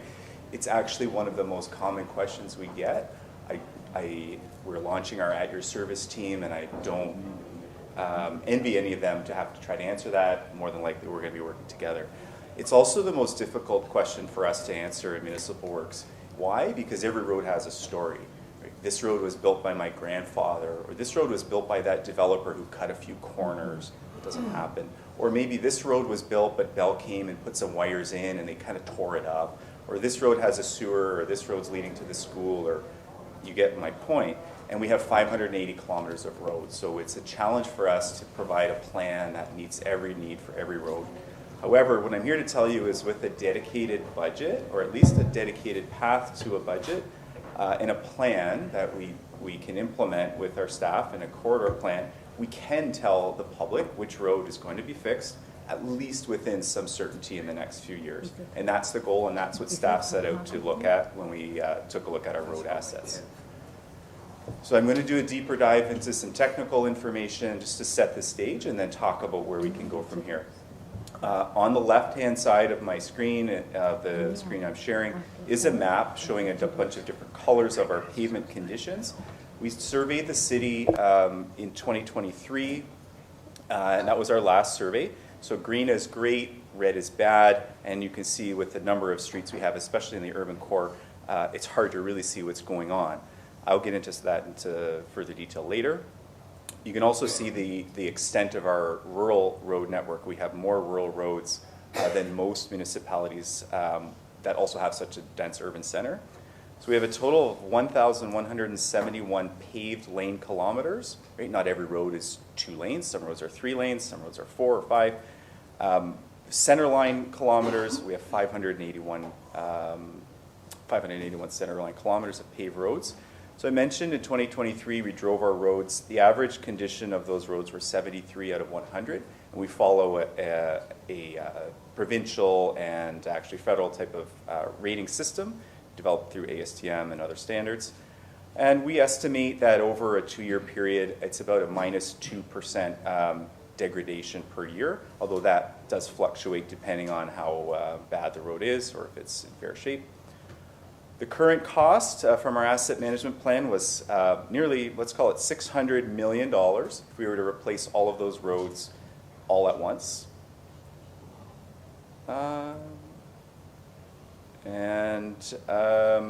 So that sets a stage of what do we have. It's a significant asset. So what does Municipal Works feel is the best approach to managing this? We have a few philosophies or North Stars, best practices that are driving our philosophy and making sure that the assets are good and safe for the public to use. First of all, you need to plan out your corridors. So the worst thing for us is to dig up a road that was just paved. Nobody likes that. The public thinks we're idiots, and I don't blame them if that's what we're doing. So we need to plan out those corridors. So where is our water system growing? Where does our water system need to be replaced? Next, it might be not intuitive, but keeping good roads good is our foundation. It goes to say, like your car, if you replace the oil or change the oil frequently, you don't have to change the engine. Same thing with roads. If you keep them in good shape, you can avoid some costly expenses later. And that leads me to one of these other principles. Reconstructing a road, so ripping it up and starting from scratch, is about 3 times the price of resurfacing or putting a new wearing course on it.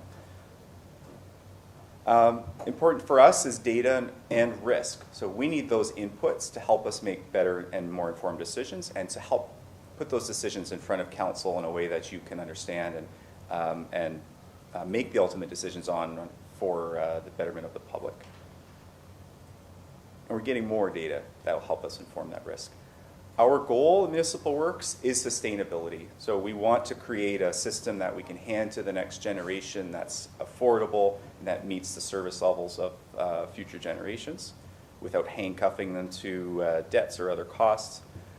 And lastly, going with keeping good roads good, we try to avoid doing worse first because you get in that trap of never getting to fix good roads or keeping good roads good because you're always spending all your money on the worst roads. And then your good roads become bad roads, and then you're in that cycle. For the purpose of brevity, I'll skip some of the photos. So how do we do this? And I mentioned a corridor plan, but I wanted to illustrate this process of elimination we have for all of our roads. So we have, as I mentioned, 581 kilometers of roads. So the first set of roads, what we do is we screen that out, and we say, well, which roads are good? Which roads do we want to make sure we can preserve? In our network today, we have 301 kilometers of good roads, or roads that are classified as good or better, 70 score or better. So we try not to do any work on those roads if possible. We don't want to dig up the water, the sewer, etc. We want to extend those pavements' life so that they can line up with future underground initiatives if they come up. But we should be investing in keeping them good. So we call those roads a preventative maintenance category. So 300 kilometers we want it to keep good. But there's 280 kilometers that don't meet that threshold of good roads. They're fair or worse or very poor.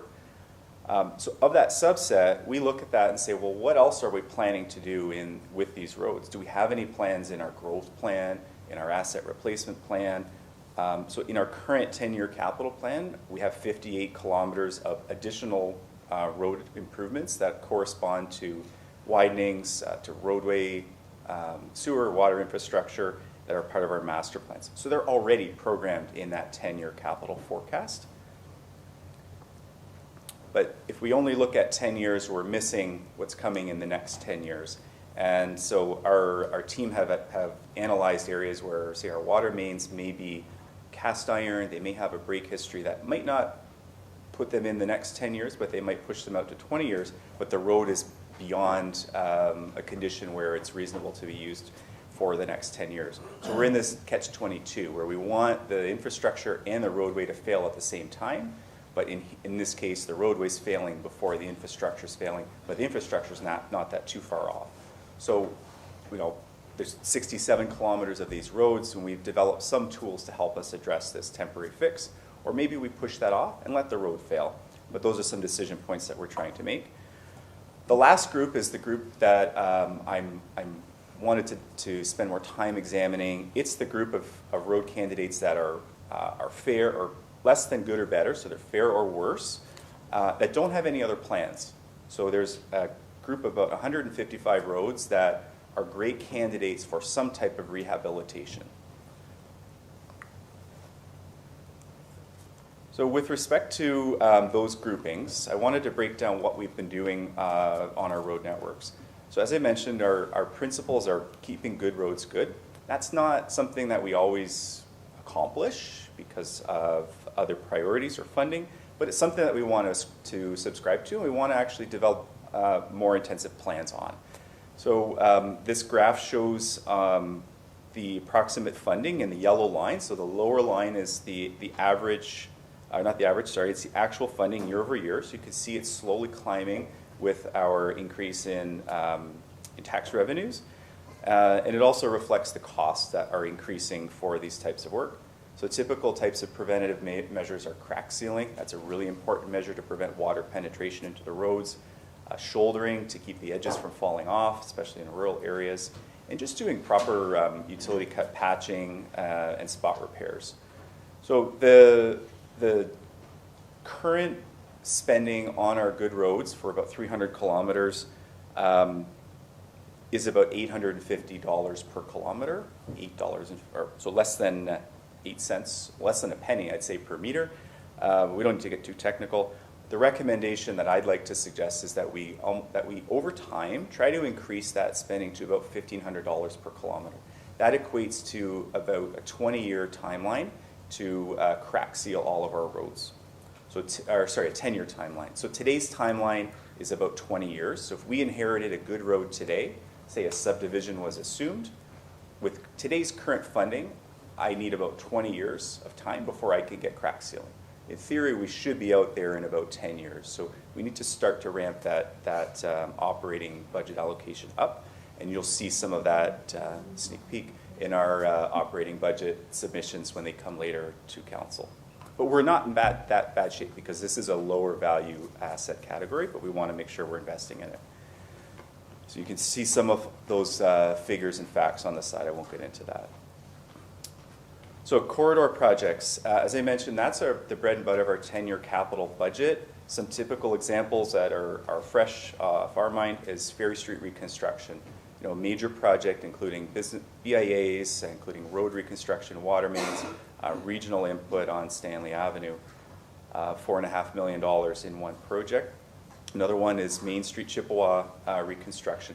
Although that project was primarily to deal with the road surface, that was the driver, it also included replacement of the underground infrastructure that was also reaching end of life, and the addition of new bike lanes and sidewalk infrastructure. So over the next 5 years, and again, we have more confidence over 5 years, we have approximately $5.68 million on average of funding planned to be spent of tax-supported funding each year, but we need that to be supported by the corresponding amount of rate-supported funding for the water and wastewater components. So in total, it's around $9 million per year is sort of our rolled up average of the corridor types of projects. And the point I want to make on this is if we focus all of our attention on one grouping and we don't have funding left for another grouping, we're going to fall behind over there. So as much as I want to promote resurfacing and rehabilitation, we can't forget about some of these corridor projects that are also important. So I want to explain a bit of a success story we've had on our temporary fix and urban surface treatment.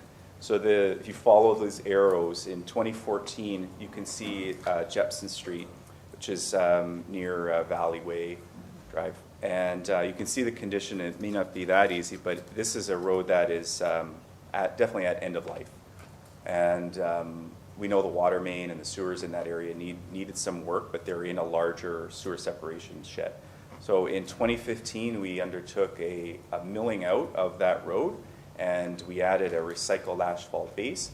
And if you're getting complaints from the public around Stanford High School, it's because of the same process. That base almost looks like fresh asphalt, but it's a cold asphalt that doesn't have the same strength characteristics in terms of binding together.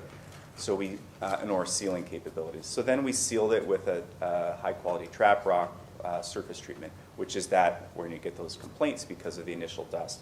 But within several months and after sweeping, that binds up nice like a brand new road.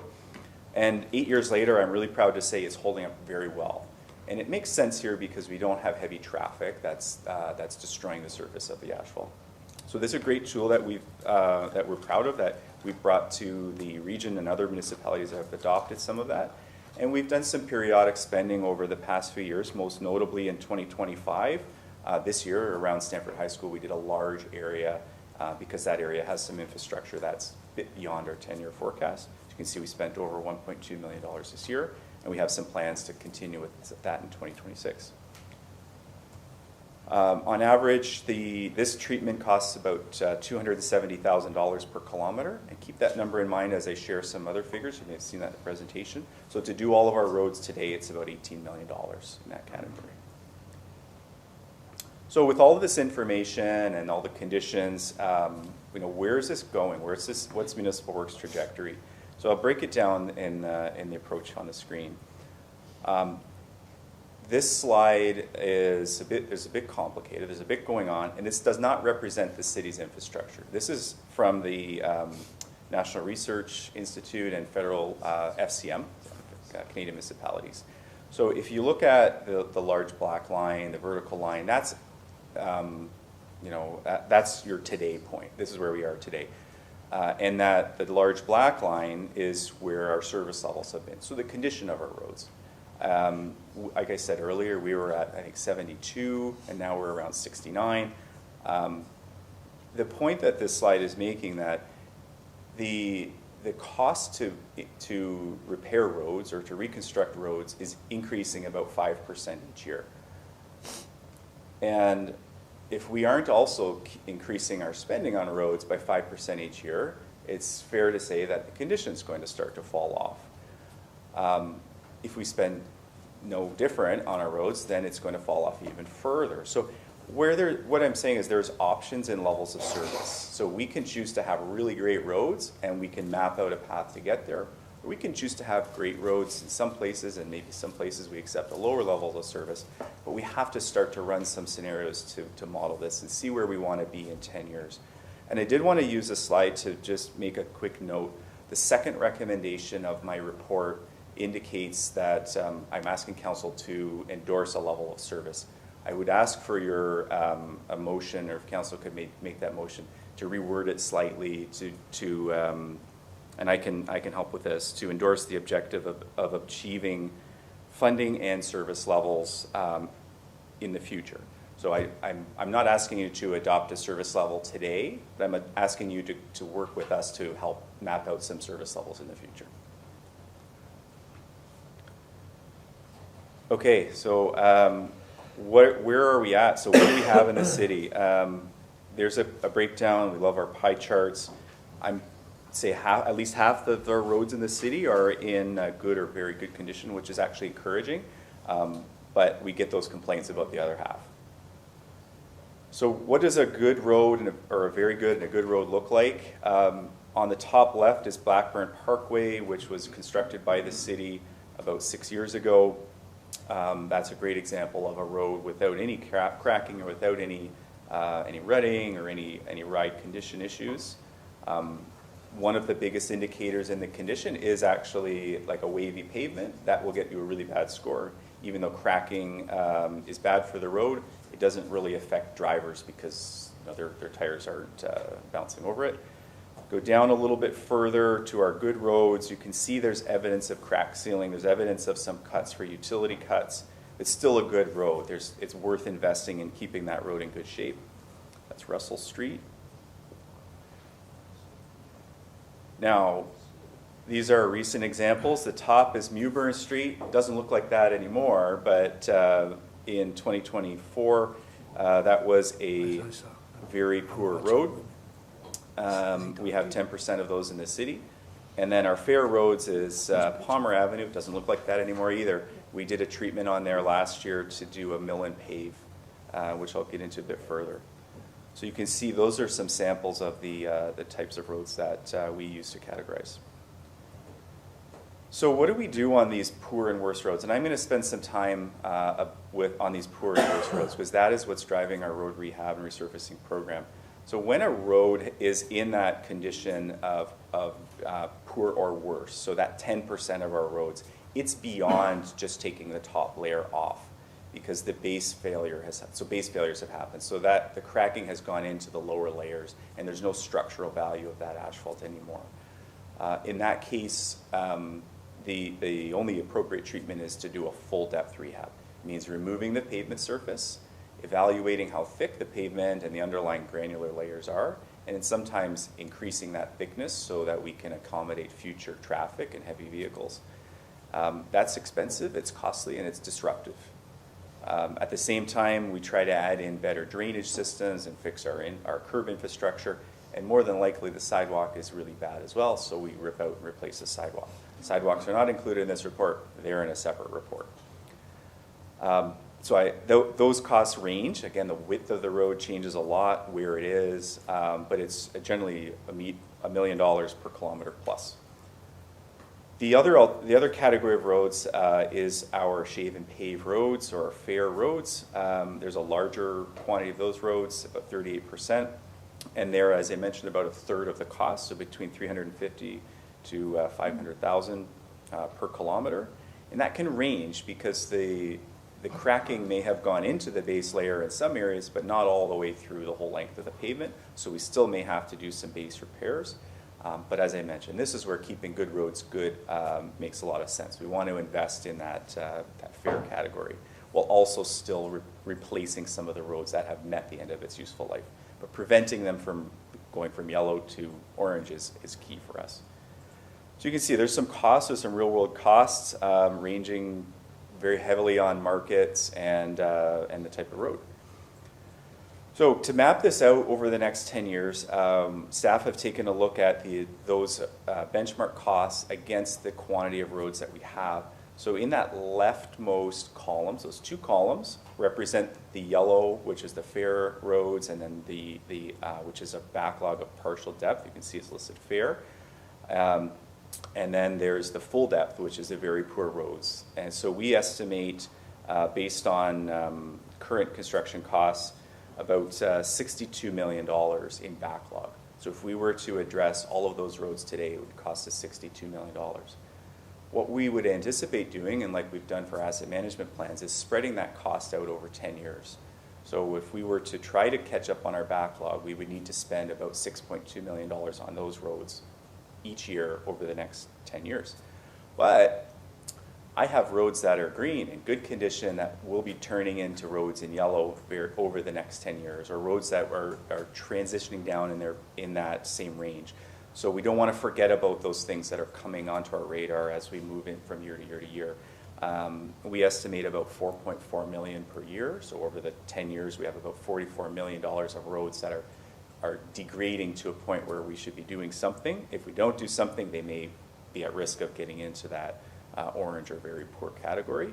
So you combine those two together, you're talking about 62 million plus 44 million. You're talking $106 million over 10 years, and that equates to, on average, $10.6 million per year. Is there variability within this? Absolutely, there's some variability. But if we were to address all of those roads and those coming up in 10 years, you're looking at a $10.6 million annual package.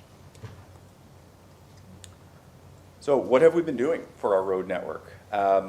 There are 3 categories of roads, and I didn't get into our surface treated roads, but the good news is they actually bring our per kilometer cost down, so we may be slightly conservative with our numbers.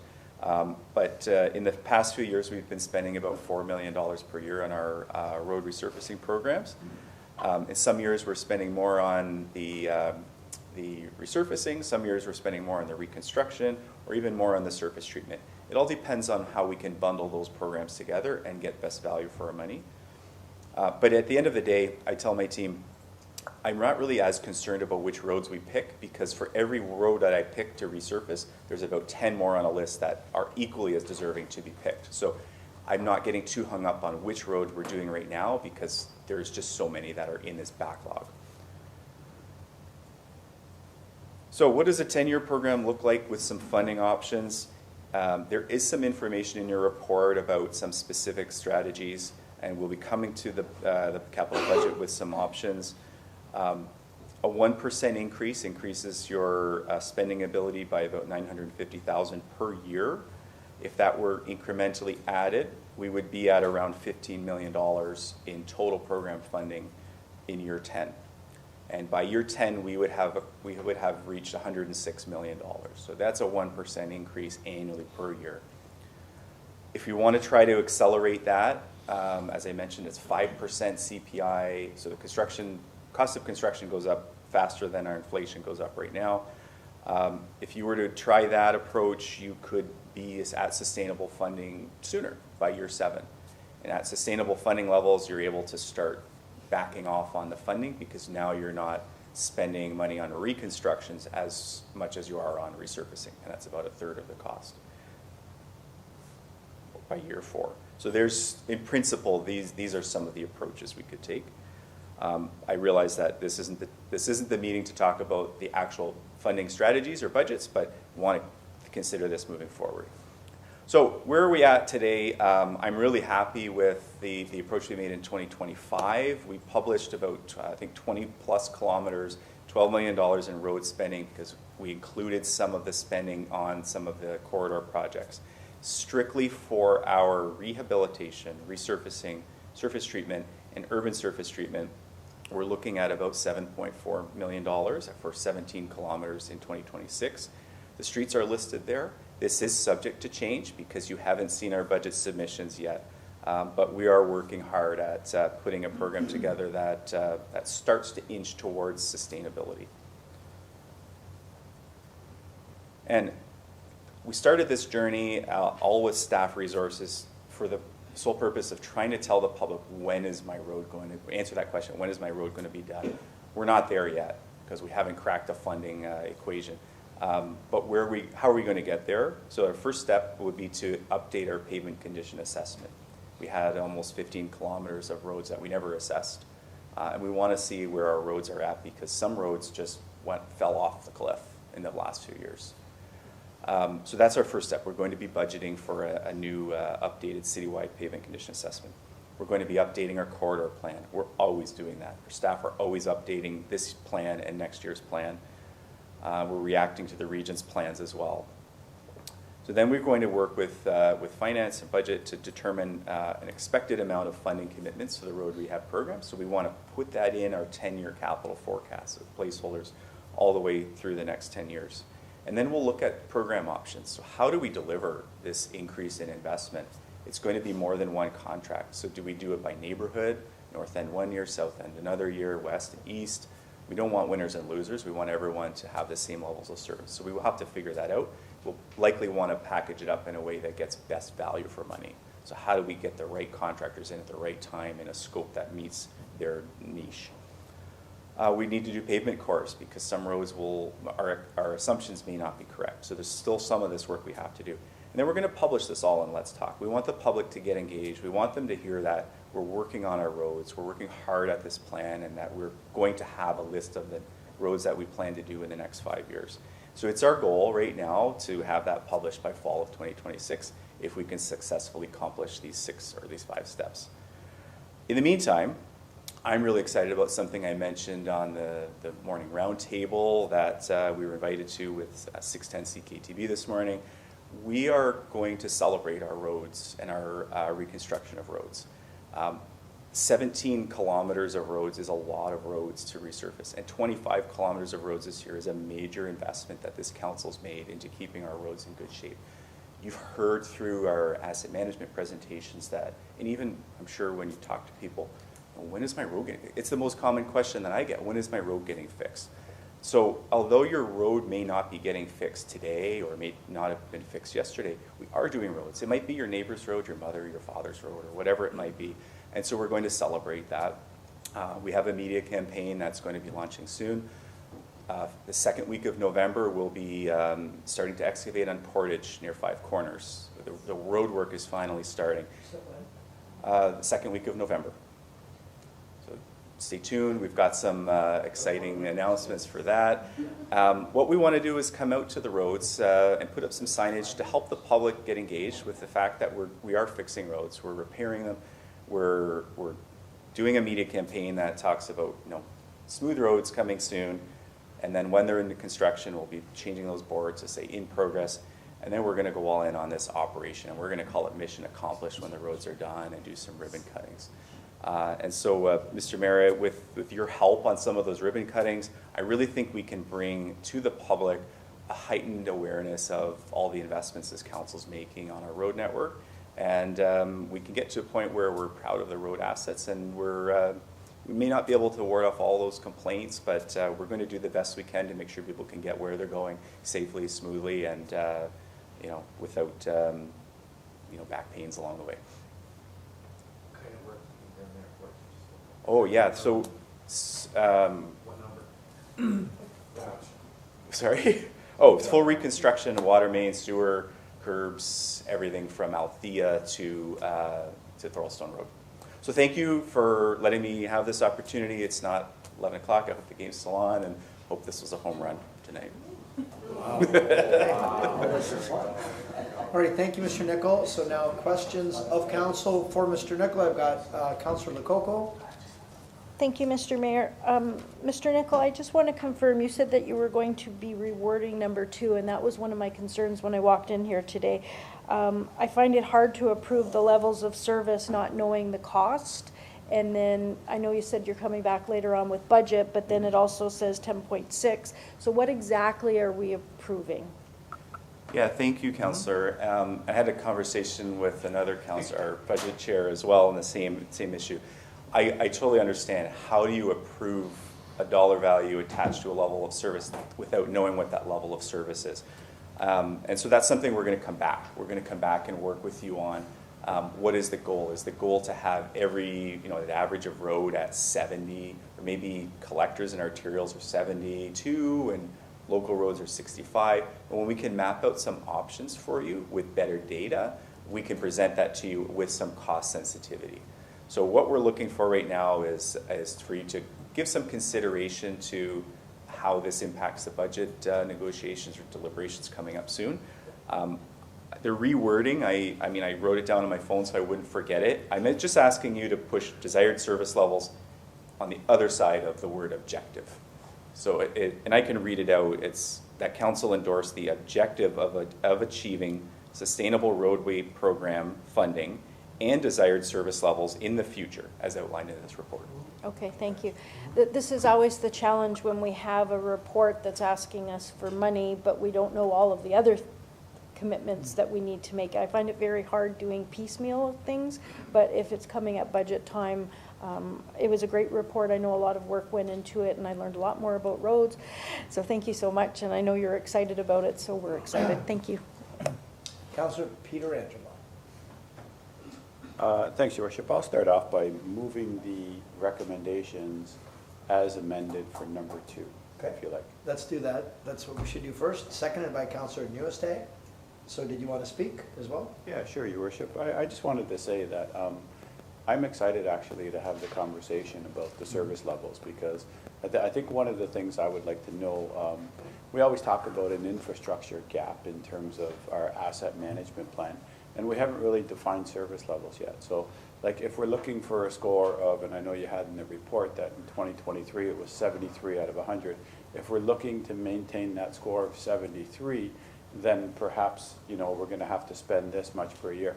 But if we're only looking to achieve a score of perhaps 67 or 65, then you really don't have to spend that much. And I think that's going to be the interesting conversation going forward, especially when it comes to our infrastructure gap. So I was also going to ask about the reconstruction of Portage and Drummond, so I'm very glad that Mr. Nicol addressed that. And did you say 5 years or?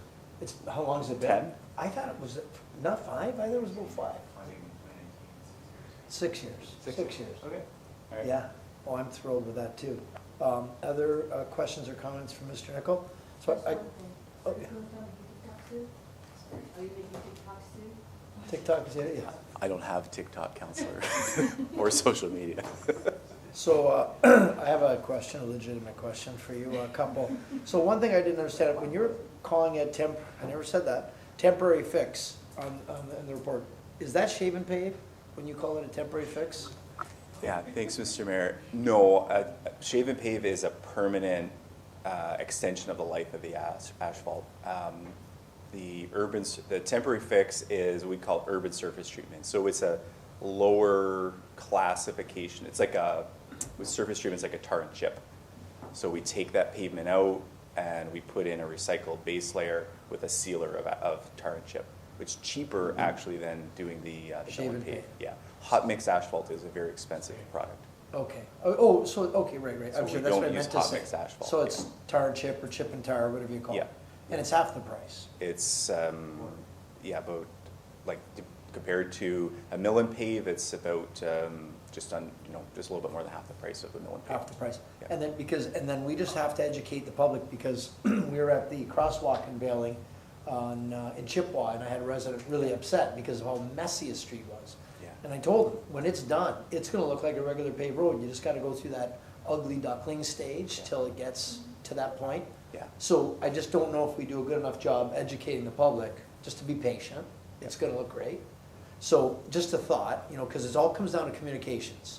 And that's usually the breakdown is communication. So that was my own question. The other one was, do you think our policy regarding snow plows, I know we try to, in the wintertime, drive them up dry streets because the GPS, we likes to show.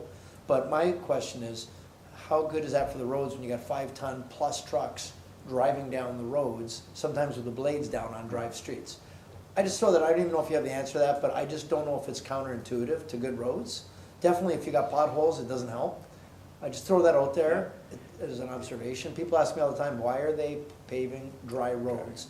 Well, sometimes, Mr. Mayor, we're driving on the dry road to get to the bad road, but not all the time. So we need to do patrols to make sure that we have representative roads that we need to get out and do a plow on. We should be driving pickup trucks, not plows, to do those inspections. It's something that we were able to leverage with new GPS systems in our vehicles. So we're working on some ways to improve that and be as efficient as we can and not destroy our pavements. Thank you. I got one more question. Sure. And somebody help me, is it St. Michael, is it St. Michael or is it Parkside, the wavy one? We were talking about wavy. Parkside. Parkside. I know. So I just gotta say something. It was a former municipal works director before you were here. And it was like that right after it was finished. And I drove down it and I said to them, they said, oh no, it's fine. It meets whatever it was. Clearly it didn't. It never has. And it's been a problem ever since. So that was from poor quality workmanship from our contractor. Is any of this part of our inspection job of our guys to make sure that we hold our contractors to the standards that we expect? And I'm just wondering, because that's one that I think we dropped the ball. And even when I brought it to our director, he felt it was fine. And it never got better. It's only gotten worse. Well, through you, Mr. Mayor, under my watch, There's a new sheriff in town. no, it's it's a common problem municipalities faced years ago when we didn't take a proactive approach to inspection of new development. As you can tell, I'm passionate about roads. It's where I cut my teeth. I love roads, and I want to do the best I can because it's one of our most expensive assets. One load of asphalt going down on the street is very expensive, one truck of asphalt. We want to make sure it's not put to waste. So we're doing better in maintaining those specifications and having contractors, developers held to that standard. I think what I mentioned earlier is every road has a story. We just heard a story about a road, and this is what makes it so complicated and so difficult to try to address this asset category because there's so much nuance there. But under my watch, we're doing everything we can, Mr. Mayor, to make sure that's not happening. Thank you. All right, well, if there's no further questions. Oh, Through you, Mr. Mr. Mayor, I just want to ask then, with the new construction, the new way we are doing construction, is it lasting longer than before? Yeah, thank you, Mr. Mayor. So yes, and to answer the question, yes, it is. We're making sure that we're putting the right amount of base granular under the road. Roads need their structure, so they need to be built with a structural analysis. So we're making sure they're done proper structure, more importantly, proper drainage. So where roads don't have a drain underneath, just like your house, your foundation has a drain underneath it, the roads need a drain to prevent water sitting in there and freezing and thawing. So every time we have the opportunity to strengthen a road, we take that opportunity to strengthen the road, make sure it's done properly. Thank you for that. So we do have a motion that's been seconded. Let's call the vote. All those in favor? Okay, that's unanimous. Thank you for that. Good job. Thank you very much, Mr. Nicol. So we have the consent agenda. There's a Make the motion. Okay, did you want to lift one I first? just Okay. wanted to lift one, yes. Yeah, why don't we do that first? 10.4, since Tara's sitting in the audience, I forgot to ask her one question, if she could answer it. Who? Tara? Okay. Strategic Asset Management Policy Update? Yes. Through the mayor, my only question is, it says the notable change asset management governance is a hybrid service delivery model. An advisory group was formed in 2025. Is it hybrid because of the advisory group and not just council? I didn't understand how that was, because I did some research and I didn't understand. Sure. So when we first introduced, we were really building the asset management program, we had to consider how it was going to be rolled out, because primarily because Municipal Works has a lot of the assets, we're embedded in Municipal Works. So we came up with a couple different governance models, pull us out, put us in corporate, keep us in Municipal Works, or a hybrid model, which is what we went with. So when we designed the hybrid model, we wanted to make sure that each department was equally represented. So that's why we developed the Asset Management Advisory Group, which is led by the Asset Management Leadership Team, another four-letter acronym, which is generally made up of our general managers. They sit at that level. I'm kind of the conduit, the go-between, but we have representatives on that committee that all the asset owners are represented. Okay. And council is still involved with the final decisions at the end? 100%. Okay, that's Yep, all we I bring wanted to know. everything to you. Thank Yeah. you so much. You're welcome. Thank you. We have a motion by Councillor Patel to move the consent agenda 10.1 through 10.4, seconded by Councillor Dabrowski. Call the vote. All those in favor? That's approved. And just really quickly, that's a request for the downtown BIA funds for the Santa Claus Parade. Declare surplus part of McLeod Road, transferring to the region. Declare surplus part of Ellen Avenue parking lot. So, and strategic asset management. Can we just get clarification on 10.3? Ellen, did we get paid for that parking lot? Thank you through you, Mayor, to yourself. No, it's going to be, there's going to be a valuation undertaken, and then we'll be paid based upon the valuation. Okay, so we're going to get paid. Yes. Thank you. Communications and comments to the city clerk. There's only one, 11.1. Moved by Councillor Pietrangelo, second by Councillor Strange. All those in favor? Okay, and that's approved unanimously. That's illumination request for Giving Tuesday on December the 2nd. That's approved. Now, item 12, communications and comments of the city clerk. There's a receive for information recommendation for 12.1, 12.2. Motion by Councillor Lococo, second by Councillor Baldinelli, that we receive and file. 12.1, which is memo from the manager of policy planning, and resolution from the township of Larder Lake regarding extension of certification deadlines. All those in favor? That's unanimous. Thank you. 13, communications and comments of the city clerk again. So we've got, pardon me? So well, the first one, we've got a request letter from Angelo Marino, 4500 Montrose Road. He's requesting that we split the cost on the sewer construction. We move it. He moves it, I'm second. Motion by Councillor Dabrowski, seconded by Councillor Patel. Any discussion of the motion? No, we're good, I got this. All those in favor? Okay, thank you for that, that's approved. I'm opposed. You're opposed? Yes. One opposed. 13.2, Downtown Committee recommendation to fill a vacancy. Motion by Councillor Strange, second by Councillor Patel, that David Gray be appointed to replace the... Victoria. Victoria? Yeah. Yep. All those in favor? Unanimous, thank you. Ratification of in camera, Madam Clerk? Sorry, It sure is. I'm sorry, no, it was just 13.1, consideration. Yeah, we already voted on it. I know, but for council's consideration, did you want to receive it? No, we voted on it, that we're splitting the cost. Yeah, that's what we voted on that. We're splitting the cost, 50/50.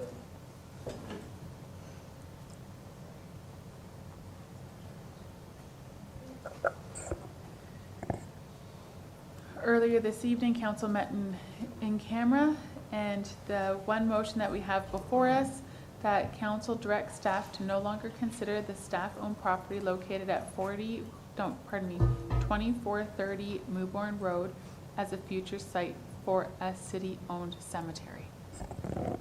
Move on.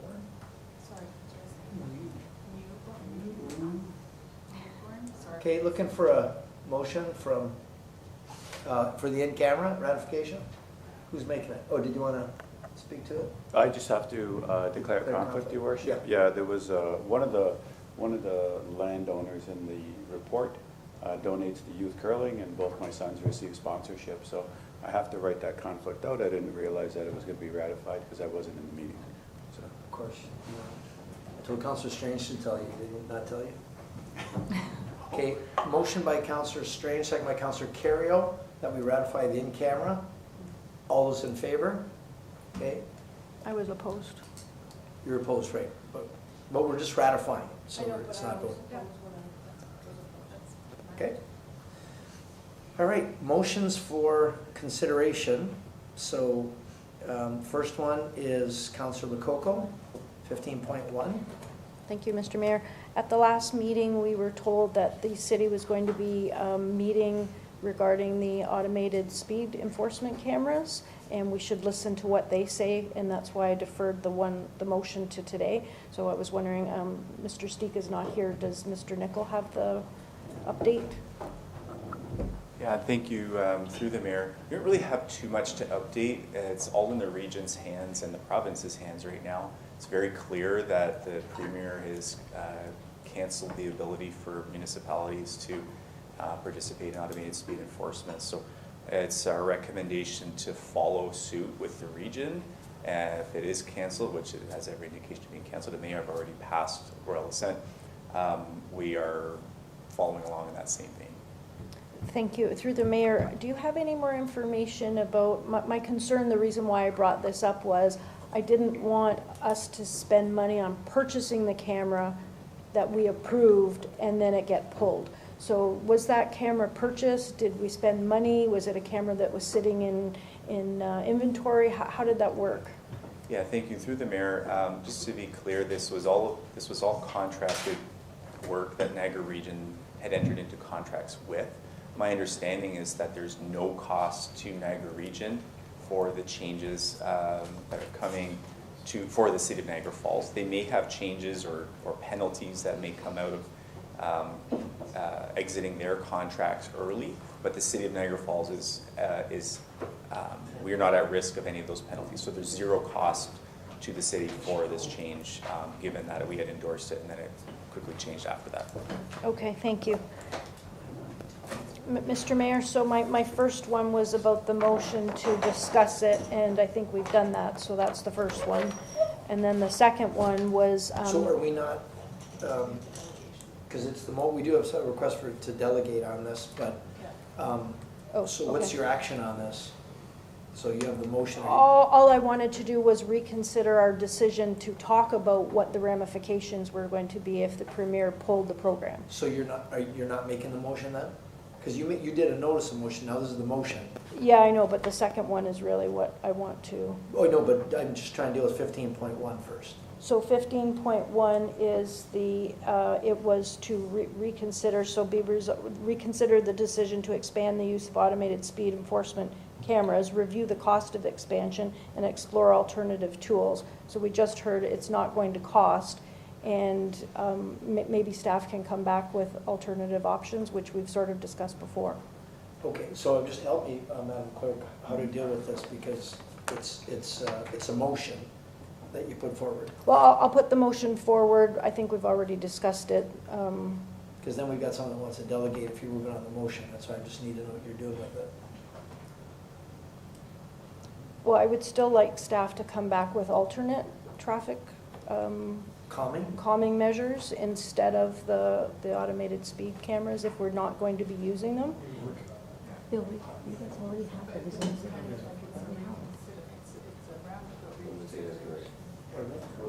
Is direction?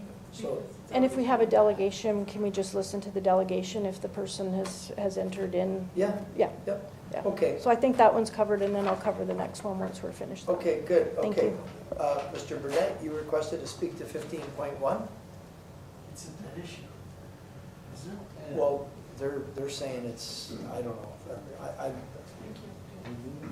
not getting clear direction. I don't know. I'm told that we should delegate. So. Am I good to go? Yeah, you're good to go. Welcome. And again, it's 5-minute rule, and you know the rule. Yeah. My name is Jody Burdett. I live at 4480 Bridge Street. Members of council, as a resident, I was quick to flag this evolving provincial issue to our administration, which unfortunately had some unintended repercussions. I want to thank Councillor Lori Lococo for her continued support in bringing this back for reconsideration.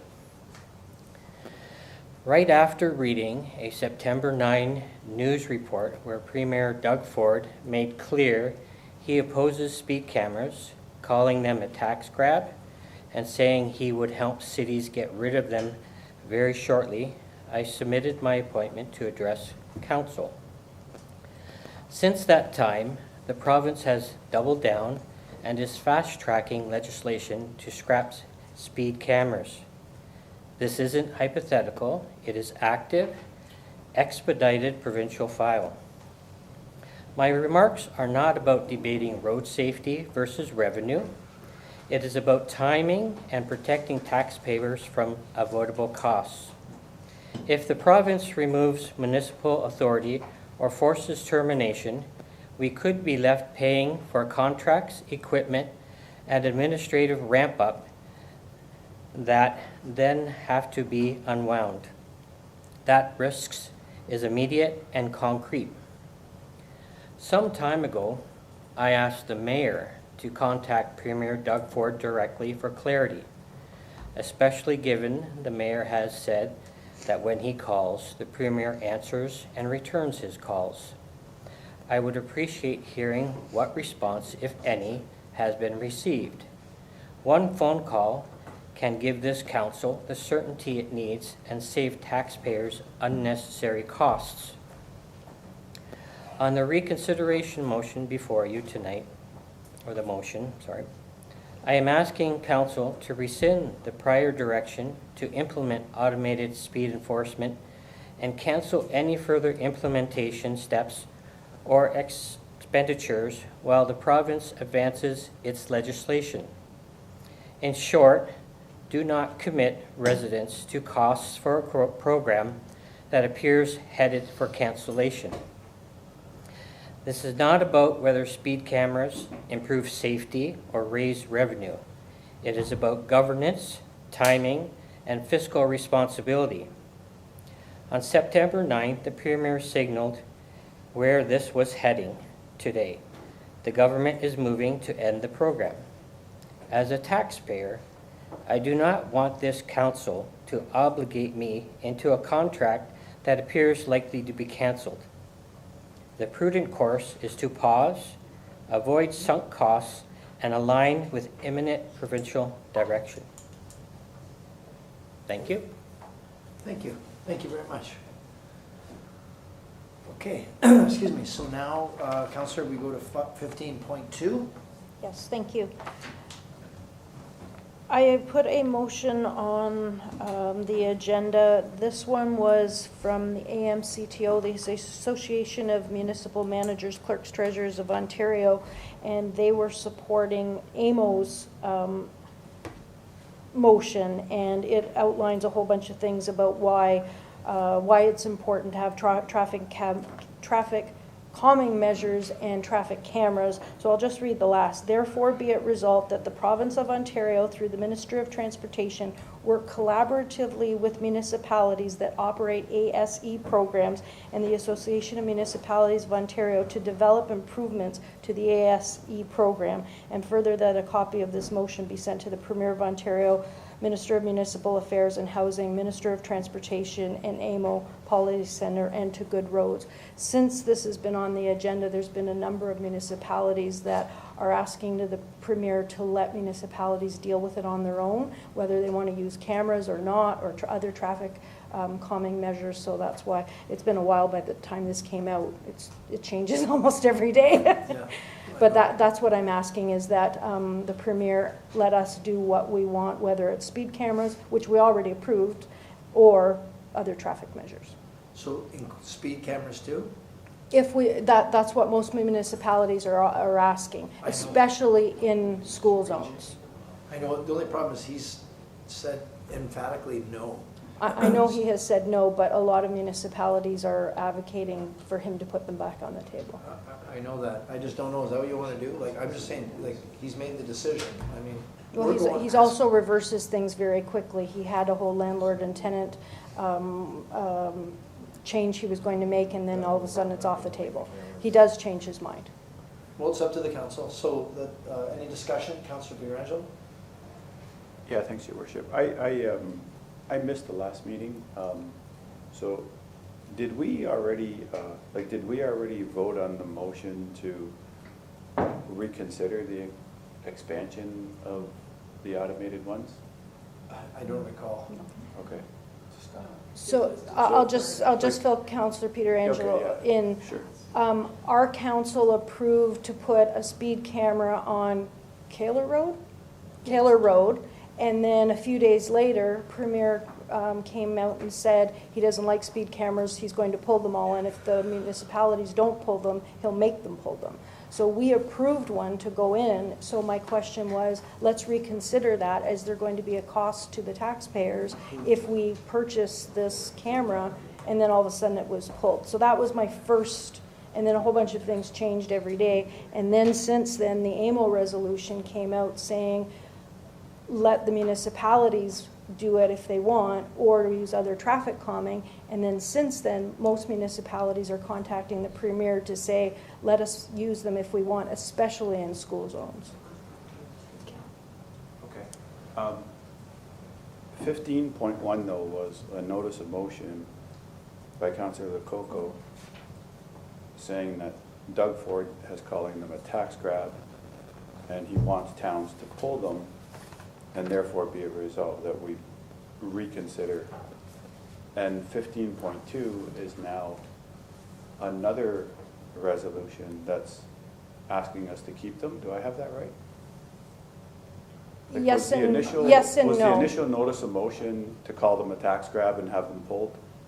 And then now the second notice of motion is to keep them? No. Okay. We approved to put in a brand new camera here in Niagara Falls. I was here for that, yeah. Okay, so that was happening, and then a couple of days later, the Premier said no more speed cameras. So my first motion that you see was on last time, but we moved it to this meeting because Mr. Stika said that they were going to have meetings and might find out some more information. So that's why the two of them are on here. Technically, one was supposed to be on last one. But the first motion was that we reconsider, just basically talk about it. I didn't want to reconsider the decision whether we were using the speed cameras or not. I wanted to talk about the cost of it, what is going to happen, how much is it going to cost, that was the reconsideration. And then AMO put out their resolution to say to the Premier, let the municipalities decide if they want them or not, use other traffic calming measures, and if at least keep the speed cameras in the school zones. It got very fluid. It was changing every day. Okay, so I think I was here when we decided to put them on Kaler Road, but then came your notice of motion where you used Premier Ford's words that it was a tax grab, and you wanted to reconsider the motion and explore alternative tools to enhance traffic safety. So, I mean, the motion was to pull them. No, and now no, this that was not motion- my intention. My intention was Okay, just to that's not how it reads, though. My intention was to reconsider about what the costs were. I needed to. Well, it says reconsider the decision. That's exactly what I'm reading.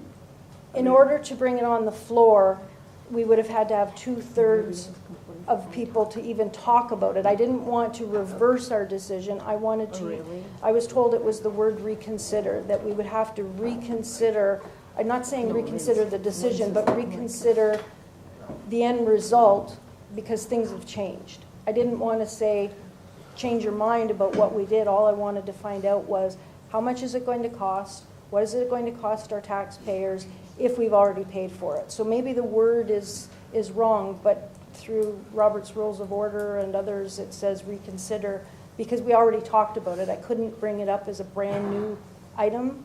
It was already a decision that we made for Kaler Road.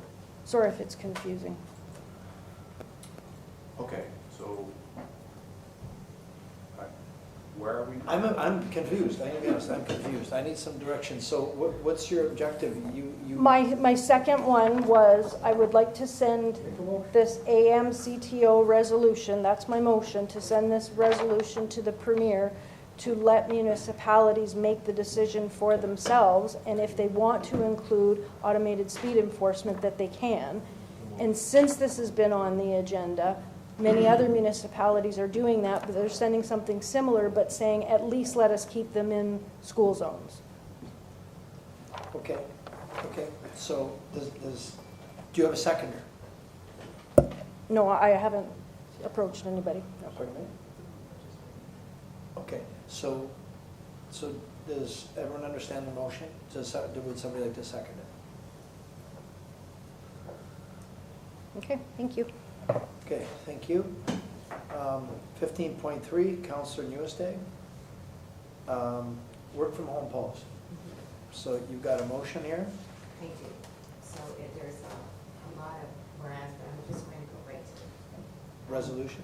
to the resolution. There's been a lot of discussion at the different levels of government as well about the work from home that really went into place during COVID, and now a lot of companies and government agencies are mandating people to go back to work. So I have a resolution that therefore it be resolved that city staff review the corporate work from home policy and report back to council as to how the city will be moving back towards a full-time in-house work environment with recommendations for provisions which may be granted temporarily to allow for special circumstances, taking into account the above. Okay, do we have yes? Do we have a seconder? Seconder for the motion? Councillor Strange? Okay, discussion to the motion. Thank you, Mr. Mayor. I'm okay with asking for a review, but the wording in here, it says, I understand the concern, and I think we should look at it. Are we talking 5 employees? Are we talking 100 employees? I don't know. So I'm fine with reviewing it, but it's clearly stating staff to guide staff. It's not asking for data and recommendations. It's saying that review the policy and report back to council as to how city will be moving back to full-time in office. I don't know if I want to approve that yet. I would like to see the data and the numbers and then make the decision. This is just a report. This isn't a change in policy. It's a review and it's a Okay, if it's just a review, but the way it's worded, as to how city will be moving back to full-time, with provisions granted temporarily to allow for special circumstances. Is that what we're telling our staff to come back to say, yes, everybody's moving back, only temporary? Well, we're getting, We're asking for a report. Okay, if That's it's just a all. report, because I don't want to agree with that yet until I see the report. But there is no report. Okay, that's fine, as long as we're on the right page. Thank you. I don't know if we had a second. We did. No, you could do a second if you want. Okay, we'll call the vote. All those in favor? I'll swear it. Okay, unanimous, thank you. 15, notices of motion. Do you have any notices of Councillor Strange? Yeah, thank you, Mr. Mayor. And this is to do with our Honorable Rob Nicholson, who retired in 2019. And I thought we should do something with a few of the staff members and decided to do something nice for him. So I'm just going to read the motion. It's just an, it's an, okay. Notice of motion, yeah. Oh, it's a notice of motion. Notice of motion, sure, Okay, sorry. Okay. Whereas Rob Nicholson was a trusted and long-time representative for Niagara Falls in Canadian Parliament, having served more than 24 years in the federal government spanning over 4 decades. And whereas Rob Nicholson served under 4 prime ministers representing the city of Niagara Falls, and whereas during his federal career, he held the post of Canada's Minister of Defence during a time when major security issues were on the table, which saw him managing relations with Afghanistan, calling for Russia to leave Ukraine, and leading Canada-U.S. cooperation in the Arctic, reinforcing Canada's commitment to global stability. And whereas Rob Nicholson held 3 of the most senior ministerial posts in the Canadian government, which included his time as our country's Minister of Foreign Affairs, Minister of Justice, and Attorney General. And whereas Rob was trusted not only by the residents in our community of Niagara Falls, but by residents all over Canada. And whereas Rob never forgot what was important to local residents. He spent time as a local representative as well. He was elected as a trustee for the Niagara Catholic District School Board and a Niagara Regional Councillor in the middle of his career. And whereas Rob has received several honors and recognitions throughout his tenure, notably Queen Elizabeth II's Golden Jubilee Medal in 2002 for his commitment to service, and the John Brandt Award in 2020 for community leadership, loyalty, courage, commitment, and honor. And whereas Rob remains an engaged member of the community in Niagara Falls, attending church and local events with his family.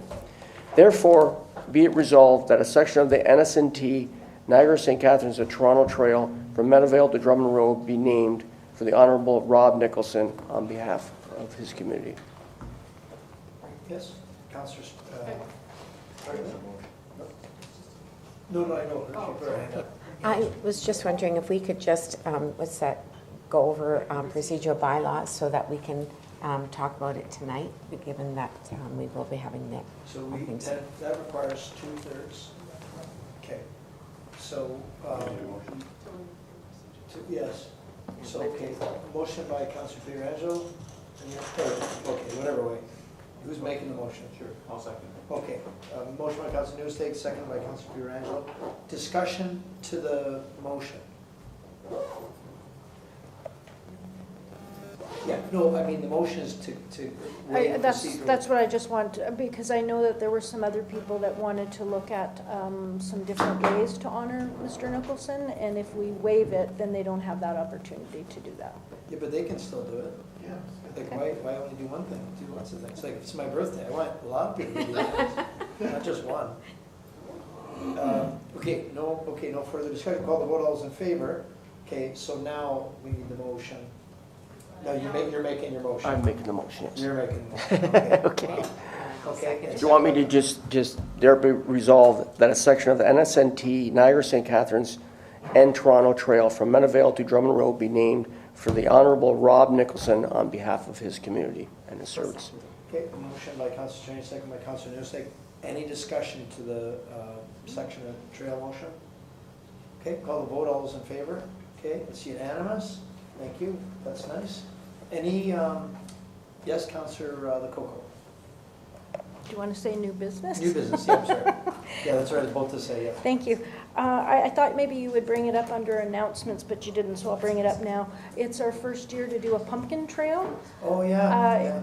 Louise from Walker Industries contacted me about this thing that she heard called a pumpkin parade, and I put her in contact with our staff who are sort of working on it. But the idea is that you bring your pumpkins on November 1st to Fireman's Park from 12 to 2 to drop them off, and then they will all be lit between 5:30 and 7 p.m. It's a real good opportunity to see all the wonderful artwork that everybody did. And then the neat thing after it will be composted. Walker Industry will be taking them to compost them all. And then I posted something on Facebook, and lots of other ideas came, and I forwarded them to our staff. Some people said, could we donate them to a farm that animals could eat them instead of composting them? And then a couple other people told me that you can preserve pumpkins by putting a bleach and water solution on it. So if you do that, you can't compost them. So don't bring those to... You shouldn't have told us that. I'm sorry. Mike's gonna go do bleach and water tonight. Anyway, it preserves them longer, and if you put that solution, and somebody else said Vaseline. I don't know if that just makes it look good, or anyway, if you put any chemicals on them, you can't compost them. So I just wanted to put that out there. I'm not putting Vaseline on my pumpkin.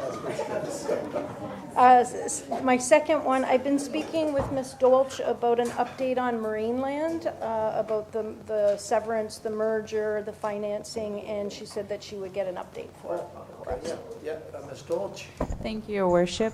So I did contact the applicant, or the applicant's agent, and they are still working on it. They have secured their financing. They're just working through the registry office just to deal with the consent at this point.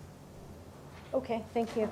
And Mr. Mayor, do you know anything about the animals, if they're being transferred? Because I've heard things back and forth. There's been no update in the last 2 weeks, zero.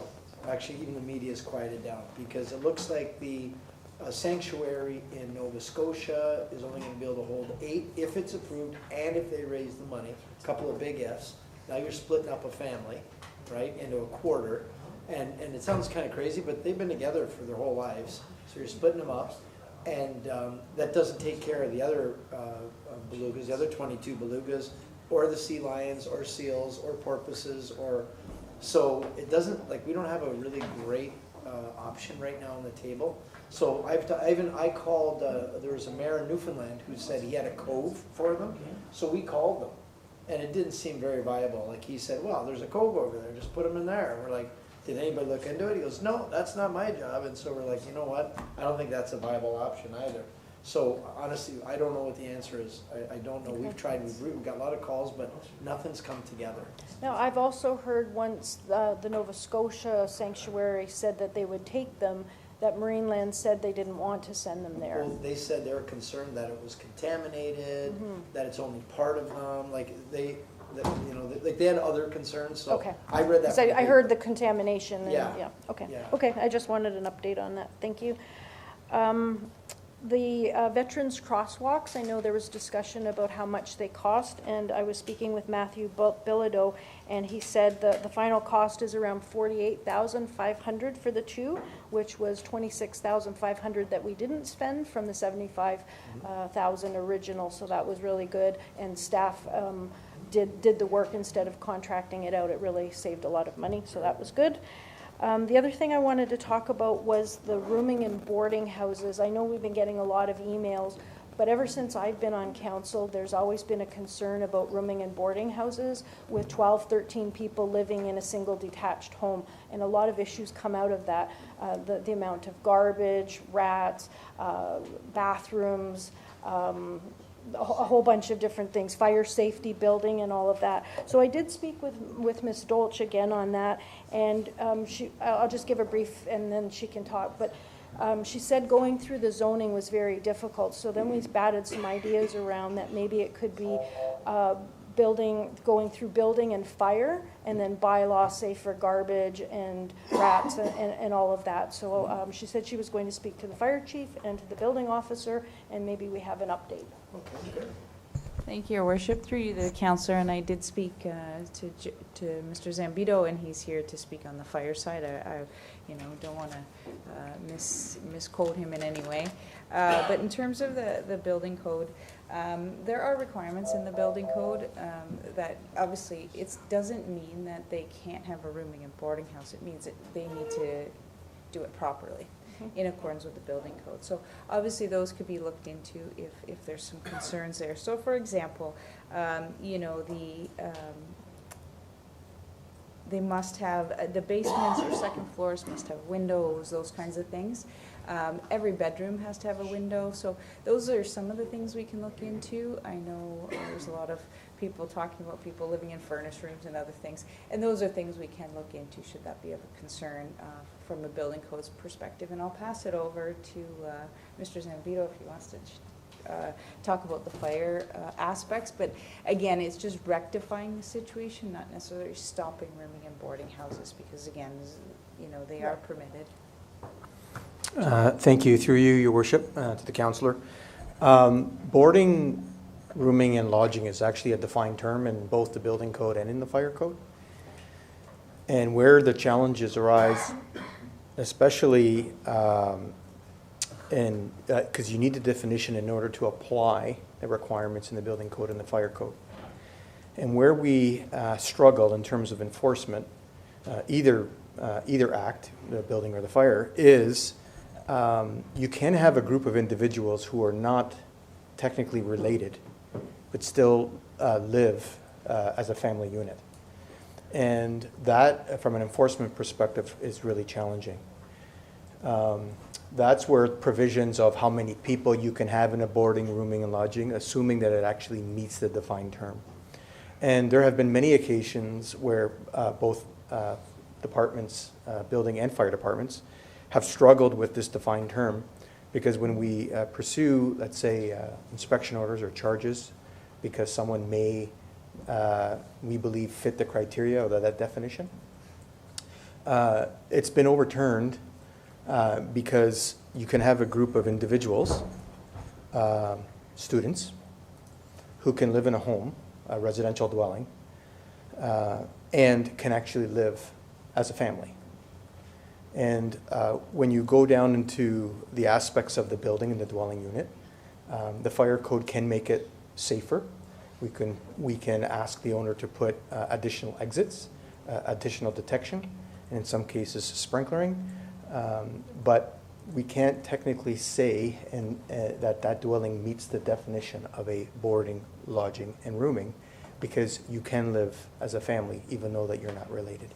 We're struggling with that definition, both the acts and in the new rendition of the fire code and in the building codes that have been coming out. We're asking for more clear definitions of those, because Niagara Falls and many other communities are struggling with that defined term, because they are getting overturned when we're trying to apply those sections of the code. So when we get complaints or requests, staff are attending both property standards, building and fire. We're seeing how it fits within the criteria of the defined term. And in some cases, the residents are asked to install larger windows in basements for exiting, additional smoke and carbon monoxide detectors, doors, fire-rated doors, in terms of making sure that they're fire safe, and we have been successful in doing that. But it's being challenged, and very challenging for our staff, in both departments, to apply the boarding, lodging, and rooming houses, and those are very specific defined terms. But it's a case-by-case basis. It's not all the same, because it has to do with the actual design of the home in some cases, and how they're laid out. Okay, thank you. The resident did forward some information about licensing that Kitchener and Guelph have, and he's asking, why don't we do licensing? Is that something that we can look at? Mr. Olds? Thank you, Your Worship, through you to the councillor. So again, the difficulty is rooming and boarding houses. What we think of rooming and boarding houses are difficult, again, to enforce, because again, a rooming and boarding house can be a single detached dwelling with a number of people living in it, as what we call a family unit, as Joe was describing. And again, similar in the planning world as anywhere else, the courts indicate that that is a family unit. It's still a single detached dwelling, not a rooming and boarding house. So you would be asking everyone to license their single detached dwelling, because if they have 7 children, and the parents, or 8 children. So that's where the difficulty comes in. And again, the definition, we can look into it further. I'm happy to look at those examples, obviously, and we can look into it further. It's just, it would be definitely solely specific to rooming and boarding houses, and you would have to actually prove that they received remuneration in some form, one person. Okay. I think that that's all the resident was looking for, that if staff can come back with a report with options. He keeps telling me if Kitchener and Guelph are doing it, why can't we do it? And I asked Ms. Dolch about bathrooms, number of bathrooms. Do you need a certain number of bathrooms per certain number of people? I've had residents call me, say there's 12, 13 people and there are not enough bathrooms, and there's people urinating out in the backyard. There's things going on that we really need to deal with, and I don't see it getting any better. I only see it getting worse. Ms. Dolch? Thank you, Worship, and I just wanted to elaborate just a bit further on, I don't mind bringing a report forward. However, I will say that my policy division is quite busy right now with the official plan, all the secondary plans we're trying to get to Q1 2026, so it may take a little bit of time for us to do that. Okay, understood.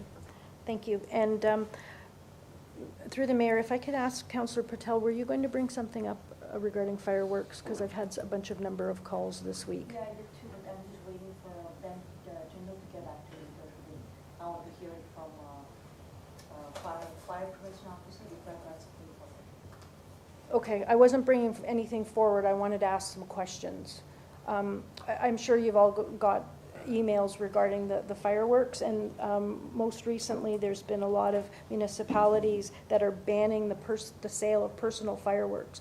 So you can't buy them in your community, and it's all been because that there's fireworks going off at all hours.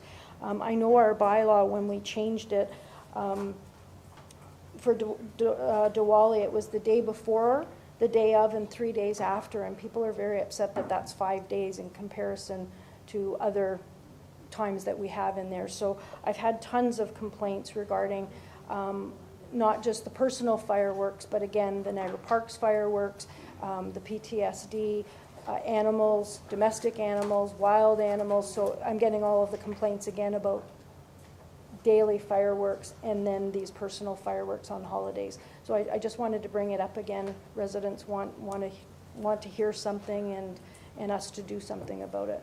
So the feedback I got was the hours that they were shooting the fireworks, because it was 11 o'clock at night, because by our bylaw, you're allowed to fire till 11. And the difference, Canada Day, the days are much longer, so you can't start shooting them until closer to 10. But now it's dark at 6, so you can shoot them much earlier. So I wanted, more than anything, limit the times, right, to me. And limiting sales is ridiculous, because you just go buy them somewhere else. So that doesn't do anything.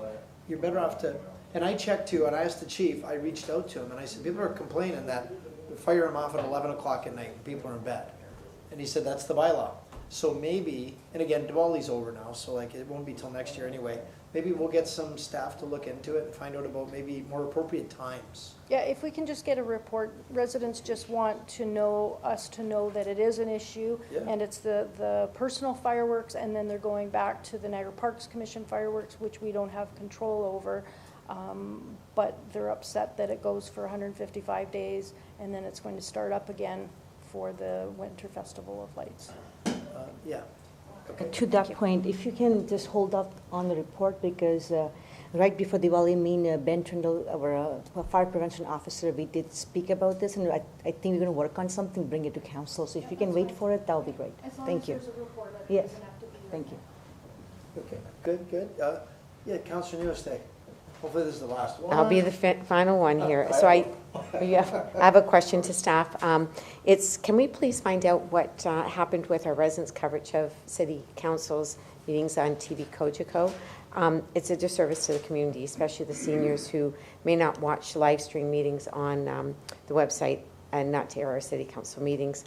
So I've heard from some concerned residents and heard word that this because the meetings conflict with the Welland, because apparently Welland City Council, they meet each week. So because ours are less frequent, it would be a good idea to have our staff work with Cogeco, find out if we can share our live stream.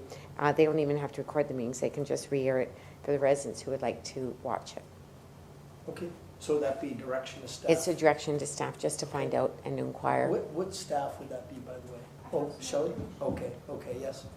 Yes? I actually have information because I contacted Cogeco because the resident contacted me as well, and this is what they said. The Niagara Falls City Council meetings are on your TV. We take the YouTube file and air that later in the week or early next week. We used to have a set day and time for the meetings, but because the council meets infrequently, we can't hold those days and times. We made that change in September. We don't air them live anymore, but we haven't done that for a long time. The only live councils are St. Catharines and Welland. I hope this helps. But who, appreciate that, but who's It's that? Cogeco, Darren Sawyer from Darren. Cogeco. So we have a full schedule a year in advance, so I mean, it doesn't matter that it's, whether it's weekly or not, we have our schedule, they can schedule the year. So that, I don't agree with that. I'm just telling you what Yeah, you no, said. I know, I'm not shooting the messenger, I'm just saying, so maybe we can go through Shelley, Mr. Ellington, and then we can approach and try to get them back in, right? Jack Custer's retired and Darren Sawyer is. Yeah, he's taken over, he's the new Jack Custer's, yeah. Okay, thank you for that, Councillor Newestate. Is there any other new business, or is there anything else? Councillor Peter Angelo. Oh, thanks, Your Worship. I just wanted to ask through you to Mr. Burgess. I know I've asked a couple of times for a report on the Parks Commission and how they view development charges, permit fees, and taxes for operations that are not Parks Commission owned or Parks Commission run.